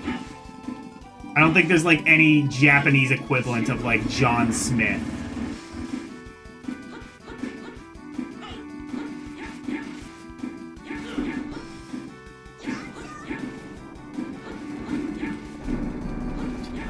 Risei, Chie. Oh, okay, well, yeah. I was saying, like, full names, though. Oh, yeah, Yukiko. Yukiko senpai. Cute mockery, there you go.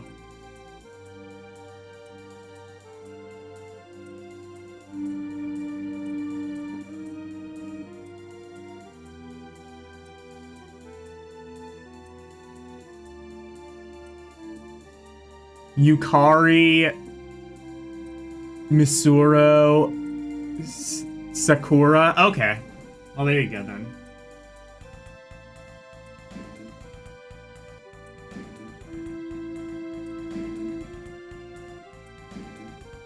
In that case, I have no excuse. I am just ignorant. I shall hang my head in shame.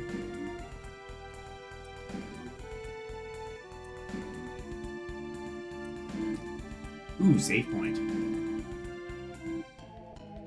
No! I want a save point.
I feel like there's gonna be a boss fight pretty soon. I can feel it in my bones.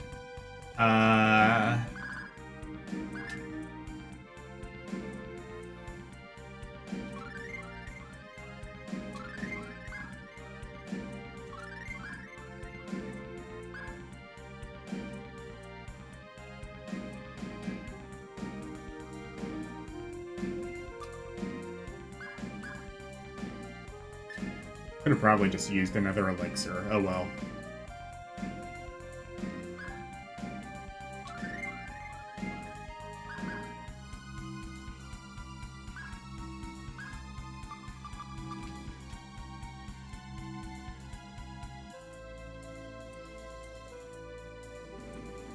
It's a strong boss. Oh no. Oops, I didn't want to do that.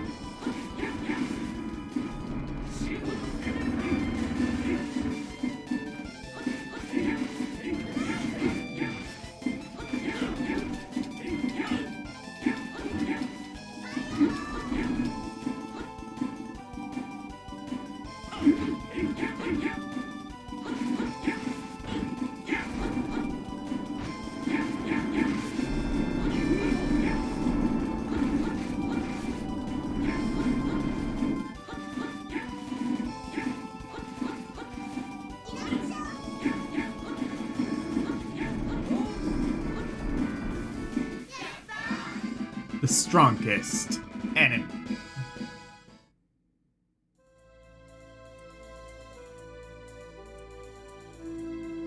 Summit so far. Hang on to your butts.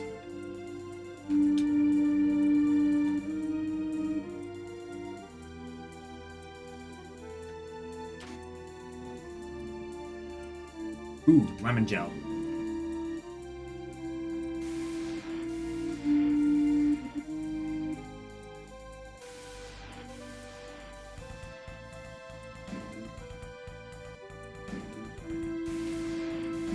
Meow.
Okay. What is this?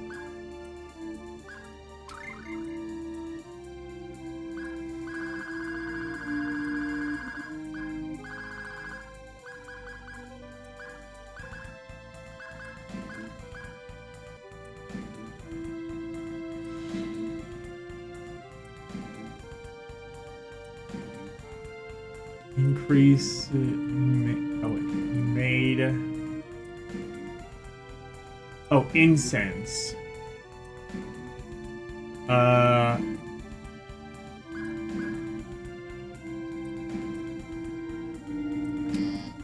Okay, I guess it doesn't do anything now. I might just need to, like... It's a trade, so maybe that's what it is just something I need to trade.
Does it?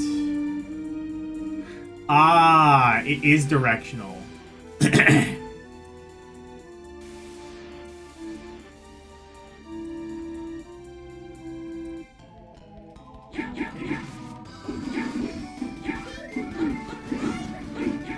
like the fucking annoying teleporters in the last area of Lunar. Lunar! Oh man. I already miss that. I miss the Lunar Redeem. Now there's no reason to ever use it. We can break it out every Lunar New Year. How about that? Or every time there's a full moon out.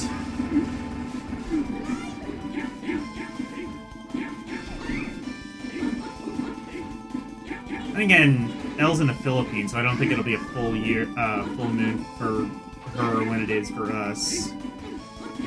Snow, you live in the US, right? There we go.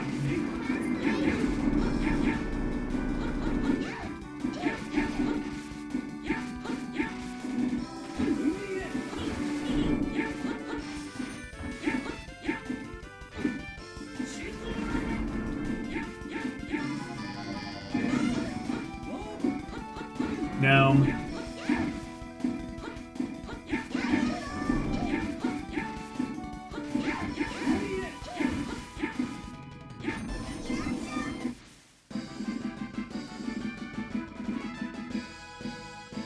You are in Minnesota? Oh, my condolences. No, Minnesota seems like a nice place.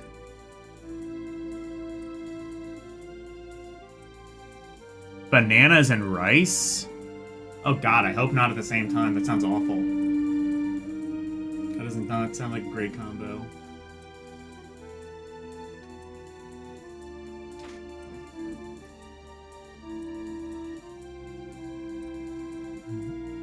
Mystic Broom, you say?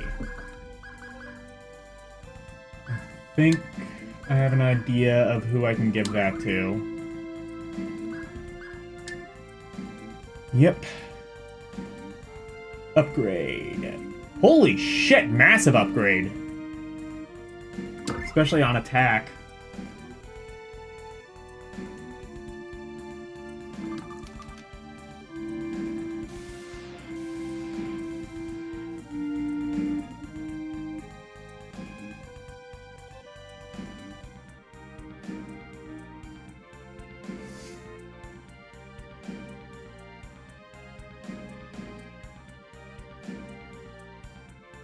Used to ghostwrite for a Minnesota lawyer. Interesting.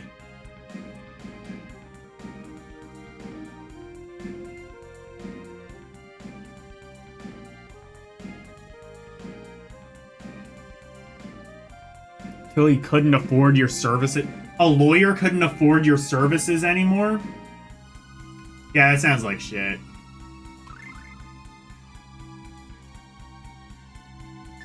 Either he's full of shit, or that is a really shitty lawyer.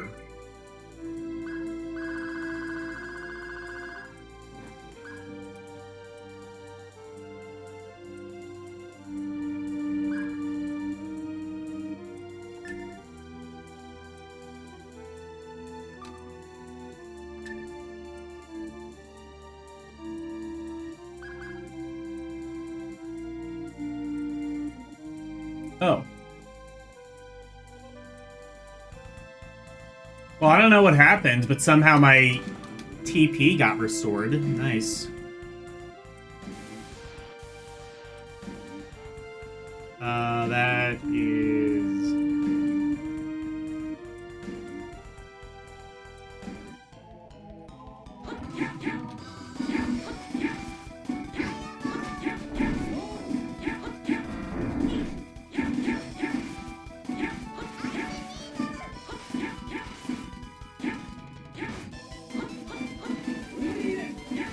$25 a day for 5 hours. Oh yeah, that is such horseshit. You can't afford that on a lawyer's salary? Fuck off.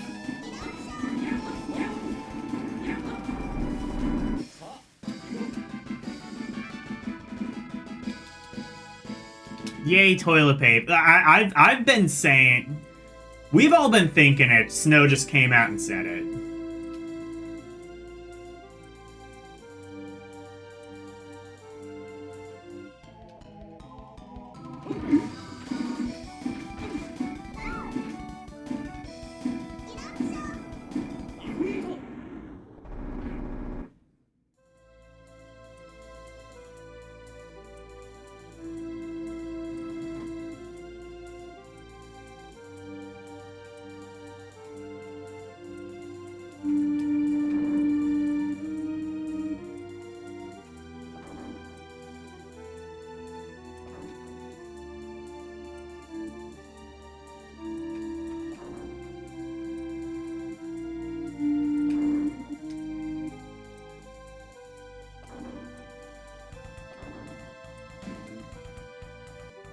Tiny flames.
Okay, I guess the boss isn't coming for a little while now.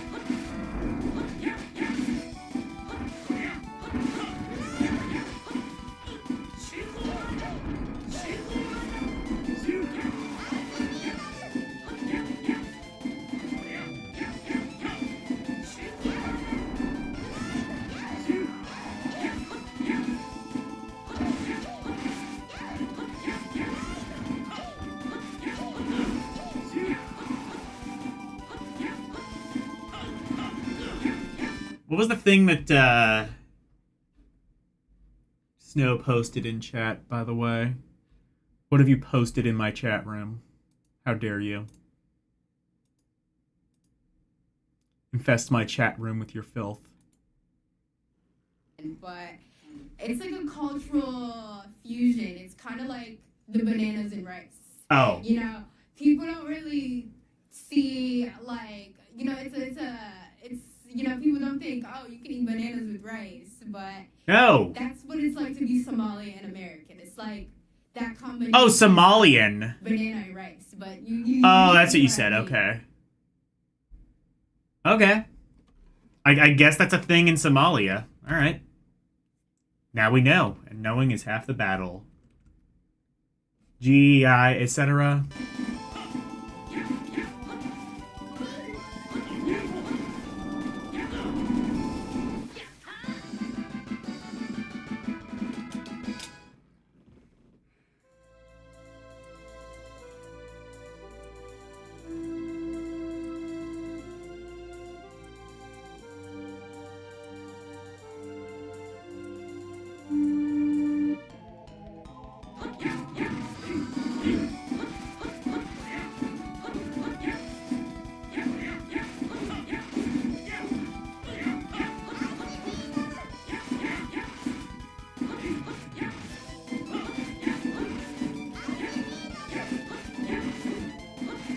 Plantains, probably. Okay, how do you guys pronounce that? Do you pronounce it plantains or plantains?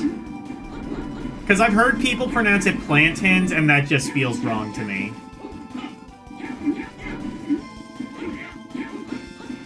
You know what? Let's settle this. Alexa, how do you pronounce plantains? Is it plantains or plantains?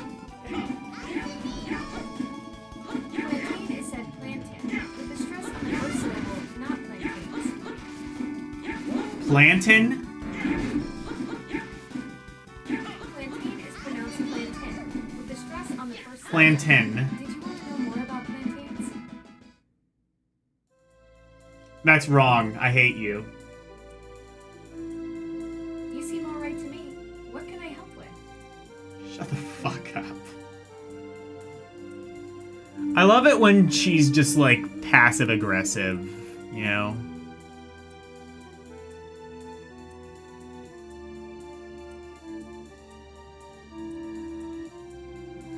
I mean, real bananas aren't even real bananas if you look into it. Kaboom. It exploded.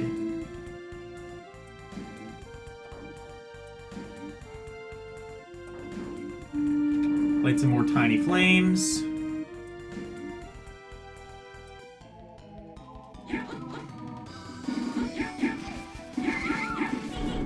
I'm catching on to this game's madness, finally.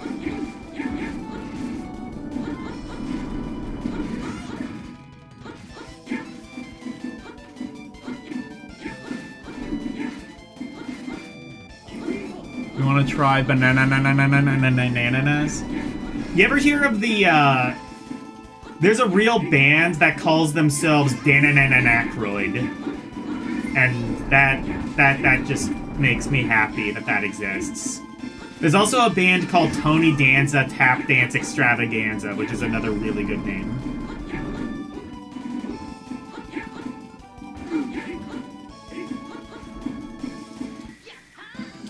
We could talk about, like, really good band names. Fucking...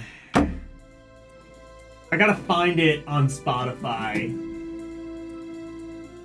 They're, So you're familiar with like bubblegum pop. It was like popular in the 60s. The Archies would be like considered that, like Sugar Sugar.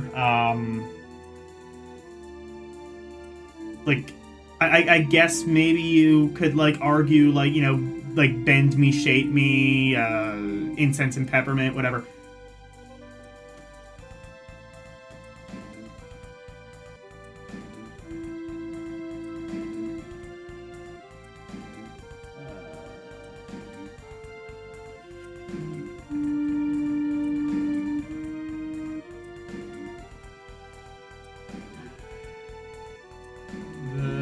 Oh god, it's like bubble.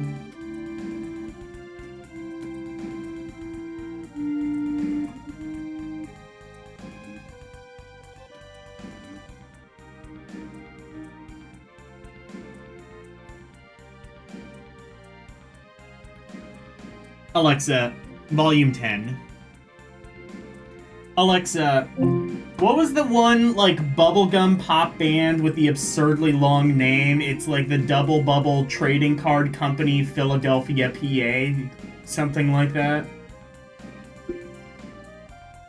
Ah, the legendary rock and roll Double Bubble Trading Card Company of Philadelphia 19141. That's the band you're after, right?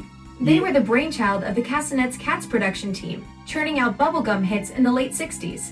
Their 1969 anthem Bubblegum Music was a chart topper, though it That's barely what it cracked was. the top 100.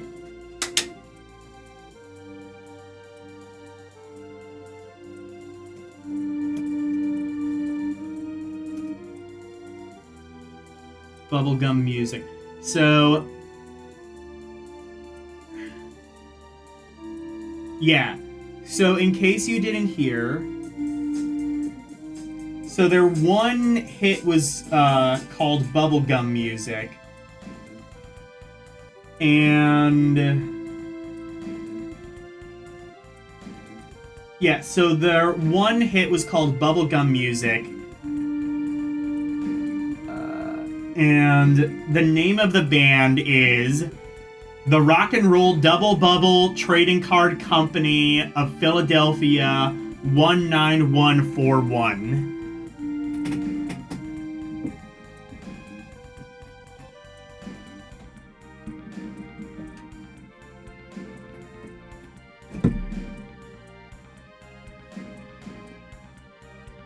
Oh yeah, there's Bananarama. That's a good band.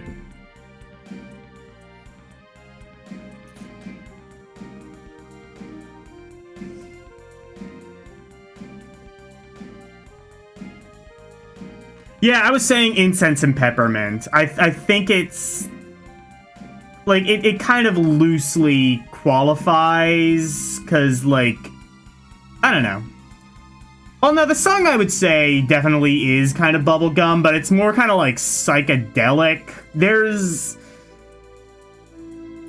like, a very sort of, like, gray line. There's, like, a Venn diagram between the two genres. Like, I don't know, like, the Archies, I would not say, like, they had, like, psychedelic tendencies just because it was the style of the time, but...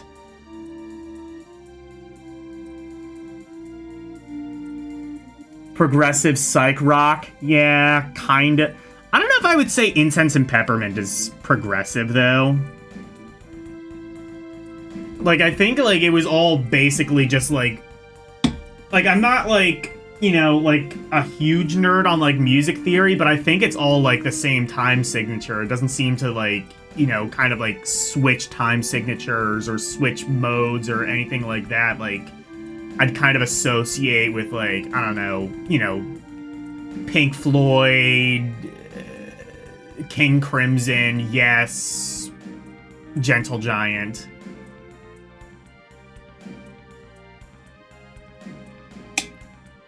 Oh, were you look? Yeah, psychedelic. Yeah, it's a psychobilly freakout.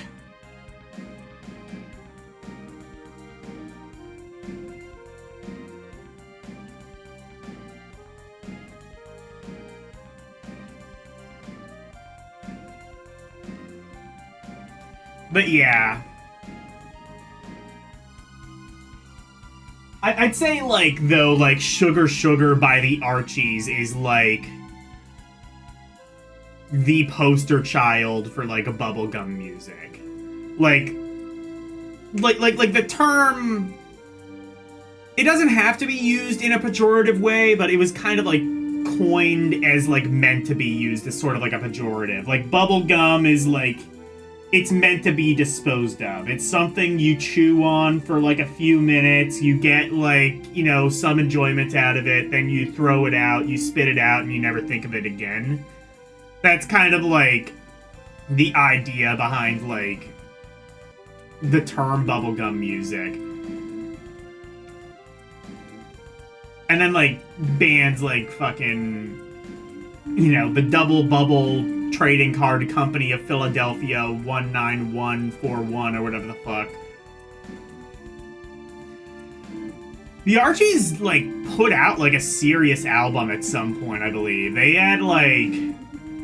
There's, like, a legitimate, like, psych prog album that the Archies put out. It was, like, a weird jam bandy thing they put out in the 70s. It was weird.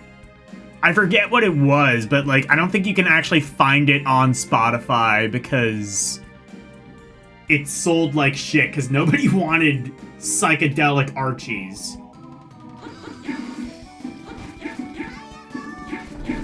Nobody wanted the Archies to give a shit.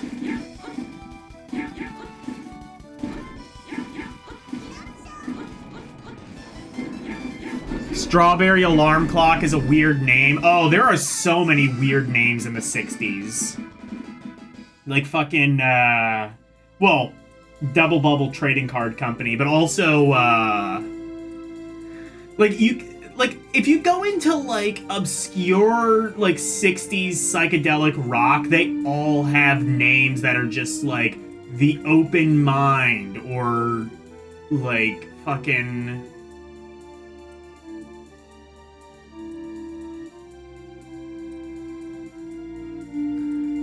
Like, what is there? Like, fucking...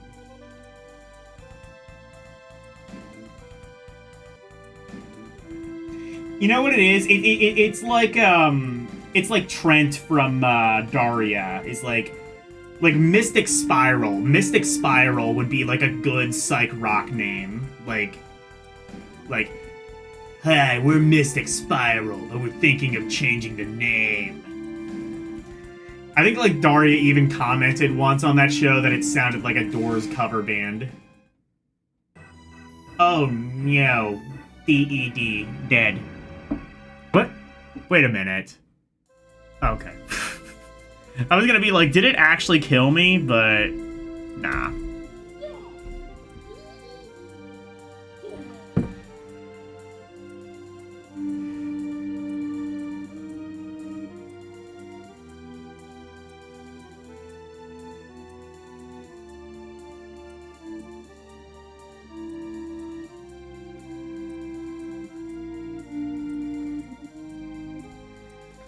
And then, like, emo bands got, like, really fucking stupid, too. Like, with their, like, super, like, you always knew... There's, like, some genres that just have, like... You know the band name, and you immediately know what genre it is. Like, emo music, like, you had shit like My Chemical Romance, Black Veil Brides, My Bloody Valentine, Panic at the Disco... And then, like grindcore music. If you don't know what grindcore is, it's basically just, like, metal music made to be as just, like, loud and stupid and obnoxious as humanly possible. And they'll have just, like... They'll have, like names that are just meant to offend you. Like fucking, like, Jesus Christ Abortion or something, like... Or fucking... I think there's, like, literally a band called Fetus on Your Breath. Which is funny. There's, fucking Bathtub Shitta. That's my favorite one. And then, like, you had, like, you had, like...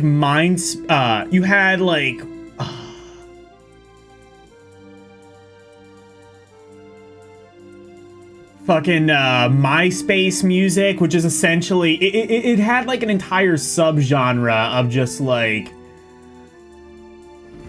there's a band called Hello Kitty Suicide Club. Let me see if I go on Spotify. Hello Kitty Suicide Club. I don't think I'll actually find them, but there's like a playlist of like bands that sounds like them. Okay. Here's a couple of names in like MySpace. First of all, let me like play a little bit of it. This is what all of it sounds like.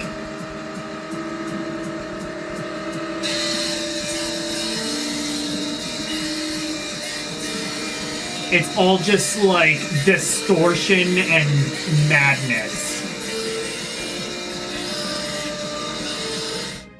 It's just like distortion and incomprehensible screaming. Hello Kitty Suicide Club was literally like, I think they were literally like 12 or 13-year-olds literally just like banging on like some electronic instruments and screaming into the microphone, and it's all super... Yeah, Bathtub Shitta is a real band.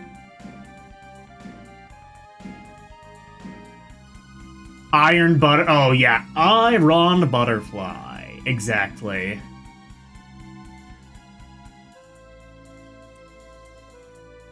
Take a Mandrake? Is that one?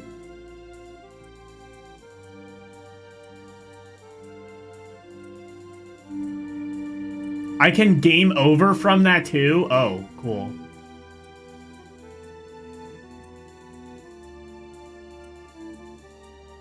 Game over, my ass! Okay, that's right. Now, let me read you off some of these band names, because it's fucking... I don't remember, like, what the actual, like, term for this music is. Alexa, what's the genre for Hello Kitty Suicide Club? Hello Kitty Suicide Club. They're more of a tormenting fans of actual music kind of band. Their sound is a mix of electronic, digigrind, and midcore, with a dash of Arizona's finest. Think industrial drum and bass meets pitch-shifted shrieks, all wrapped up in a Hello Kitty-themed Digicore, package. I guess. Alexa, stop.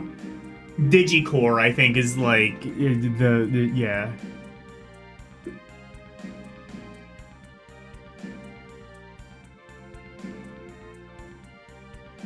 You're not sure anymore.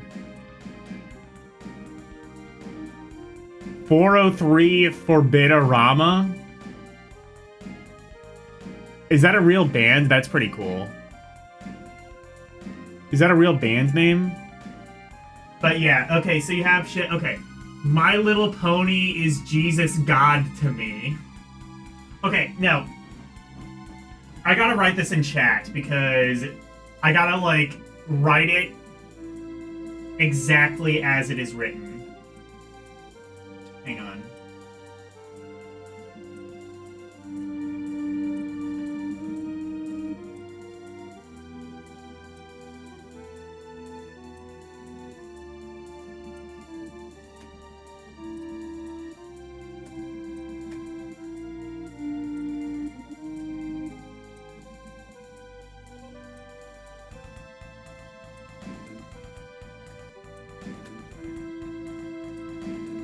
So this is exactly how it is written, in this typeface and everything.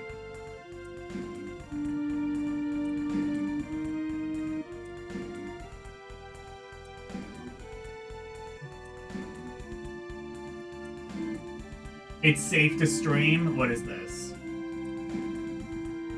Or, actually, no, let me...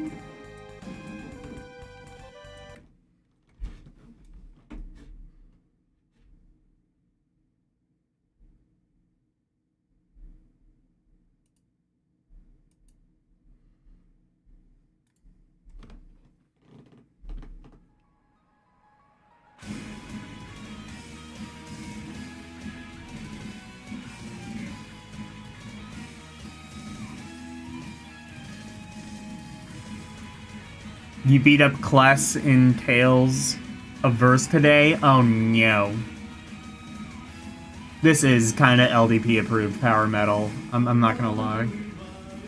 Yeah, I get it. It's 404 forbidden, yeah.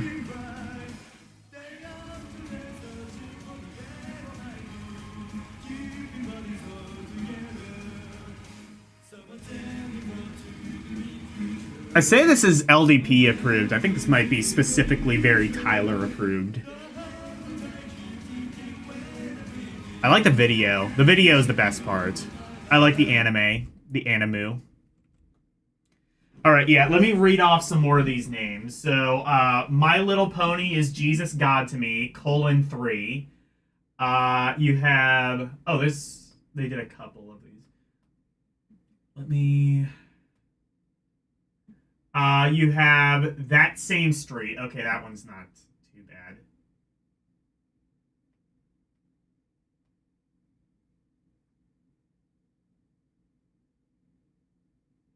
Your Arms Are My Cocoon. Mis sueños son de tu adiós. Or mis sueños son de tu adiós are of your goodbye. I don't know.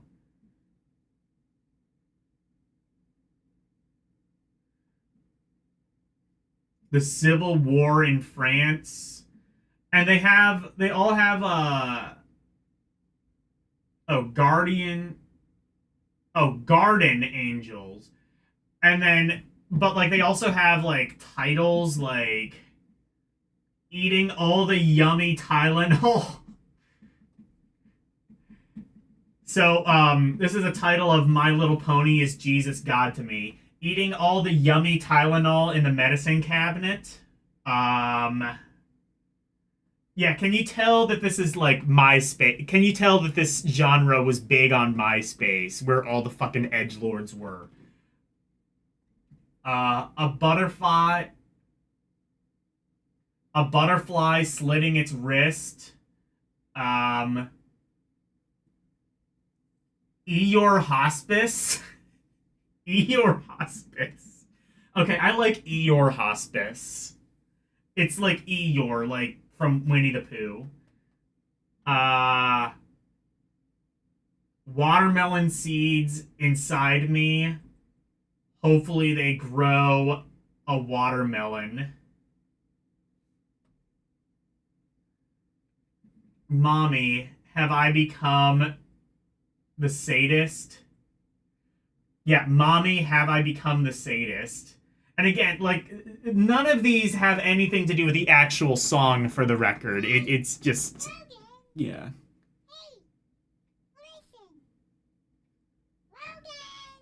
Tales of Phantasia combo.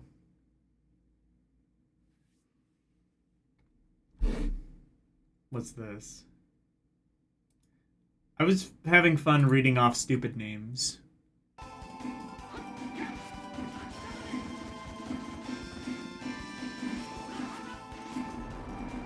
Oh yeah, get comboed, asshole.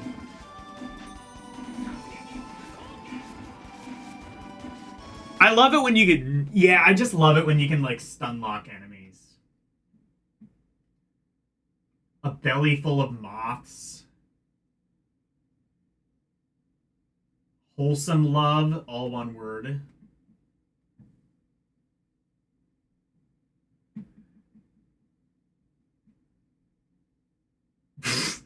Clifford the Big Red Stab Wound. In October of 2019, I called a suicide hotline for the first time.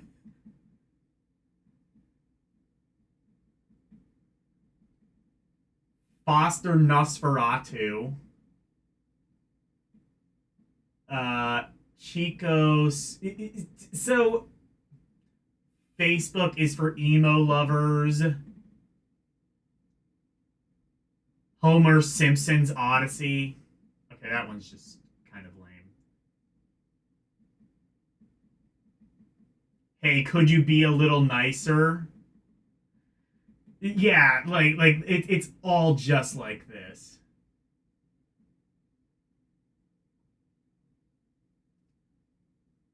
My love isn't a stapler? I don't even know what that is. Power lines, or how we wondered where it all went. Yeah.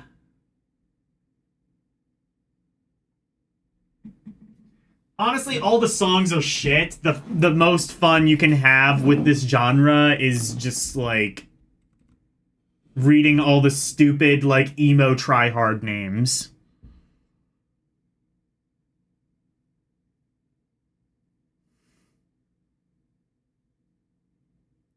Janai Harumi loves Nobeta would be a good band name.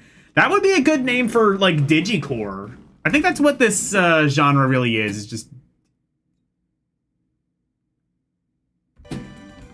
Yeah. Game over. My ass.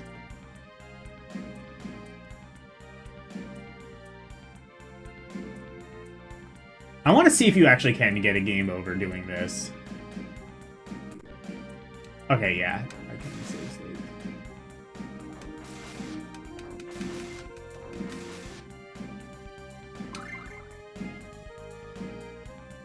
Oh, I see. It does, like, actually... I think it does actually...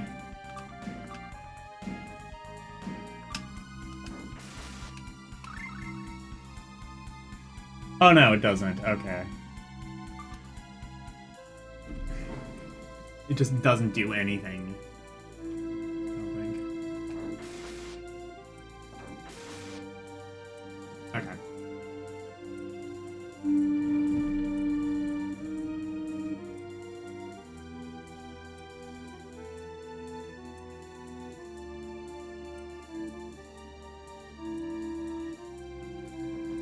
I'm sorry, the psychosocial, chemical / biological of electromagnetic manipulation of human... Is that a band name? Of human consensus.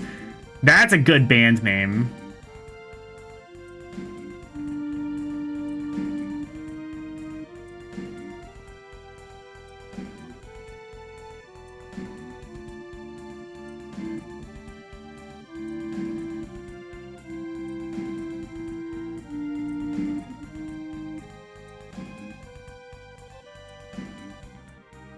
A new, more challenging gameplay.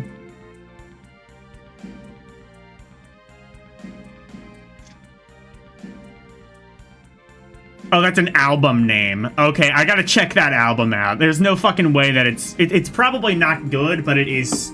I do like that the album name is stupid.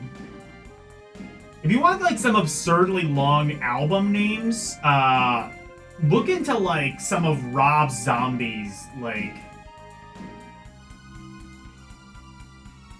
recent albums. There's one that's like the Satanic Rites of Blackula. Like, you know fucking Rob Zombie album just by the title at this point. Like, he started out doing, like, albums like fucking, what was it? Hellbilly Deluxe, I think it was. And just like, you know, kind of like that. And then it's just like, so... Yeah.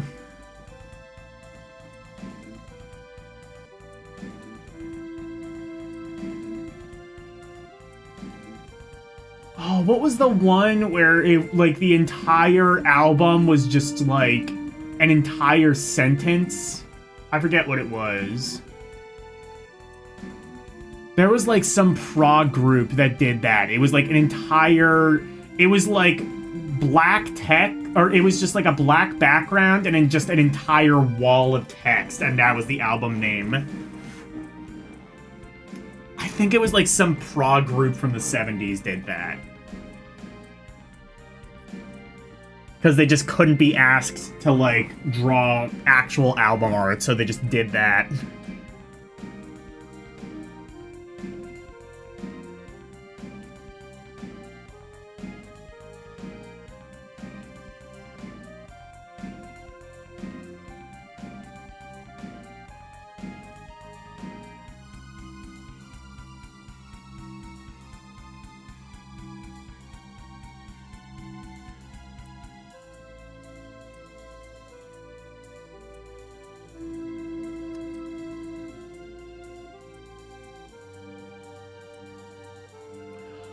Was that Fiona Apple who did that?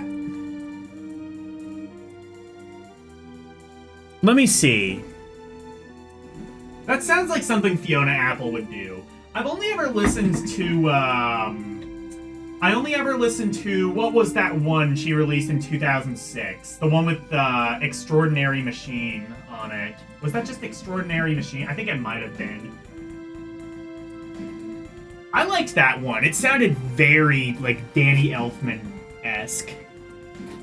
I gotta get more into Fiona Apple, though.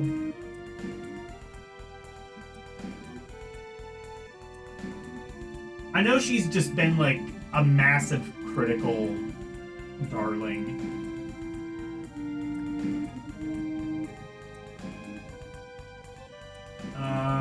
Oh, here we go. Okay.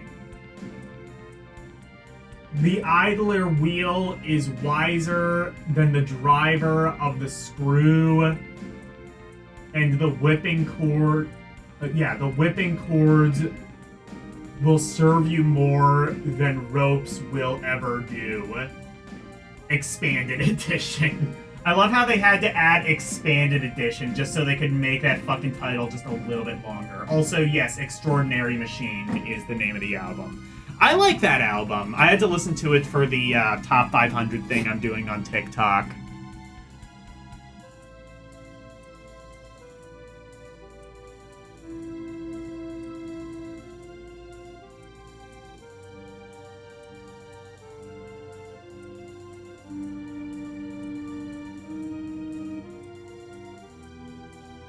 Yeah, I mean, like, Fiona Apple did some really good stuff. But yeah, I would say definitely very...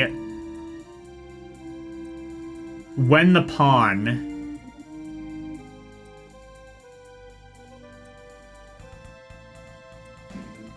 Yeah, it's like a whole ass... Yeah, there you go.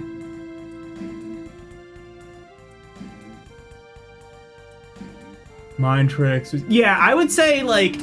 when I listened to Extraordinary Machine, I immediately was just like, this is very Danny Elfman core to me. Just like, or kind of like, if you've ever listened to like late era Oingo Boingo, like the last Oingo Boingo album, it kind of reminded me a little bit of that. Just like, kind of like very, just like offbeat kind of wackadoo energy, but like also extremely orchestral.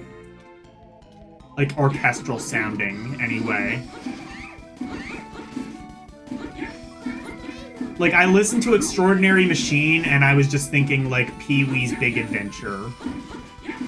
Or Nightmare Before Christmas. Just like a very kind of like spooby sort of Tim Burton-esque sort of vibe.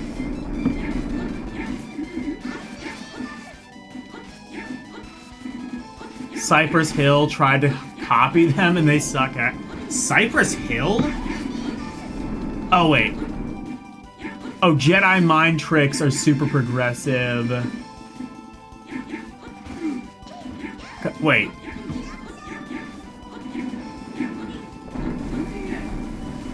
Lunacy, kind of like suicidal tendencies?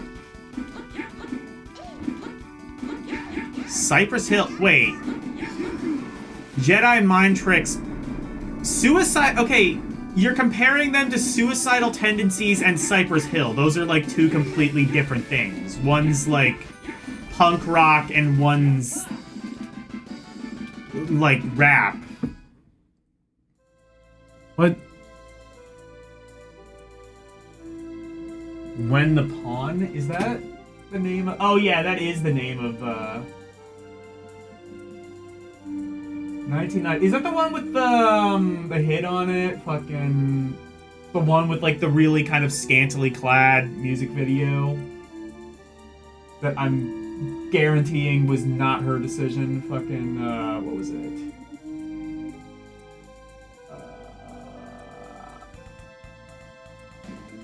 I don't know, but it's not on this album. Because none of these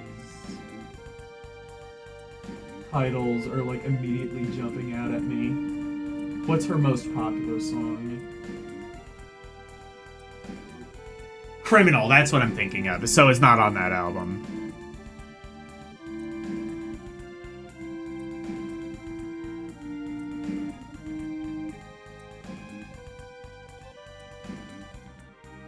Dark rap punk?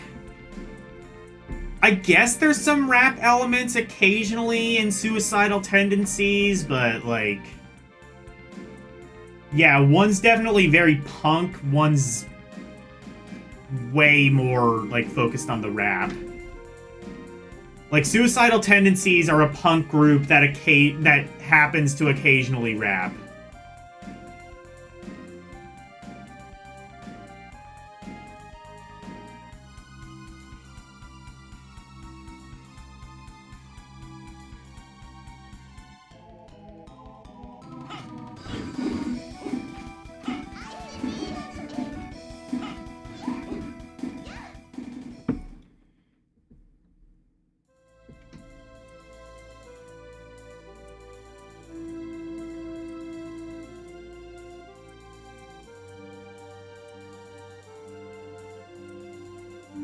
What did L say?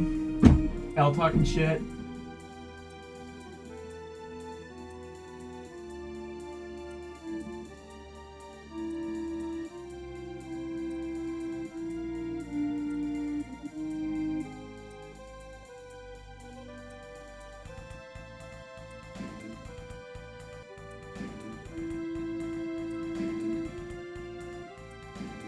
Embrace the L play style.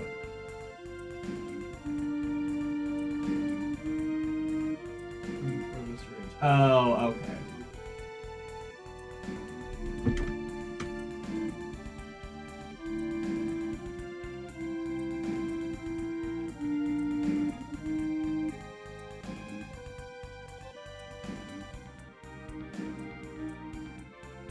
Okay, I guess there's nothing here but just, like, certain death.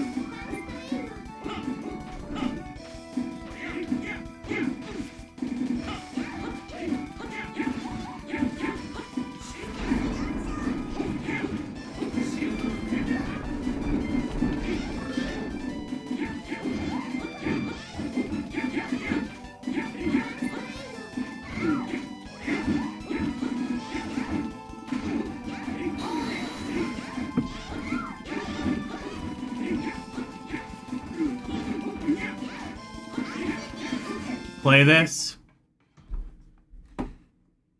Oh, is this Snow's game? I did play this a while ago. I guess what, have you updated it?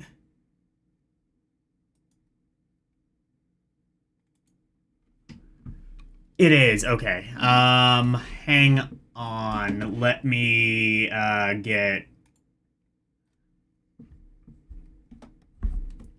capture this. On OBS. OBS indeed.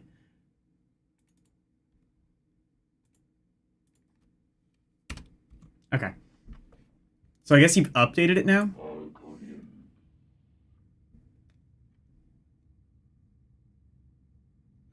Cold AI, cute AI. I forget what the what was onboard AI. I forget what the difference is.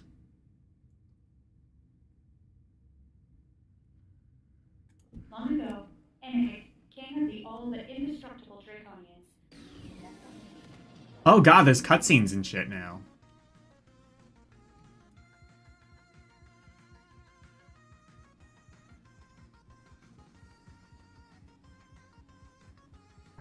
It's like Lil Witch No Betta, but in space. So better.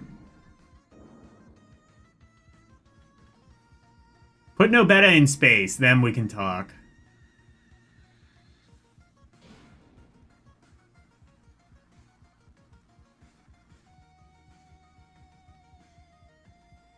I forget if this game has... Oh, there's a radar in the top right. Oh, that's actually really useful.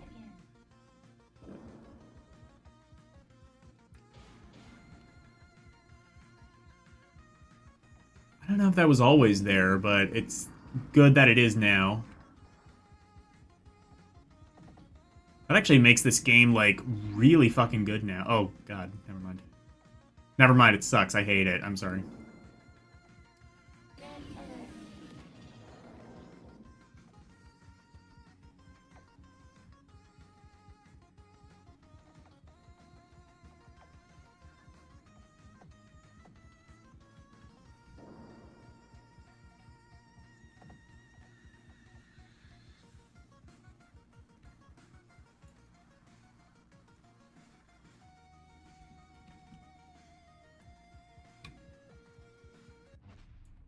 Oh, shit.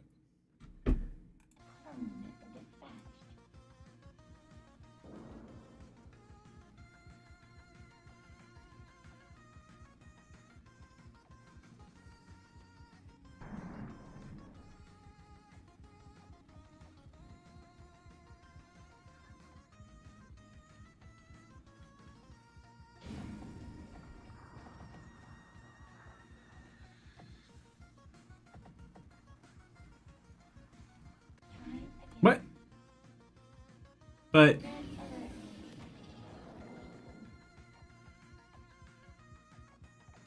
Okay, is this radar actually accurate? Because it says that I'm, like, right next to an enemy, and yet I'm not.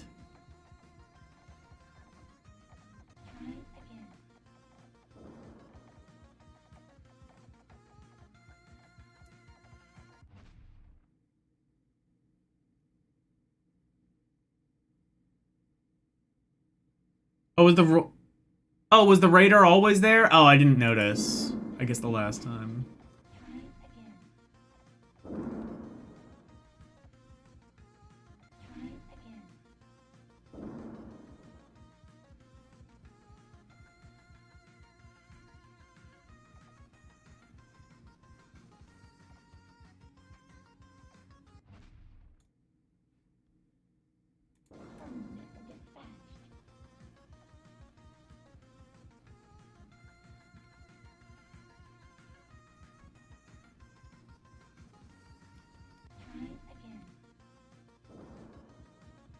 This game kind of, like, kicks ass, actually. Like, no cap, I'm not even just, like, saying that because you're my friend or whatever. This game is actually, like, really fucking fun. Even if I do suck at it. That was embarrassing. Oh god, it even shit talks you? Nice. Your foolish game has ended. Oh, so you just, like, run out of continues. Oh, wait, no. Fuck. Can I go back? I don't know. I just reset. I want to try the different AIs. There's cute AI, there's cold and cute AI. And then there's too cute AI. I don't know what the difference is with all of these, so I'll pick too cute.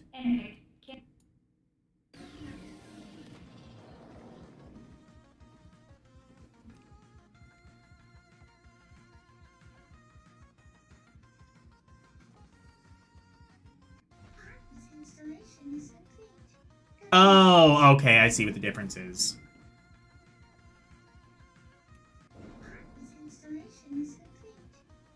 Did you voice that yourself? That kind of sounds like you.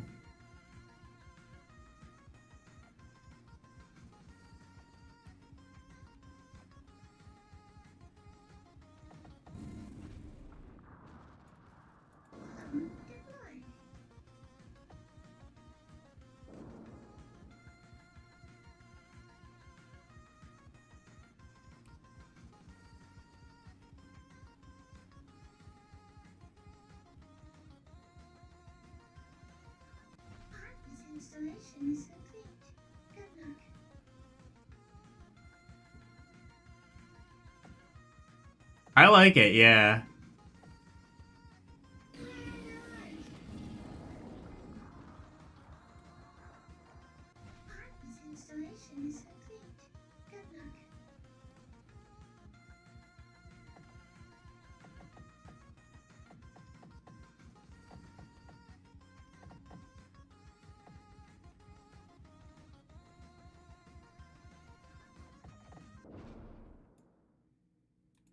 But it says, like, I'm supposed to be, like, right above an enemy, and I wasn't.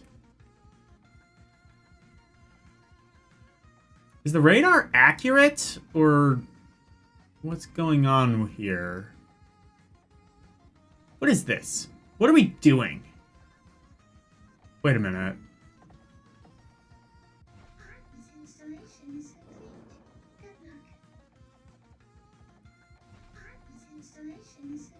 Am I, like, looking at the wrong... I thought I was, like, the red thing. Maybe I'm not? Maybe...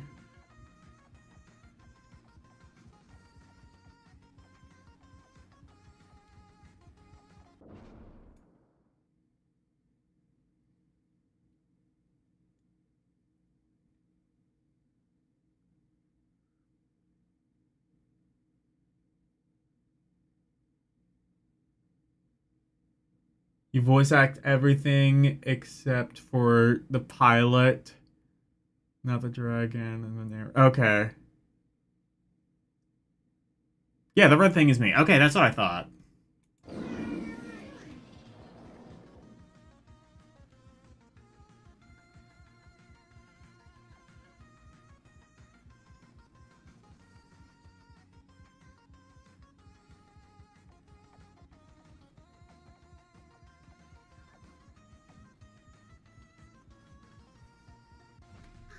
Installation is complete. Good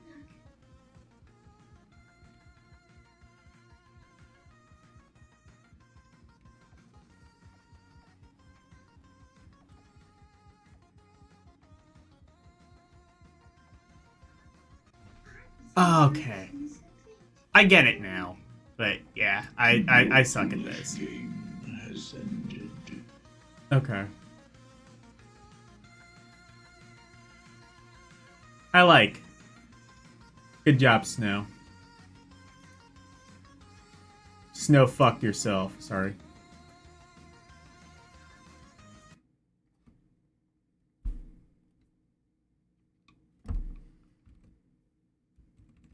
It's dead.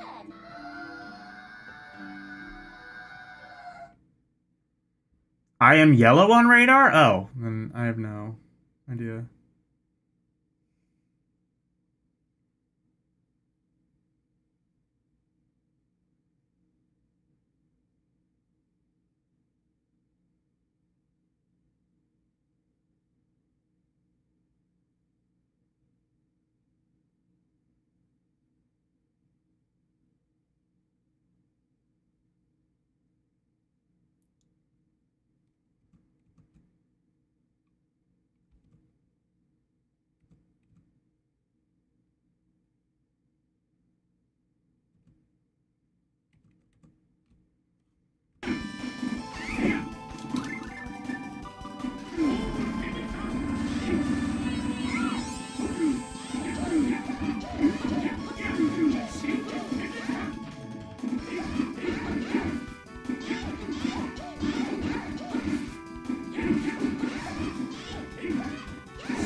Oh, shit.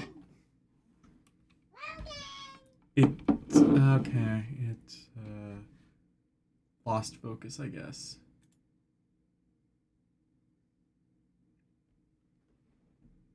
This is the problem with game capture. Well, this and everything. Here we go.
Here we go.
Let's see, what time is it? I think actually what I'm gonna do is I am going to pick this up again next week. So I'll go back from that save point, and we will continue Maria Mines and hopefully beat it. Probably beat it by next week. Anyway, raid. Who we raid? Anybody live?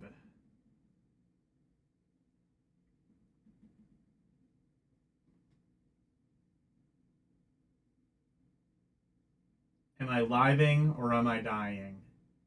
I am dying. There is nobody live. Sag. Anyway, I guess go to bed or do whatever.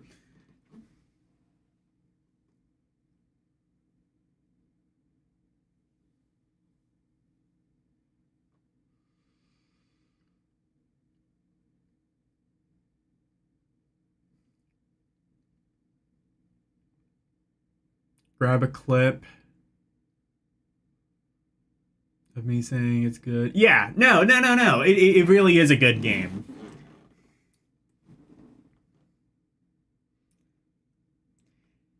I give this game 2 thumbs up. That's my Siskel and Ebert review of your game.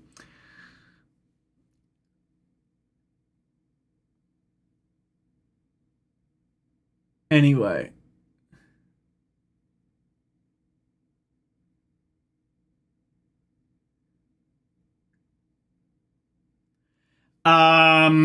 Yeah, so Thursday, hopefully by Thursday I'll have my new microphone. That'll be cool. But regardless, I will be continuing EGM issue number 1 from May 1989. Saturday, Thousand Arms, the PlayStation RPG / dating sim, apparently. I don't know if we'll get to any of the dating sim elements, in a one-off stream, but hopefully we will, because that sounds very interesting. Kind of, I guess, doing sort of like a social link thing before social links, sort of. The mic right now works fine, but it could work so much better. I don't know. I'm just a stickler for, like, upgrading shit.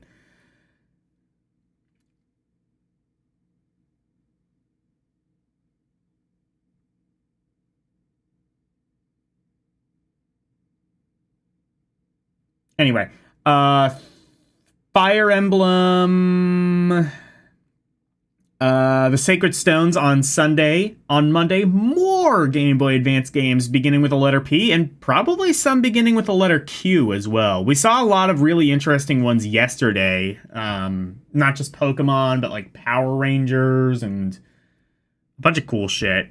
And then next Tuesday, more Tales of Phantasia Cross Edition for the PSP. So, thank you guys so very much for watching. Always super appreciated. Special thank you to my members, Arus218, DJ Ronnie G, and LCX.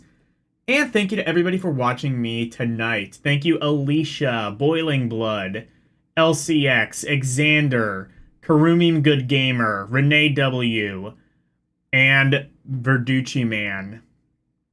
Thank you guys. Oh, and Nintendo Vault. Thank you guys so very much for watching. Good night. Okay? A gift from Snow. Huh?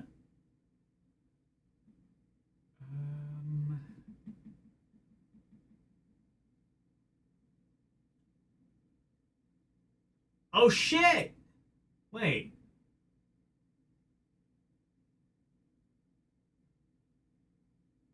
And flow state. What is that?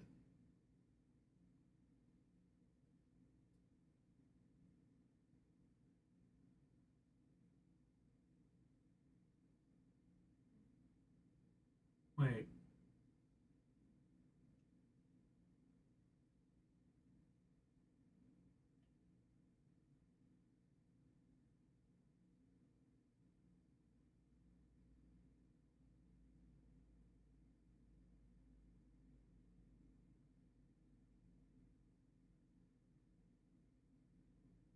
What happened? Did Snow send me something? Or what?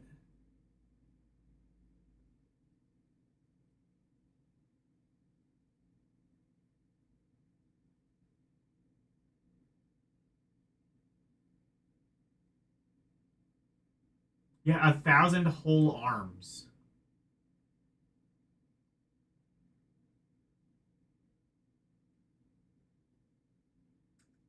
It doesn't show that you're a member for me. Oh, it's the new YouTube gift system. It's like Super Chat. Okay, I don't, okay, I guess I don't know what it did, but, thank you. So I guess Snow is a member now. It doesn't show you as a member for some reason. Oh, it's like a oh, you sent me a super chat. Well, thank you for the super chat anyway.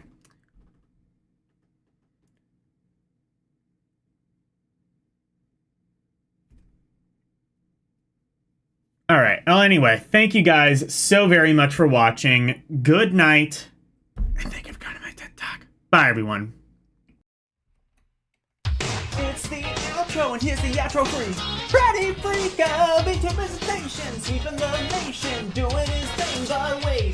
If you wanna see more of me, become a member. Watch some movies on LD and Cinema. Play some games on Rum Roulette and Request. To be part of the community, join the Discord, talking about games, music, Rum requests, and more. Join now. That's all of the plugs that I've made. Thank you all for watching. Now let's raid!